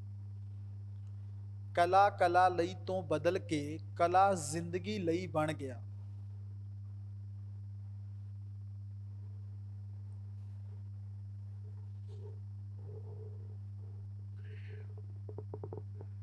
ਹੁਣ ਪੰਜਾਬੀ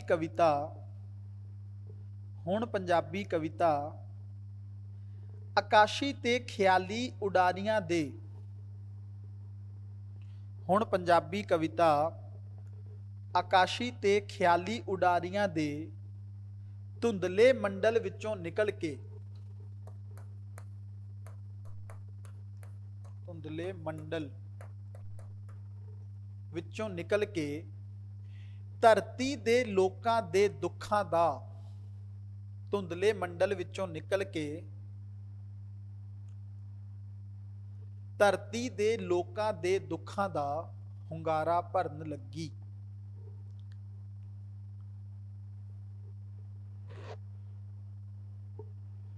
ਧਰਤੀ ਦੇ ਲੋਕਾਂ ਦੇ ਦੁੱਖਾਂ ਦਾ ਹੁੰਗਾਰਾ ਭਰਨ ਲੱਗੀ।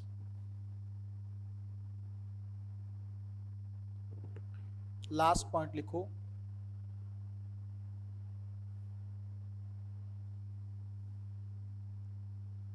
ਪ੍ਰਗਤੀਵਾਦੀ ਕਾਵਿ ਨੇ ਜ਼ੁਲਮਾਂ ਦਾ ਸ਼ਿਕਾਰ ਹੋ ਰਹੇ ਲੋਕਾਂ ਨੂੰ ਪ੍ਰਗਤੀਵਾਦੀ ਕਾਵਿ ਨੇ ਜ਼ੁਲਮਾਂ ਦਾ ਸ਼ਿਕਾਰ ਹੋ ਰਹੇ ਲੋਕਾਂ ਨੂੰ ਪਰਿਵਰਤਨ ਦੀ ਆਸ ਦੇ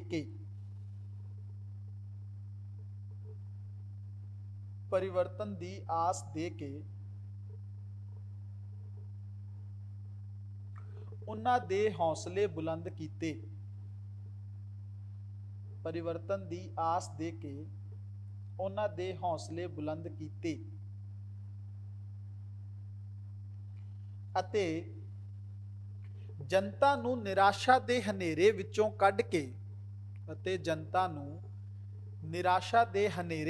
ਕੱਢ ਕੇ ਆਸ ਦੀ ਨਵੀਂ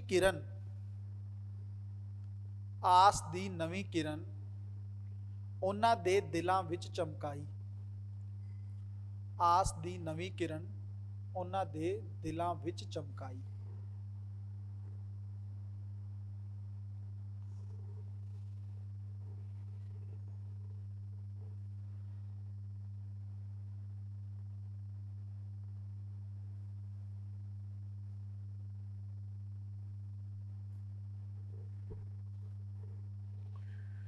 ਠੀਕ ਹੈ ਵੀ,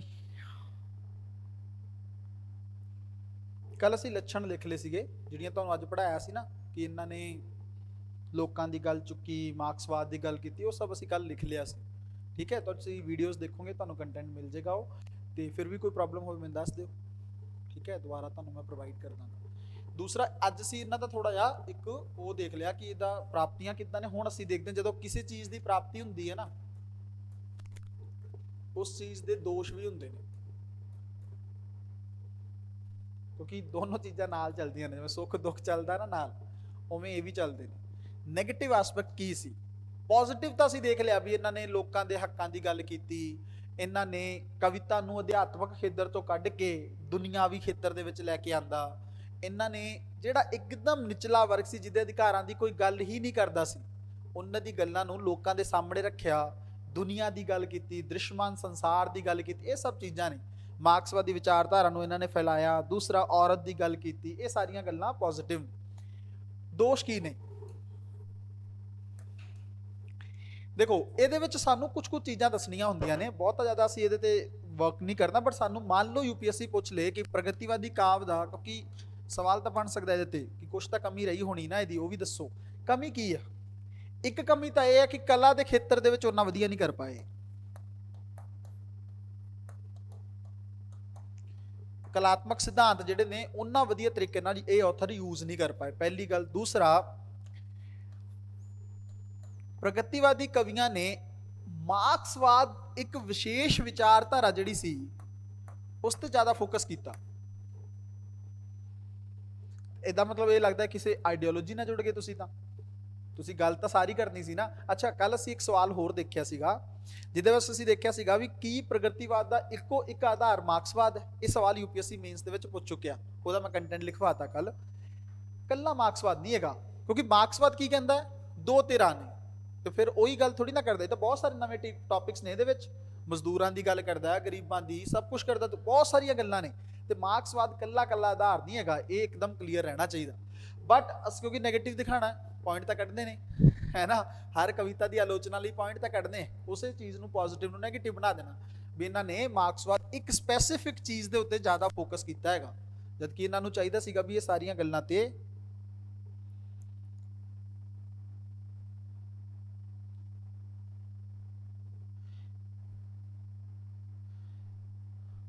ਜਸਵੰਤ ਆਣਗੇ ਨਾ ਹਲੇ, ਉਹ ਤਾਂ ਲਿਖਾਂਗੇ ਨਾ ਹਲੇ, ਤੁਹਾਨੂੰ ਦੱਸਿਆ ਤਾਂ ਹੈਗਾ।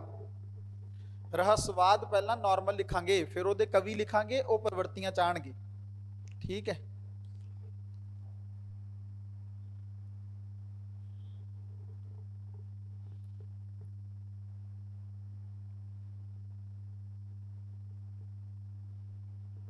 ਜਿਹੜੇ ਲੀਡਰ ਸੀ ਉਹਨਾਂ ਨੇ ਵੀ ਇਹ ਚੀਜ਼ ਕਰਕੇ ਘੋਸ਼ਣਾ ਕਰਤੀ ਇਹ ਤਾਂ ਕਮਿਊਨਿਸਟ ਨੇ, ਇਹਨਾਂ ਨੇ ਕੋਈ ਗੱਲ ਨਹੀਂ ਕਰਨੀ ਹੈਗੀ। ਇਹ ਤਾਂ ਵਿਚਾਰਧਾਰਾ ਇੱਕ, ਉਸ ਵਿਚਾਰਧਾਰਾ ਨੂੰ ਪ੍ਰਮੋਟ ਕਰ ਰਹੇ ਨੇ ਕਵਿਤਾ ਦੇ ਰਾਹੀਂ। ਇਹਨਾਂ ਕੋਲ ਕੁਝ ਹੋਇਆ ਨਹੀਂ। ਦੂਸਰਾ ਇੱਕ ਇੰਪੋਰਟੈਂਟ ਚੀਜ਼ ਹੋਰ, ਜਿਵੇਂ ਇੱਕ ਤਾਂ ਹੁੰਦਾ ਕਾਵ, ਇੱਕ ਹੁੰਦਾ ਗੱਦ ਦਾ ਹਿੱਸਾ। ਗੱਦ ਦੇ ਵਿੱਚ ਜਿਵੇਂ ਆਪਾਂ ਦੇਖਦੇ ਹਾਂ ਨਾਵਲ, ਨਾਟਕ, ਇਹਨਾਂ 'ਚ ਨਹੀਂ ਲਿਖੀ ਜਾ ਸਕੀ ਇਹ ਗੱਲ। ਥੋੜਾ ਬਹੁਤ ਗੁਰਦਿਆਲ ਸਿੰਘ ਵਗੈਰਾ ਨੇ ਟਰਾਈ ਵੀ ਕੀਤਾ ਵੀ ਨਾਵਲ ਲਿਖਣੇ ਦੀ ਕੋਸ਼ਿਸ਼ ਕੀਤੀ ਇਹਨਾਂ ਦੀ, ਪਰ ਬਹੁਤੇ ਵੱਡੇ ਪੱਧਰ ਤੇ ਜਿਹੜੇ ਗੱਦ ਲਿਖਾਰੀ ਸੀ ਉਹਨਾਂ ਨੇ ਇਸ ਚੀਜ਼ ਨੂੰ ਨਹੀਂ ਅਪਣਾਇਆ। ਇਹ ਵੀ ਇਹਦੀ ਇੱਕ ਸੀਮਾ ਰਹੀ। ਠੀਕ ਹੈ, ਕੁਝ ਕੁ ਸੀਮਾਵਾਂ ਵੀ ਸਾਨੂੰ ਪਤਾ ਹੋਣੀਆਂ ਚਾਹੀਦੀਆਂ ਨੇ। ਫਿਰ ਇਸ ਤੋਂ ਬਾਅਦ ਇਹ ਕੰਪਲੀਟ ਹੋ ਜਾਏਗਾ। ਇਹਨੂੰ ਫਿਰ ਅਸੀਂ ਹੁਣ ਵੈਸੇ ਅੱਜ ਦੇਖਦੇ ਹਾਂ, ਸ਼ੁਰੂ ਹੋ ਜਾਏ ਰੋਮਾਂਸਵਾਦ ਤਾਂ ਠੀਕ ਹੈ, ਨਹੀਂ ਤਾਂ ਫਿਰ ਨੈਕਸਟ ਕਲਾਸ ਅਸੀਂ ਇਹਨੂੰ ਰੋਮਾਂਸਵਾਦ ਦਾ ਟੌਪਿਕ ਸ਼ੁਰੂ ਕਰਾਂਗੇ। 3 ਸਾਡੇ ਪ੍ਰੋਪਰ ਕੰਪਲੀਟ ਹੋ ਜਾਣੇ ਆ। ਰੋਮਾਂਸਵਾਦ ਕਰਨ ਤੋਂ ਬਾਅਦ ਫਿਰ ਇੱਕ ਸਾਡਾ ਬਚੇਗਾ ਨਵ ਪ੍ਰਗਤੀਵਾਦ ਤੇ ਪ੍ਰਯੋਗਵਾਦ, ਸੁਹਜਵਾਦ। ਇਹ ਕਰਨ ਤੋਂ ਬਾਅਦ ਫਿਰ ਕਵੀਆਂ ਤੇ ਆਵਾਂਗੇ ਅਸੀਂ, ਪ੍ਰੋਪਰ ਇੱਕਦਮ ਕਨਸੈਪਟ ਕਲੀਅਰ ਕਰਕੇ ਫਿਰ ਅਸੀਂ ਉਹਦੇ ਤੇ ਆਵਾਂਗੇ। ਲਿਖੋ ਬਈ, ਪ੍ਰਗਤੀਵਾਦ ਕਾਵ ਦੇ ਦੀਆਂ ਸੀਮਾਵਾਂ। ਪ੍ਰਗਤੀਵਾਦ ਕਾਵ ਦੀਆਂ ਸੀਮਾਵਾਂ।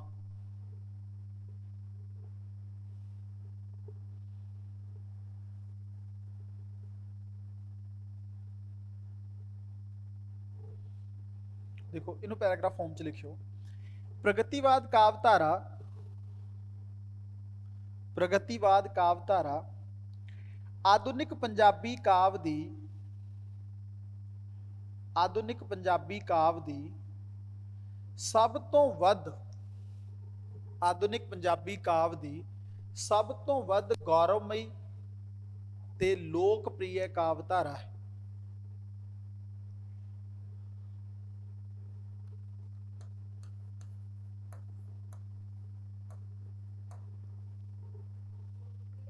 ਕਾਵਧਾਰਾ ਹੈ। ਪ੍ਰਗਤੀਵਾਦੀ ਕਾਵਧਾਰਾ ਆਧੁਨਿਕ ਪੰਜਾਬੀ ਕਾਵ ਦੀ ਸਭ ਤੋਂ ਵੱਧ ਗੌਰਵਮਈ ਤੇ ਲੋਕਪ੍ਰਿਯ ਕਾਵਧਾਰਾ ਹੈ। ਆਪਣੇ ਵਿਚਾਰਧਾਰਾਈ ਮਨੋਰਥ, ਆਪਣੇ ਵਿਚਾਰਧਾਰਾਈ ਮਨੋਰਥ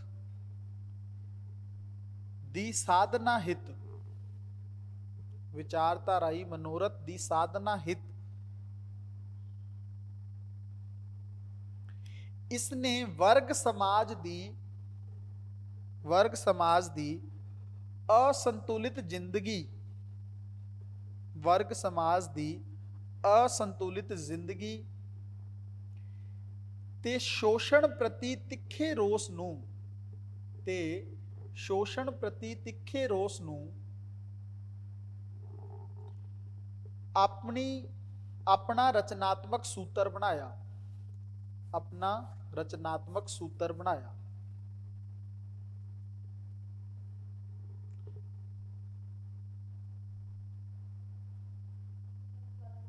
हाँ बोल देंगे। अपने विचारधाई मनोरथ दी साधना हित इसने वर्ग समाज दी असंतुलित जिंदगी ते शोषण प्रति तिखे रोस नूं अपना रचनात्मक सूत्र बनाया। सूत्र कहने ना आप, जिवें किसी चीज का कोई बना लेंदे आ फॉर्मूला, सूत्र बनाया। अपने समाजिक आदर्श दी साधना दी पद्धर ते, अपने समाजिक आदर्श दी साधना दी पद्धर ते इसने वर्ग रहित समाज दी आराधना कीती। अपनी समाजिक आदर्श दी साधना दी पद्धर ते इसने वर्ग रहित समाज दी आराधना कीती।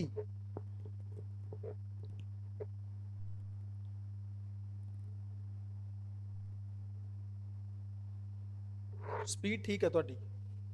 हाँ हल तो स्टार्टिंग है, वध जाएगी ना वो। बाकी आंसर राइटिंग जिवें मान लो तुसीं ऑफलाइन करदे हो फिर तो क्लास ही मैं डेली लिखाउणा, 10-12 ਮਿੰਟ ਦਾ ਟਾਈਮ ਦਿੰਨਾ, ਉਹ ਹੌਲੀ ਹੌਲੀ ਮੰਨ ਲਓ ਹੋ ਸਕਦਾ ਪਹਿਲੇ ਦਿਨ 13-14 ਮਿੰਟ ਲਿਖਣ, ਫਿਰ 12 ਮਿੰਟ ਲੱਗਣ, ਫਿਰ 11। ਦੇਖੋ ਸਭ ਤੋਂ ਮੇਨ ਕੀ ਹੁੰਦਾ ਨਾ, ਵਿਦਿਨ ਟਾਈਮ ਪੀਰੀਅਡ। ਮੈਂ ਇੱਕ ਗੱਲ ਕਹਿਣਾ, ਜਿਵੇਂ ਕਈ ਵਾਰੀ ਬੱਚਿਆਂ ਨੂੰ ਰਹਿੰਦਾ ਵੀ ਸਰ ਅਸੀਂ ਕੱਲ ਲਿਖ ਕੇ ਦਿਖਾ ਦਾਂਗੇ, ਮੈਂ ਕਹਿੰਦਾ ਲਿਖ ਕੇ ਦਿਖਾਓ, ਕਿਹੜਾ ਮਨਾ ਕੀਤਾ, ਬਟ ਘਰੇ ਜਾ ਕੇ ਅੱਧੇ ਘੰਟੇ 'ਚ ਬਹਿ ਕੇ ਕੁਐਸਚਨ ਨੂੰ ਸਜਾ ਕੇ ਲਿਖਣ ਨਾਲ ਦਾ ਫਾਇਦਾ ਹੈ ਕਿ ਤੁਸੀਂ ਇੱਥੇ ਸਪੀਡ ਕਰੋ, ਫਿਰ ਘਰੇ ਵਧੀਆ ਲਿਖ ਲਓ, ਉਹਨੂੰ ਪ੍ਰੋਪਰ ਜਾ ਕੇ ਫੇਰ ਕਰਕੇ। ਇੱਕ ਆਨਸਰ ਰਾਈਟਿੰਗ ਦੀ ਨਾ ਇਹਨਾਂ ਦੀ ਕਾਪੀਜ਼ ਮਿਲਦੀਆਂ, ਤੁਹਾਨੂੰ ਪਤਾ ਹੀ ਹੈ, ਮੇਨਸ ਲਈ ਤੁਸੀਂ ਪ੍ਰੈਕਟਿਸ ਕਰਦੇ ਹੋਵੋਗੇ। ਇੱਕ ਤਰਫ ਜਿਵੇਂ ਯੂਪੀਐਸਸੀ ਦੀ ਕਾਪੀ ਹੁੰਦੀ ਹੈ ਉੱਦਾਂ ਮਿਲ ਜਾਂਦੀ ਹੈ ਇੱਥੇ, ਉੱਦਾਂ ਉਸੇ ਕਾਪੀ ਦਾ ਇੱਕ ਪ੍ਰੋਪਰ ਵੱਡੀ ਕਾਪੀ ਲੈ ਲਓ, ਜਿਹਦੇ ਵਿੱਚ ਆਨਸਰ ਤੁਹਾਡੇ ਪੰਜਾਬੀ ਦੇ ਸਾਰੇ ਚੱਲਦੇ ਰਹਿਣ। ਤੁਹਾਡੇ 3.5 ਮਹੀਨੇ ਦੇ ਵਿੱਚ ਸਾਰੇ ਆਨਸਰ ਹੋ ਜਾਣ ਤੁਹਾਡੇ ਕੋਲ, 300-400-500 ਜਿਹੜੇ ਵੀ ਆਨਸਰ, ਬਸ ਉਹਨੂੰ ਰਿਵਾਈਜ਼ ਕਰੋ, ਲਿਖੋ, ਹੈ ਨਾ। ਕੱਲ ਨੂੰ ਤੁਸੀਂ ਦੁਬਾਰਾ ਵੀ ਟੈਸਟ ਸੀਰੀਜ਼ ਵੀ ਕਰਦੇ ਹੋ ਤਾਂ ਉਹਨੂੰ ਪ੍ਰੋਪਰ ਕੁਝ ਵੀ ਕਰਨ ਦੀ ਲੋੜ ਨਹੀਂ ਪੈਣੀ ਤੁਹਾਨੂੰ, ਕੁਝ ਵੀ ਕਰਨ ਦੀ ਲੋੜ, ਠੀਕ ਹੈ। ਉਹਨੂੰ ਬਸ ਉਹ ਬਟ ਪੈਰਲ ਹੁਣੇ ਤੋਂ ਤਿਆਰ ਕਰੋ ਉਹਨੂੰ। ਇੱਕ ਕਾਪੀ ਇੱਥੇ ਲਾ ਕੇ ਰੱਖੋ ਜਿਹਦੇ ਵਿੱਚ ਦੇਖੋ ਵੀ ਮੈਂ ਕਿੰਨਾ ਇੰਪਰੂਵ ਕਰ ਰਹੀ ਹਾਂ, ਵੀ ਮੈਂ 14 ਮਿੰਟ 'ਚ ਲਿਖ ਪਾ ਰਹੀ ਹਾਂ, ਇੱਕ ਹਫ਼ਤੇ ਬਾਅਦ 13 ਤੇ ਆਈ ਹਾਂ ਕਿ ਨਹੀਂ ਆਈ, ਅਗਲੇ ਹਫ਼ਤੇ 12 ਤੇ ਆਈ ਹਾਂ ਕਿ ਨਹੀਂ, ਐਦਾਂ ਕਰਨਾ ਪੈਣਾ। ਵਿਦਿਨ ਟਾਈਮ ਪੀਰੀਅਡ ਨਹੀਂ ਕਰੋਗੇ। ਦੇਖੋ ਹੁਣ ਜੇ ਦੋ ਚੀਜ਼ਾਂ ਨੇ ਨਾ, ਇੱਕ ਤਾਂ ਇਹ ਹੈਗਾ ਵੀ ਤੁਹਾਡੇ ਕੋਲ ਕੰਟੈਂਟ, ਆਨਸਰ ਰਾਈਟਿੰਗ 'ਚ ਦੋ ਚੀਜ਼ਾਂ ਹੁੰਦੀਆਂ ਨੇ, ਇੱਕ ਤੁਹਾਡੇ ਕੋਲ ਕੁਆਲਿਟੀ ਦਾ ਕੰਟੈਂਟ ਹੋਵੇ, ਇੱਕ ਤੁਸੀਂ ਉਹਨੂੰ ਰਿਪਰੈਜ਼ੈਂਟ ਕਰ ਪਾਓ। ਜਿਸ ਬੰਦੇ ਕੋਲ ਕੰਟੈਂਟ ਕੁਆਲਿਟੀ ਬਹੁਤ ਹੀ ਵਧੀਆ ਬਟ ਲਿਖ ਨਹੀਂ ਪਾ ਰਿਹਾ, ਕੋਈ ਫਾਇਦਾ ਨਹੀਂ ਬਈ। ਐਗਜ਼ਾਮੀਨਰ ਨੂੰ ਕੀ ਪਤਾ ਨਾ ਕੀ ਆ, ਐਗਜ਼ਾਮੀਨਰ ਨੂੰ ਕੀ ਪਤਾ ਸਿਮਰਨ ਕੌਣ ਆ, ਜਾਂ ਉਹਨੂੰ ਕਿੰਨਾ ਕੋ ਨੌਲੇਜ ਆ। ਉਹਨੇ ਤਾਂ ਜਿਹੜੀਆਂ 9 ਕਾਪੀਜ਼ ਤੁਸੀਂ ਦੇ ਕੇ ਆਓਗੇ ਨਾ ਉਹਨੂੰ, ਉਹਦੇ ਦੇ ਬੇਸ ਤੇ ਉਹਨੇ ਜੱਜ ਕਰਨਾ ਵੀ ਸਿਮਰਨ ਨੂੰ ਕਿੰਨੀ ਕੁ ਨੌਲੇਜ ਆ, ਹੈ ਨਾ। ਜੇ ਤੁਸੀਂ ਉਹਨੂੰ ਐਕਸਪ੍ਰੈਸ ਹੀ ਨਹੀਂ ਕਰ ਪਾ ਰਹੇ, ਤੁਹਾਡੇ ਕੋਲ ਕਿੰਨਾ ਵੀ ਨੌਲੇਜ, ਉਹਦਾ ਕੋਈ ਫਾਇਦਾ ਨਹੀਂ। ਤੇ ਜਿਹੜੇ ਬੰਦੇ ਨੂੰ ਬਹੁਤ ਸੋਹਣਾ ਢੰਗ ਨਾਲ ਲਿਖਣਾ ਆਉਂਦਾ ਹੈ ਬਟ ਉਹਦੇ ਕੋਲ ਕੰਟੈਂਟ ਨਹੀਂ ਹੈਗਾ, ਉਹਦਾ ਵੀ ਕੋਈ ਫਾਇਦਾ ਨਹੀਂ। ਇਹਦਾ ਮਤਲਬ ਦੋਨੋਂ ਚੀਜ਼ਾਂ ਚਾਹੀਦੀਆਂ ਨੇ, ਕੰਟੈਂਟ ਤੁਹਾਡੇ ਕੋਲ ਬੈਸਟ ਹੋਣਾ ਚਾਹੀਦਾ ਤੇ ਰਿਪਰੈਜ਼ੈਂਟੇਸ਼ਨ ਤੁਹਾਡੀ ਉਹ ਤੁਸੀਂ ਇੰਪਰੂਵ ਕਰਨੀ। ਪੈਰਾਗ੍ਰਾਫ ਫਾਰਮ 'ਚ ਕਿਵੇਂ ਲਿਖਣਾ, ਇੰਟਰੋਡਕਸ਼ਨ ਕਿਵੇਂ ਲਿਖਣੀ ਆ, ਆਥਰ ਦਾ ਕੋਟੇਸ਼ਨ ਆ ਉਹਨੂੰ ਕਿਵੇਂ ਕੋਟ ਕਰਨਾ, ਸਭ ਕੁਝ ਮੈਂ ਦੱਸਦਾ ਰਹਿਣਾ। ਇਨਵਰਟਡ ਕੌਮਾ ਦੇ ਵਿੱਚ ਇਹ ਚੀਜ਼ ਲਿਖੋ, ਇਹਨੂੰ ਇਦਾਂ ਸਪੇਸ ਛੱਡ ਕੇ ਲਿਖੋ, ਜਦੋਂ ਆਨਸਰ ਰਾਈਟਿੰਗ ਚੈੱਕ ਵੀ ਕਰਾਓਗੇ ਤਾਂ ਵੀ ਠੀਕ ਹੈ। ਦੋਨੋਂ ਚੀਜ਼ਾਂ ਕਰਨੀਆਂ ਨੇ parallel with in time period. ਅੱਛਾ, ਜਿਹੜਾ ਕਲਾਸ ਦੇ ਵਿੱਚ ਜਿਹੜੀ ਚੀਜ਼ ਹੋ ਜਾਂਦੀ ਹੈ ਨਾ, ਉਹ ਕਲਾਸ 'ਚ ਹੋ ਜਾਂਦੀ ਹੈ। ਬਾਅਦ 'ਚ ਜਿਹੜਾ ਬੰਦਾ ਛੱਡ ਦਿੰਦਾ ਹੁੰਦਾ ਨਾ ਵੀ ਮੈਂ ਘਰੇ ਜਾ ਕੇ ਕੁਝ ਨਹੀਂ ਹੁੰਦਾ ਰੂਮ ਜਾ ਕੇ ਕੀ ਹੁੰਦਾ ਤੁਹਾਨੂੰ ਤਾਂ ਪਤਾ ਹੀ ਆ। ਸਟੂਡੈਂਟ ਲਾਈਫ ਦੇ ਵਿੱਚ ਇਹ ਚੀਜ਼ ਹੈਗੀ ਆ, ਨਾਰਮਲੀ ਆਪਾਂ ਕਹਿ ਦਿੰਦੇ ਹਾਂ ਵੀ ਅਸੀਂ ਜਾ ਕੇ ਹੋਰ ਬੈਸਟ ਕਰ ਲੈਣਾ, ਬਟ ਬੈਸਟ ਕੁਝ ਵੀ ਨਹੀਂ ਹੁੰਦਾ ਜਿਹੜਾ ਕਲਾਸ ਹੋ ਜਾਂਦਾ ਉਹ ਹੋ ਜਾਂਦਾ, ਬਸ ਬਾਕੀ ਤਾਂ ਰਹਿ ਜਾਂਦਾ। ਤੇ ਕਲਾਸ 'ਚ ਕਨਸੈਪਟ ਕਈ ਸੁਣ ਲੈਂਦੇ। ਆਨਲਾਈਨ ਦਾ ਮੈਨੂੰ ਇੱਕ ਨੁਕਸਾਨ ਹੋਰ ਵੀ ਲੱਗਦਾ ਹੁੰਦਾ ਬਹੁਤੇ ਬੱਚਿਆਂ ਦਾ, ਕਿ ਆਨਲਾਈਨ ਕਈ ਵਾਰੀ ਫੋਕਸ ਨਹੀਂ ਰਹਿ ਪਾਉਂਦਾ ਉਹਨਾਂ, ਹੁੰਦਾ ਕਿ ਨਹੀਂ ਇਹ ਜਨਰਲ ਚੀਜ਼ ਆ, ਫੋਕਸ ਉਹਨਾਂ ਨਹੀਂ ਰਹਿ ਪਾਉਂਦਾ, ਵੀਡੀਓ ਚੱਲਦੀ ਰਹਿੰਦੀ ਸਾਡੇ ਦਿਮਾਗ ਦੇ ਵਿੱਚ, ਉਹਨਾਂ ਚੀਜ਼ ਪ੍ਰੋਪਰ ਕਲੀਅਰ ਨਹੀਂ ਹੋ ਪਾਉਂਦੀ। ਦੂਸਰਾ, ਇਹਨੂੰ ਇਦਾਂ ਹੀ ਪ੍ਰੈਕਟਿਸ ਕਰਨਾ ਹੈਗਾ ਕਿ ਕਲਾਸ ਦੇ ਵਿੱਚ ਹੀ ਤੁਹਾਡੀਆਂ ਚੀਜ਼ਾਂ, ਮਤਲਬ ਆਨਲਾਈਨ ਵੀ ਰਹੋ ਤਾਂ ਵੀ ਬੱਚੇ ਦੇ ਵਿੱਚ ਇੱਕ ਇਹ ਹੋਣੀ ਚਾਹੀਦੀ ਓਨੈਸਟੀ ਕਿ ਮੈਂ ਲਿਖਦਾ 10 ਬਾਰ, ਕਿਉਂਕਿ ਕਲਾਸ ਪ੍ਰੋਪਰ ਇਸ ਚੀਜ਼ ਹੈ ਵੀ ਆਨਸਰ ਰਾਈਟਿੰਗ ਕਰਾਣੀ ਆ। ਜਿਹੜੀ ਵੀਡੀਓ ਪ੍ਰਮੋਸ਼ਨ ਦੀ ਚੱਲੀ ਉਹ 'ਚ ਪਹਿਲੀ ਗੱਲ ਹੀ ਇਹ ਕੀਤੀ ਗਈ ਹੈ ਕਲਾਸ ਦੇ ਵਿੱਚ ਆਨਸਰ ਰਾਈਟਿੰਗ ਪਹਿਲੇ ਦਿਨ ਤੋਂ ਹੋਏਗੀ, ਕਿਉਂਕਿ ਮੈਨੂੰ ਪਤਾ ਨਾ ਮੇਨਲੀ ਤਾਂ ਦੇਖੋ ਮੇਨਸ ਇਜ਼ ਇਕੁਅਲ ਟੂ ਕੀ ਆ, ਆਨਸਰ ਰਾਈਟਿੰਗ। ਜੇ ਤੁਸੀਂ ਉਹੀ ਨਹੀਂ ਕਰਕੇ ਗਏ ਪ੍ਰੋਪਰ ਤਾਂ ਫਿਰ ਫਾਇਦਾ ਕੀ। ਮੈਂ ਚਾਹੁੰਦਾ ਜਿੱਦਣ ਤੁਸੀਂ ਇਹ ਕਲਾਸ ਛੱਡੋ, ਕੌਨਫੀਡੈਂਸ ਤੁਹਾਡਾ ਐਕਸਟ੍ਰੀਮ ਲੈਵਲ ਤੇ ਹੋਵੇ ਕਿ ਪੰਜਾਬੀ 'ਚ ਆਨਸਰ ਜਿਵੇਂ ਮਰਜ਼ੀ ਲਿਖਾ ਲਓ, ਕੋਈ ਦਿੱਕਤ ਨਹੀਂ ਹੈ, ਉੱਦਾਂ ਦਾ ਕੌਨਫੀਡੈਂਸ ਆਉਣਾ ਚਾਹੀਦਾ, ਫਿਰ ਵਰਨਾ ਟੀਚਰ ਦਾ ਕੋਈ ਫਾਇਦਾ ਨਹੀਂ ਹੈਗਾ ਉਹ। ਬਟ ਪਹਿਲੇ ਦਿਨ ਤੋਂ ਹੌਲੀ ਹੌਲੀ ਕੰਟੈਂਟ, ਕਈ ਵਾਰੀ ਕੀ ਹੁੰਦਾ ਵੀ ਜਿਵੇਂ ਚੀਜ਼ ਆਪਾਂ ਲਿਖਾਈ ਉਹ ਔਨ ਦੀ ਸਪੋਟ ਦਿਮਾਗ 'ਚ ਨਹੀਂ ਰਹਿੰਦੀ, ਸਾਨੂੰ ਫਿਰ ਹੁੰਦਾ ਵੀ ਅਸੀਂ ਇੱਕ ਵਾਰ ਰਿਵੀਜ਼ਨ ਕਰਕੇ ਫਿਰ ਲਿਖੀਏ, ਇਸ ਕਰਕੇ ਛੱਡ ਦਿਓ। ਬਟ ਜੇ ਕਲਾਸ ਦੇ ਵਿੱਚ ਮੰਨ ਲਓ 1.5 ਘੰਟਾ ਪੜ੍ਹਾਇਆ ਹੈ, 1.5 ਪੌਣੇ 2 ਘੰਟੇ ਕਲਾਸ ਚੱਲੀ, ਲਾਸਟ ਦੇ 10 ਮਿੰਟ ਲਿਖਣਾ, ਇਹਦਾ ਮਤਲਬ ਕੁਛ ਤਾਂ ਸੁਣਿਆ ਹੀ ਹੋਣਾ, ਕੁਛ ਤਾਂ ਦਿਮਾਗ 'ਚ ਆਇਆ ਹੋਣਾ, ਉਹਨੂੰ ਆਪਣੇ ਵਰਡਸ ਲਿਖੋ। ਉਹ ਜਿਹੜਾ ਤੁਹਾਨੂੰ ਲੱਗੇਗਾ ਨਾ ਵੀ ਇਹ ਤਾਂ ਮੈਂ ਕੀ ਕਚਰਾ ਜਿਹਾ ਲਿਖਤਾ ਹੈਗਾ, ਉਹ ਕਚਰਾ ਹੀ ਮੇਨ ਆ, ਕਿਉਂਕਿ ਉੱਥੇ ਜਾ ਕੇ ਤੁਹਾਡਾ ਆਪਣਾ ਹੱਥ ਹੀ ਆ, ਉਹਨੇ ਹੀ ਲਿਖਣਾ ਹੈਗਾ। ਉਹ ਇੱਥੇ ਪ੍ਰੈਕਟਿਸ ਜਿੰਨੀ ਜ਼ਿਆਦਾ ਹੋ ਜਾਏਗੀ, ਜਿੰਨੀ ਜ਼ਿਆਦਾ ਉਸ ਚੀਜ਼ ਤੇ ਵਰਕ ਉਹ ਟਾਈਮਿੰਗ ਇੰਪਰੂਵ ਹੋ ਜਾਏਗਾ। 10-11 ਮਿੰਟ ਤੱਕ ਜਦੋਂ ਆ ਗਏ ਯੂਪੀਐਸਸੀ ਦਾ ਆਨਸਰ ਲਿਖਣ 'ਚ, ਬਸ ਫਿਰ ਕਿਹਨੇ ਰੋਕਣਾ ਹੈਗਾ, ਪੇਪਰ ਪੂਰਾ ਹੋ ਜਾਣਾ ਉੱਥੇ। ਠੀਕ ਹੈ, ਪਹਿਲਾ ਪੈਰਾਗ੍ਰਾਫ ਲਾਸਟ ਲਾਈਨ ਕੀ ਲਿਖਵਾਈ ਹੈ, ਆਰਾਧਨਾ ਕੀਤੀ ਨਾ, ਹਾਂ ਪੈਰਾਗ੍ਰਾਫ ਚੇਂਜ ਕਰ ਲਓ। ਪਰੰਤੂ ਕਿਰਿਆ ਅਤੇ ਪ੍ਰਤੀਕਿਰਿਆ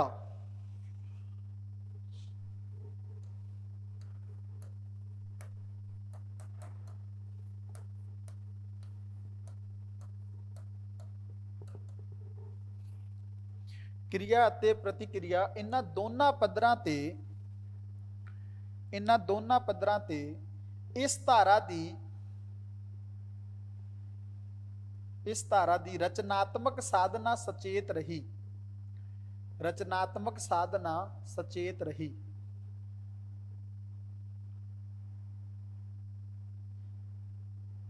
ਇਹ ਸਚੇਤਨਾ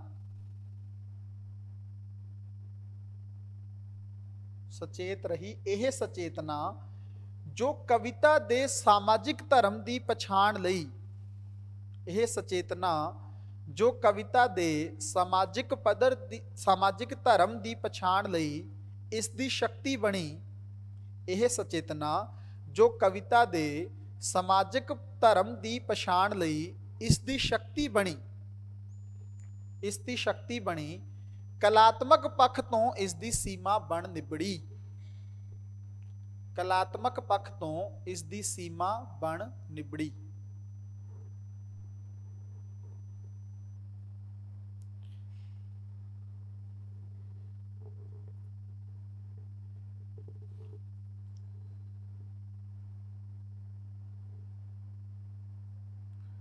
ਕਲਾ ਬਿਰਤੀ ਲਈ, ਇਸੇ ਵਿੱਚ ਹੀ ਲਿਖੋ, ਕਲਾ ਬਿਰਤੀ ਲਈ ਵਿਚਾਰ ਦੇ ਕਰੜੇ ਸੰਜਮ ਦੇ ਪੁੱਲ ਹੇਠੋਂ, ਕਲਾ ਬਿਰਤੀ ਲਈ ਵਿਚਾਰ ਦੇ ਕਰੜੇ ਸੰਜਮ ਦੇ ਪੁੱਲ ਹੇਠੋਂ ਗੁਜ਼ਰਨਾ ਲਾਜ਼ਮੀ ਹੋ ਗਿਆ। ਵਿਚਾਰ ਦੇ ਕਰੜੇ ਸੰਜਮ ਦੇ ਪੁੱਲ ਹੇਠੋਂ ਗੁਜ਼ਰਨਾ ਲਾਜ਼ਮੀ ਹੋ ਗਿਆ।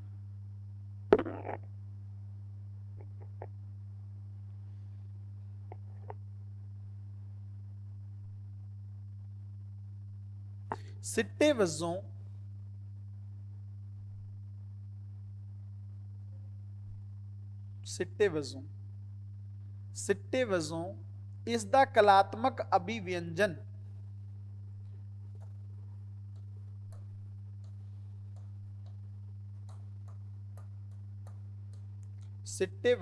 ਇਸ ਦਾ ਕਲਾਤਮਕ ਅਭਿਵਿਅੰਜਨ ਸਮੁੱਚੀ ਮਨੁੱਖੀ ਸ਼ਖਸੀਅਤ ਨੂੰ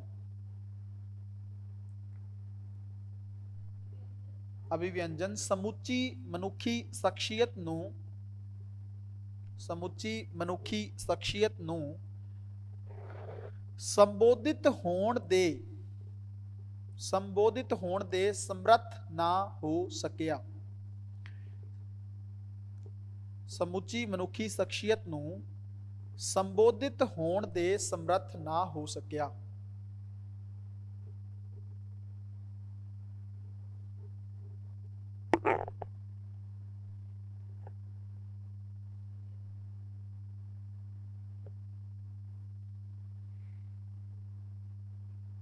ठीक है, मतलब समूची ओबवियस ही गल है, किसी सैक्शन की गल कर रहे थे, मतलब सारे लोग शामिल नहीं सी उन्होंने कविता च। ठीक है, वही नैगेटिव आस्पेक्ट दिखाया। अगला पैराग्राफ चेंज करके लिखियो, प्रगतिवादी कवियां ने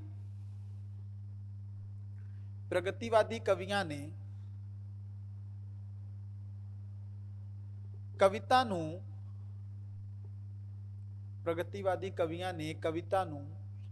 निरोल सिद्धांतां दी व्याख्या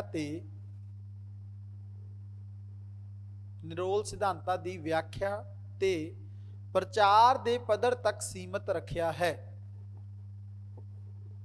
कविता नूं निरोल सिद्धांतां दी व्याख्या अते या ते प्रचार दे पद्धर तक सीमित रखिया है।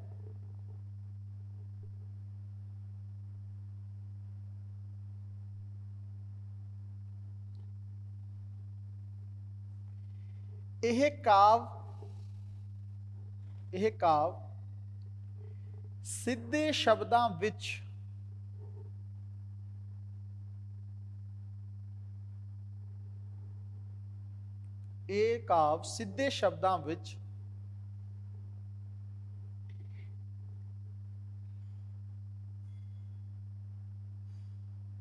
किसी भी समस्या नूं प्रस्तुत नहीं करता। सीधे शब्दां विच किसी भी समस्या नूं प्रस्तुत नहीं करता, सगों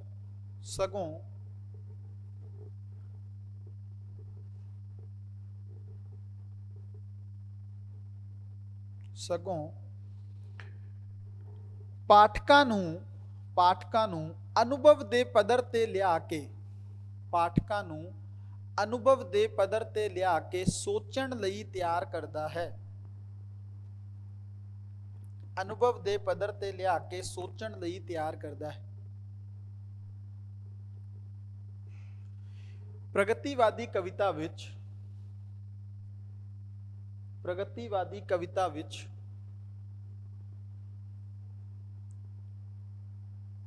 ਡੂੰਘੇ ਅਨੁਭਵ ਦੀ ਘਾਟ ਵੀ ਮਹਿਸੂਸ ਹੁੰਦੀ ਹੈ। ਡੂੰਘੇ ਅਨੁਭਵ ਦੀ ਘਾਟ ਵੀ ਮਹਿਸੂਸ ਹੁੰਦੀ ਹੈ।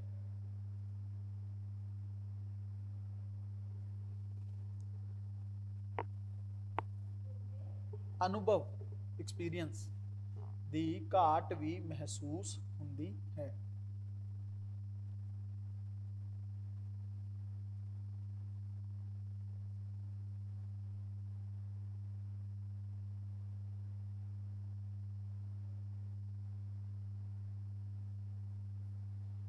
अगला पैराग्राफ लिखो। ਸਾਹਿਤ ਦੀ ਪਹਿਰੇਦਾਰੀ ਕਰ ਰਹੇ ਨੇਤਾਵਾਂ ਅਤੇ ਆਲੋਚਕਾਂ ਨੇ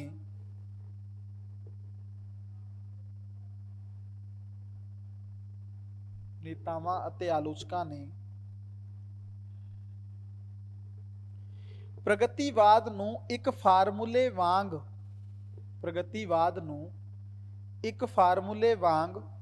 ਵਰਤਣ ਦੇ ਆਦੇਸ਼ ਜਾਰੀ ਕਰ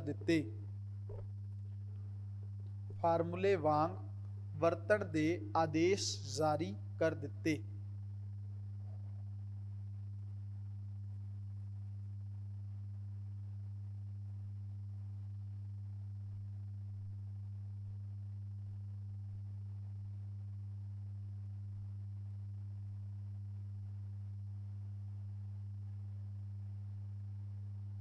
ਜਿਨ੍ਹਾਂ ਸਾਹਿਤ ਵੰਨਗੀਆਂ ਵਿੱਚ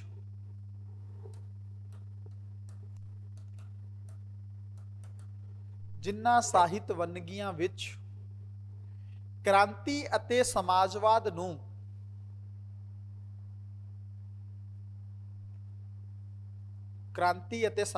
ਨੂੰ ਇੱਕ ਝੰਡੇ ਵਾਂਗ ਨਹੀਂ ਲਹਿਰਾਇਆ ਜਾਂਦਾ ਸੀ। ਕ੍ਰਾਂਤੀ ਅਤੇ ਸਮਾਜਵਾਦ ਨੂੰ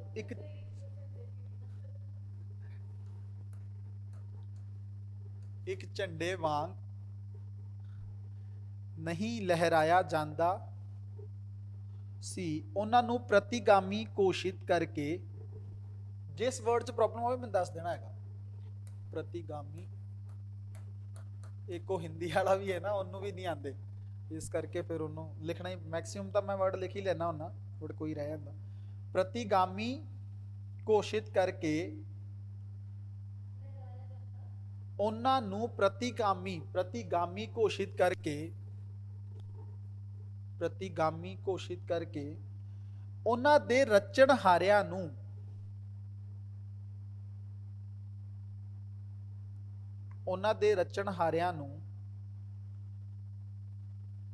ਹਿਮਾਕਤ ਦੀ ਨਜ਼ਰ ਨਾਲ ਦੇਖਿਆ ਜਾਣ ਲੱਗਾ।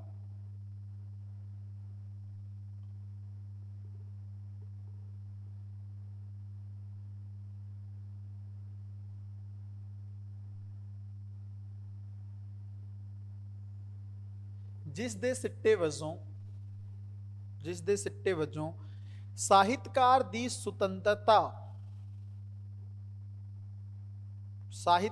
ਸੁਤੰਤਰਤਾ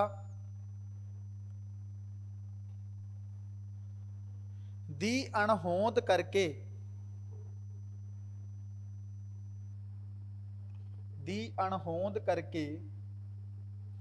ਪ੍ਰਮਾਣਿਕ ਕਿਸਮ ਦੇ ਲੇਖਕ ਤੇ ਪਾਠਕ ਇਸ ਪ੍ਰਵਿਰਤੀ ਤੋਂ ਉਪਰਾਮ ਹੋਣ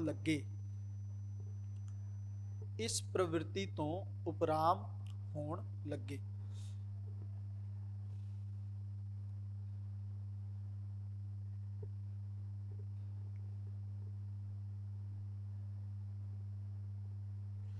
ਸਾਹਿਤ ਵਿੱਚ ਅਨੁਭਵ ਤੇ ਅਭਿਵਿਅਕਤੀ ਦੀ ਦ੍ਰਿਸ਼ਟੀ, ਸਾਹਿਤ ਵਿੱਚ ਅਨੁਭਵ ਤੇ ਅਭਿਵਿਅਕਤੀ ਦੀ ਦ੍ਰਿਸ਼ਟੀ ਤੋਂ ਨਵੇਂ ਪ੍ਰਯੋਗਾਂ ਦੀ ਜ਼ਰੂਰਤ ਬੜੀ ਸ਼ਿੱਦਤ ਨਾਲ ਹੋਣ ਲੱਗੀ।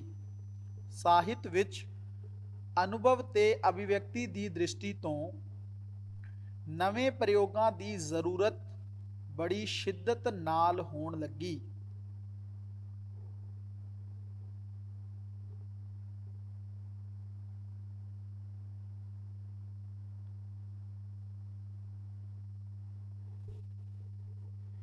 ਇਹਨਾਂ ਸਥਿਤੀਆਂ ਵਿੱਚ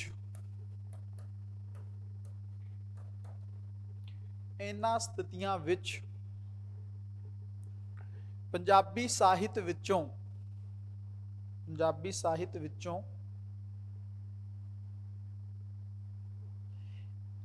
ਪ੍ਰਗਤੀਵਾਦੀ ਪ੍ਰਵਿਰਤੀ ਮੱਧਮ ਪੈ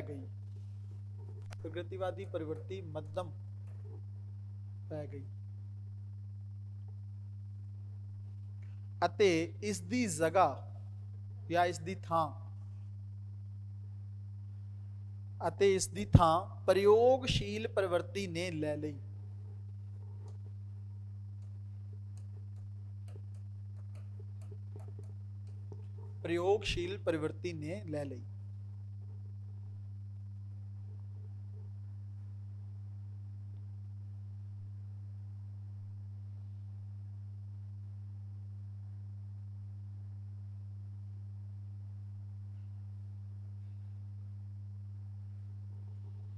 ठीक है,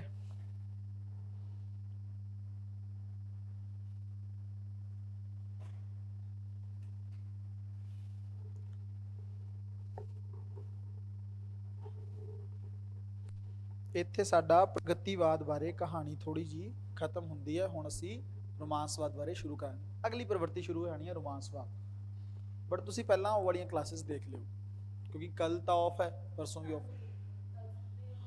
ਹਾਂ, ਦੋਨੋਂ ਦਿਨ ਤੁਸੀਂ ਪੁਰਾਣੀਆਂ ਕਲਾਸਿਸ ਦੇਖ ਕੇ ਆਪਣੇ ਨੋਟਸ ਬਣਾ ਕੇ ਰੱਖ ਲਓ, ਤੇ ਉਸ ਤੋਂ ਬਾਅਦ ਫਿਰ ਤੁਹਾਨੂੰ ਅੱਗੇ ਵਾਲੀ ਚੀਜ਼ਾਂ ਸਮਝਣ 'ਚ ਪ੍ਰੋਬਲਮ ਨਹੀਂ ਆਏਗੀ। ਵੈਸੇ ਮੈਂ ਬਰੀਫ ਕਰਤਾ ਹੈਗਾ ਤੁਹਾਨੂੰ ਸਾਰਾ ਹੀ, ਹੈ ਨਾ, ਕਿ ਪ੍ਰਗਤੀਵਾਦ ਕੀ ਹੁੰਦਾ ਹੈ, ਨਵਰਹਸਵਾਦ ਕੀ ਹੁੰਦਾ ਹੈ। ਇਹ ਚੀਜ਼ ਬਈ ਆਨਲਾਈਨ ਬੱਚਿਆਂ ਨੇ ਲਿਖ ਲਿਆ, ਥੋੜਾ ਦੱਸ ਦਿਓ ਆਪਣੇ ਬਾਰੇ।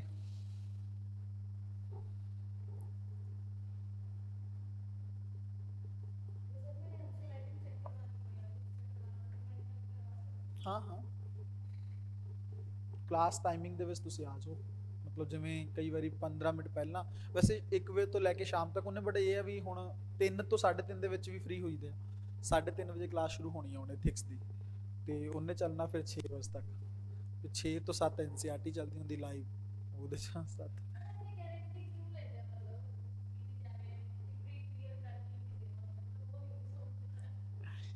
ਹੈਗਾ ਇਹਨਾਂ ਦਾ ਸਿਸਟਮ, ਮਤਲਬ ਕੁਐਸਚਨਸ ਆਉਂਦੇ ਨੇ ਇਹਦੇ 'ਚੋਂ, ਤੇ ਕਲਾਸ ਨੋਟਸ 'ਚੋਂ ਉਹ ਥੋੜਾ ਜਿਹਾ ਵਰਕ ਕਰਨਾ ਪੈਂਦਾ ਕਾਫੀ ਜ਼ਿਆਦਾ, ਬਟ ਹੈਗਾ।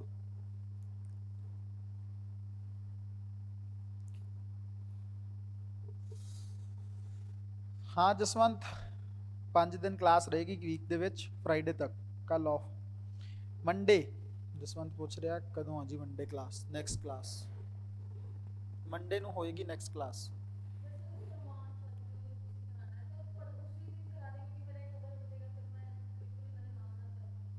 ਕਿਵੇਂ? ਅੱਜ ਨਹੀਂ ਹੋਣਾ, ਹੁਣ ਮੰਡੇ ਹੀ ਕਰਾਂਗੇ, ਕਿਉਂਕਿ ਹੁਣ ਟਾਈਮ ਹੋ ਚੁੱਕਿਆ ਹੈ। ਕਿਤੇ ਮੰਡੇ ਨੂੰ ਕਲਾਸ ਹੋਏਗੀ, ਉਹ ਨਾਲ ਹੀ ਤਾਂ ਹੀ ਤੁਹਾਡੇ ਕਰਕੇ ਹੀ ਰੁਕਿਆ ਵੀ ਹੈ, ਕਿਉਂਕਿ ਇਹਦੇ ਵਿੱਚ ਇਹ ਸੀ ਅੱਜ ਵੈਸੇ ਹੋ ਜਾਣਾ ਸੀ, ਜੇ ਤੁਸੀਂ ਨਾ ਹੁੰਦੇ ਤਾਂ ਓਬਵੀਅਸਲੀ ਜਦੋਂ ਕੋਈ ਸਾਹਮਣੇ ਬੱਚਾ ਨਹੀਂ ਹੁੰਦਾ ਨਾ, ਫਿਰ ਕਲਾਸ ਇੱਕਦਮ ਸਪੈਸੀਫਿਕ ਵੀ ਚੱਲਦੀ ਰਹਿੰਦੀ ਹੈ। ਫਿਰ ਮੈਨੂੰ ਪਤਾ ਉਹ ਬੱਚੇ ਕੀ ਕਹਿ ਰਹੇ ਨੇ, ਲਿਖਾਈ ਲਿਖੀ ਚਲੋ, ਬਟ ਸਾਹਮਣੇ ਬੱਚਾ ਹੁੰਦਾ ਫਿਰ ਥੋੜਾ ਕਨਵਰਸੇਸ਼ਨ 'ਚ ਵੀ ਟਾਈਮ ਜਾਂਦਾ, ਉਹ ਸਭ ਚੀਜ਼ਾਂ ਵੀ ਦੇਖਣੀਆਂ ਨੇ। ਬਟ ਇਹ ਮੈਨੂੰ ਇਹ ਵੀ ਸੀ ਵੀ ਅੱਜ ਮੈਂ ਸਾਰੀਆਂ ਚੀਜ਼ਾਂ ਕਰਵਾਈਆਂ, ਫਿਰ ਤੁਹਾਨੂੰ ਇਹ ਨਾ ਹੋਵੇ ਬਲਕ ਨਾ ਲੱਗੇ। ਅੱਜ ਦਾ ਕੰਟੈਂਟ ਥੋੜਾ ਘੱਟ ਹੋਣਾ ਚਾਹੀਦਾ ਮੰਡੇ ਤੋਂ, ਕਿਉਂਕਿ ਤੁਸੀਂ ਪੁਰਾਣੀਆਂ ਕਲਾਸਿਸ, ਮੈਂ ਤਾਂ ਇਸ ਕਰਕੇ ਹੀ ਪੁੱਛਿਆ ਸੀ ਵੀ ਤੁਸੀਂ ਕਰ ਲਈਆਂ ਕਿ ਨਹੀਂ। ਜੇ ਪੁਰਾਣੀਆਂ ਕਲਾਸਿਸ ਕੀਤੀਆਂ ਹੁੰਦੀਆਂ ਫਿਰ ਆਪਾਂ ਉਹੀ ਸਪੀਡ ਰੱਖਦੇ। ਅੱਛਾ ਅੱਛਾ ਅੱਛਾ, ਤੁਸੀਂ ਹਾਲੇ ਆਨਲਾਈਨ ਐਡਮਿਸ਼ਨ ਲਿਆ ਹੈ ਨਾ? ਤੁਸੀਂ ਕਿਹਾ ਵੀ ਮੈਂ ਇੱਕ ਡੈਮੋ ਕਰਕੇ ਦੇਖਦੀ ਹਾਂ। ਹਾਂ ਟਾਈਮਿੰਗ ਦਾ, ਹਾਂ ਦੇਖ ਲਿਓ ਤੁਸੀਂ, ਜੇ ਤੁਹਾਡੇ ਤੇ ਆ। ਹੁਣ ਮੈਂ ਤਾਂ ਆਪਣੇ ਵੱਲੋਂ ਕੁਝ ਨਹੀਂ ਕਹਾਂਗਾ, ਬਾਕੀ ਤੁਹਾਡਾ ਆਪਣਾ ਕੰਫਰਟ ਆ। ਬਟ ਅਲਟੀਮੇਟਲੀ ਇਹ ਆ ਵੀ ਤੁਹਾਨੂੰ ਵੀ ਇਹ ਪਤਾ ਵੀ ਸੀਸੈਟ ਤਾਂ ਕੁਆਲੀਫਾਈ ਹੀ ਕਰਨਾ, ਇਹਨੇ ਤੁਹਾਨੂੰ ਪਹੁੰਚਾਉਣਾ। ਤੇ ਆਫਲਾਈਨ ਜੇ ਤੁਸੀਂ ਕਰੋਗੇ ਤੁਹਾਡੇ ਲਈ ਬੈਟਰ ਆ, ਬਾਕੀ ਤਾਂ ਕੋਈ ਇਸ਼ੂ ਨਹੀਂ ਹੈ। ਟਾਈਮਿੰਗ ਤੁਹਾਡਾ ਇੰਪੋਰਟੈਂਟ ਆ, ਉਹ ਦੇਖ ਲਿਓ। ਰਹਿੰਦੇ ਤਾਂ ਆਸ-ਪਾਸ ਹੀ ਹੋਵੋਗੇ ਨਾ ਤੁਸੀਂ ਕਿੱਥੇ? ਅੱਛਾ ਹਾਂ, ਤੇ ਫਿਰ ਤਾਂ ਇੱਥੇ ਰਹਿ ਕੇ ਕਲਾਸ ਨਾ ਕਰ ਪਾਓਗੇ, ਥੋੜਾ ਹੈ ਨਹੀਂ।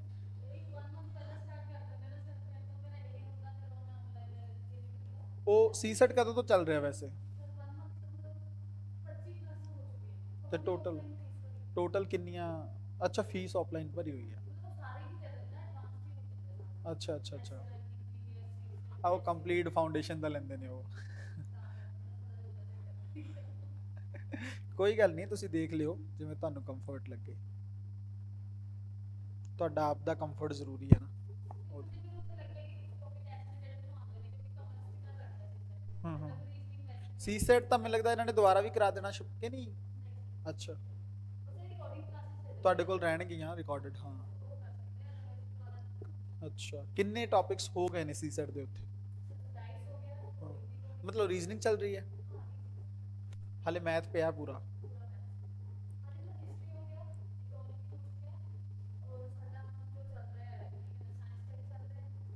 ਇਕਨੋਮੀ ਪ੍ਰੋਪਰ ਹੋ ਗਿਆ ਕਿ ਬਸ ਹੋ ਹੀ ਗਿਆ?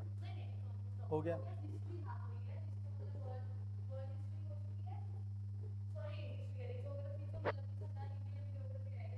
ਜੀਡੀਪੀ ਡਿਫਲੇਟਰ ਕੀ ਹੁੰਦਾ? ਜੀਡੀਪੀ ਡਿਫਲੇਟਰ ਕੀ ਹੁੰਦਾ? ਜੀਡੀਪੀ ਡਿਫਲੇਟਰ।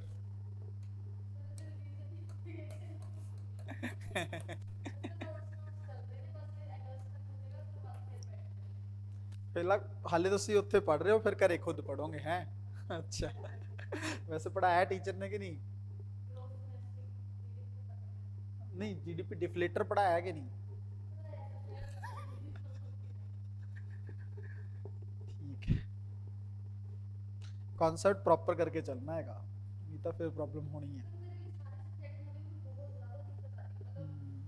ਕਾਮਰਸ ਦੇ ਵਿੱਚ ਇਕਨੋਮੀ ਤੇ ਤੁਹਾਡਾ ਥੋੜਾ ਜਿਹਾ ਰਹਿਣਾ ਟੱਚ ਨਹੀਂ? ਹਾਂ, ਆਪਣੇ ਵਾਲੇ ਤਾਂ ਪੜਾਉਂਦੇ ਵੀ ਇਦਾਂ ਦੇ ਹੀ ਹੈ ਨਾ। ਤੁਸੀਂ ਐਮਕਾਮ ਪੰਜਾਬੀ ਡਿਪਾਰਟਮੈਂਟ ਚੋਂ ਹੀ ਕੀਤਾ? ਪੰਜਾਬੀ ਉਹ ਜਿਹੜਾ, ਅੱਛਾ ਕਾਮਰਸ ਡਿਪਾਰਟਮੈਂਟ ਜਿਹੜੇ ਪਸਰੀਚਾ ਸਰ ਤੇ ਉਹ ਸਾਰੇ ਸਰ ਹਰ ਵੀ ਹੈਗੇ ਨੇ, ਅਰੋੜਾ ਸਰ ਜਿਹੜੇ ਨੇ ਚੇਂਜ ਹੋ ਗਏ ਨੇ? ਉਹ ਤੁਹਾਨੂੰ ਸਟਾਕ ਮਾਰਕੀਟ ਵਗੈਰਾ ਪੜਾਉਂਦੇ? ਐਮਕਾਮ ਸਿੰਪਲ ਲਈ ਸੀ, ਫਾਈਨਾਂਸ ਉਹਦੇ ਦੋ ਹੁੰਦੀਆਂ ਨੇ ਨਾ ਸਰ? ਸਿੰਪਲ ਚੋਂ ਕੀਤਾ ਸੀ, ਅੱਛਾ ਅੱਛਾ।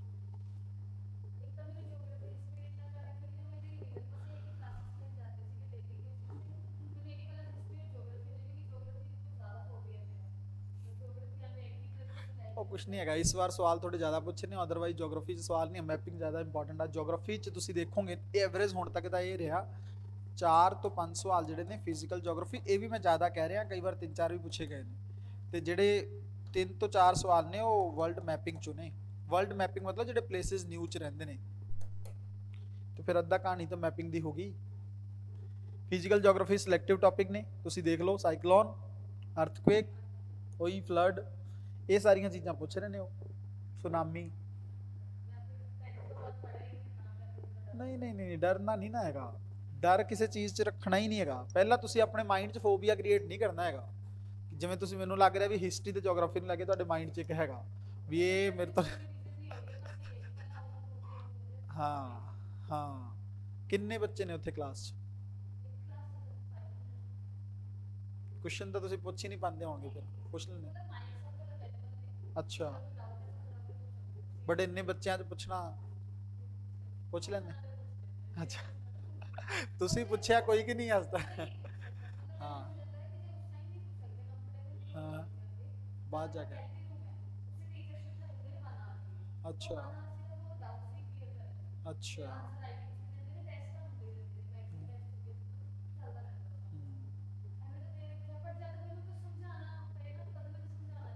ਹਾਂ, ਮਤਲਬ ਤੁਹਾਡੇ ਹਾਲੇ ਆਪ ਤੁਸੀਂ ਬੋਲ ਨਹੀਂ ਪਾ ਰਹੇ ਉਸ ਚੀਜ਼ ਨੂੰ ਨਾ, ਕਿ ਤੁਹਾਨੂੰ ਕੋਈ ਚੀਜ਼ ਦੱਸਣੀ ਹੋਵੇ ਉੱਥੇ ਪ੍ਰੋਬਲਮ ਸੁਣਾਉਣ ਦਾ।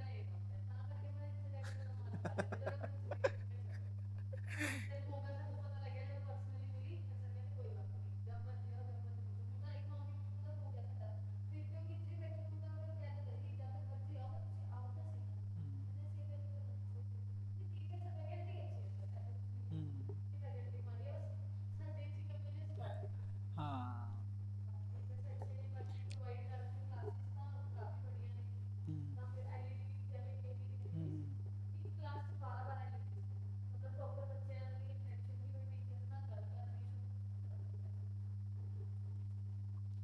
ਸਹੀ ਹੈ। ਮੇਨਲੀ ਤੁਹਾਨੂੰ ਮੈਂ ਸਿਰਫ ਇੰਨਾ ਹੀ ਕਹਿਣਾ, ਭਾਵੇਂ ਕਿੰਨਾ ਵੀ ਵਧੀਆ ਜੋ ਵੀ ਆ, ਤੁਸੀਂ ਆਪਣੇ ਕਨਸੈਪਟ ਨੂੰ ਪਹਿਲੇ ਦਿਨ ਤੋਂ ਬਿਲਡ ਕਰਕੇ ਚੱਲਿਓ ਹਰ ਸਬਜੈਕਟ ਦੇ ਵਿੱਚ। ਕਨਸੈਪਟ ਰਹੇਗਾ। ਹੁਣ ਯੂਪੀਐਸਸੀ ਨੇ ਐਲੀਮੀਨੇਸ਼ਨ ਨੂੰ ਖਤਮ ਕਰਤਾ। 47 ਕੁਐਸਚਨ ਇਸ ਵਾਰ ਇਦਾਂ ਦੇ ਪੁੱਛੇ ਨੇ ਜਿਸ 'ਚ ਸਿਰਫ ਇਹ ਸੀ ਓਨਲੀ 1 ਸਹੀ ਆ, ਓਨਲੀ 2 ਪੇਅਰ ਸਹੀ ਨੇ, ਜਾਂ 1 ਪੇਅਰ ਸਹੀ ਆ, 3 ਪੇਅਰ ਸਹੀ ਆ, ਉਹ ਵਾਲਾ। ਉਹਦੇ ਵਿੱਚ ਹੁਣ ਤੁਹਾਨੂੰ ਸਪੈਸੀਫਿਕ ਪਤਾ ਹੋਣਾ ਚਾਹੀਦਾ ਕਿ ਇਹ ਚੀਜ਼ ਸਹੀ ਹੈ ਕਿ ਗਲਤ।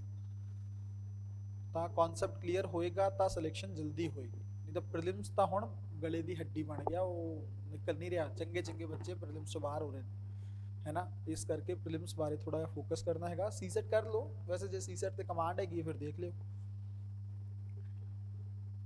ਇੱਕੋ ਟਾਈਮ ਹੁੰਦੀ ਉਹਨਾਂ ਦੀ ਕਲਾਸ, ਸੀਸੈਟ ਦੀ ਫਿਕਸ ਹੈ ਕਿ 1 ਵਜੇ ਹੀ ਹੁਣ 1 ਤੋਂ ਲੈ ਕੇ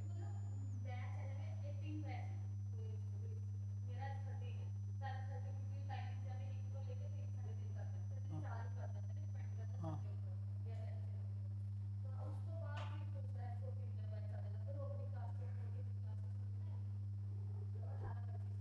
ਤੁਸੀਂ ਉੱਥੋਂ ਸੀਸੈਟ ਤੋਂ ਕਿੰਨੇ ਵਜੇ ਫ੍ਰੀ ਹੁੰਦੇ ਹੋ? ਅੱਛਾ ਅੱਛਾ। ਹਾਂ ਹਾਂ ਹਾਂ।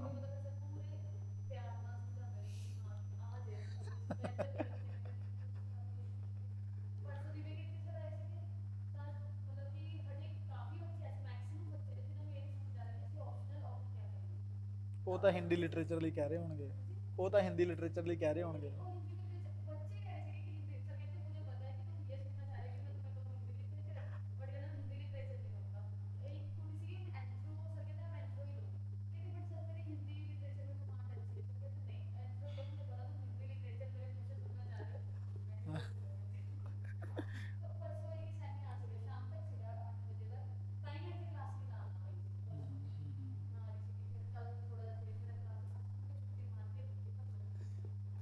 ਨਹੀਂ ਵਧੀਆ ਕੀਤਾ। ਮੈਨੂੰ ਕੱਲ ਸਰ ਨੇ ਕਿਹਾ ਸੀਗਾ, ਕਹਿੰਦੇ ਇੱਕ ਸਿਮਰਨ ਨਾਮ ਦੀ ਕੁੜੀ ਨੇ ਆਣਾ ਹੈਗਾ, ਤੇ ਮੈਂ ਕਿਹਾ ਸਰ ਹਾਲ ਤਾਂ ਆਈ ਨਹੀਂ ਹੈਗੀ।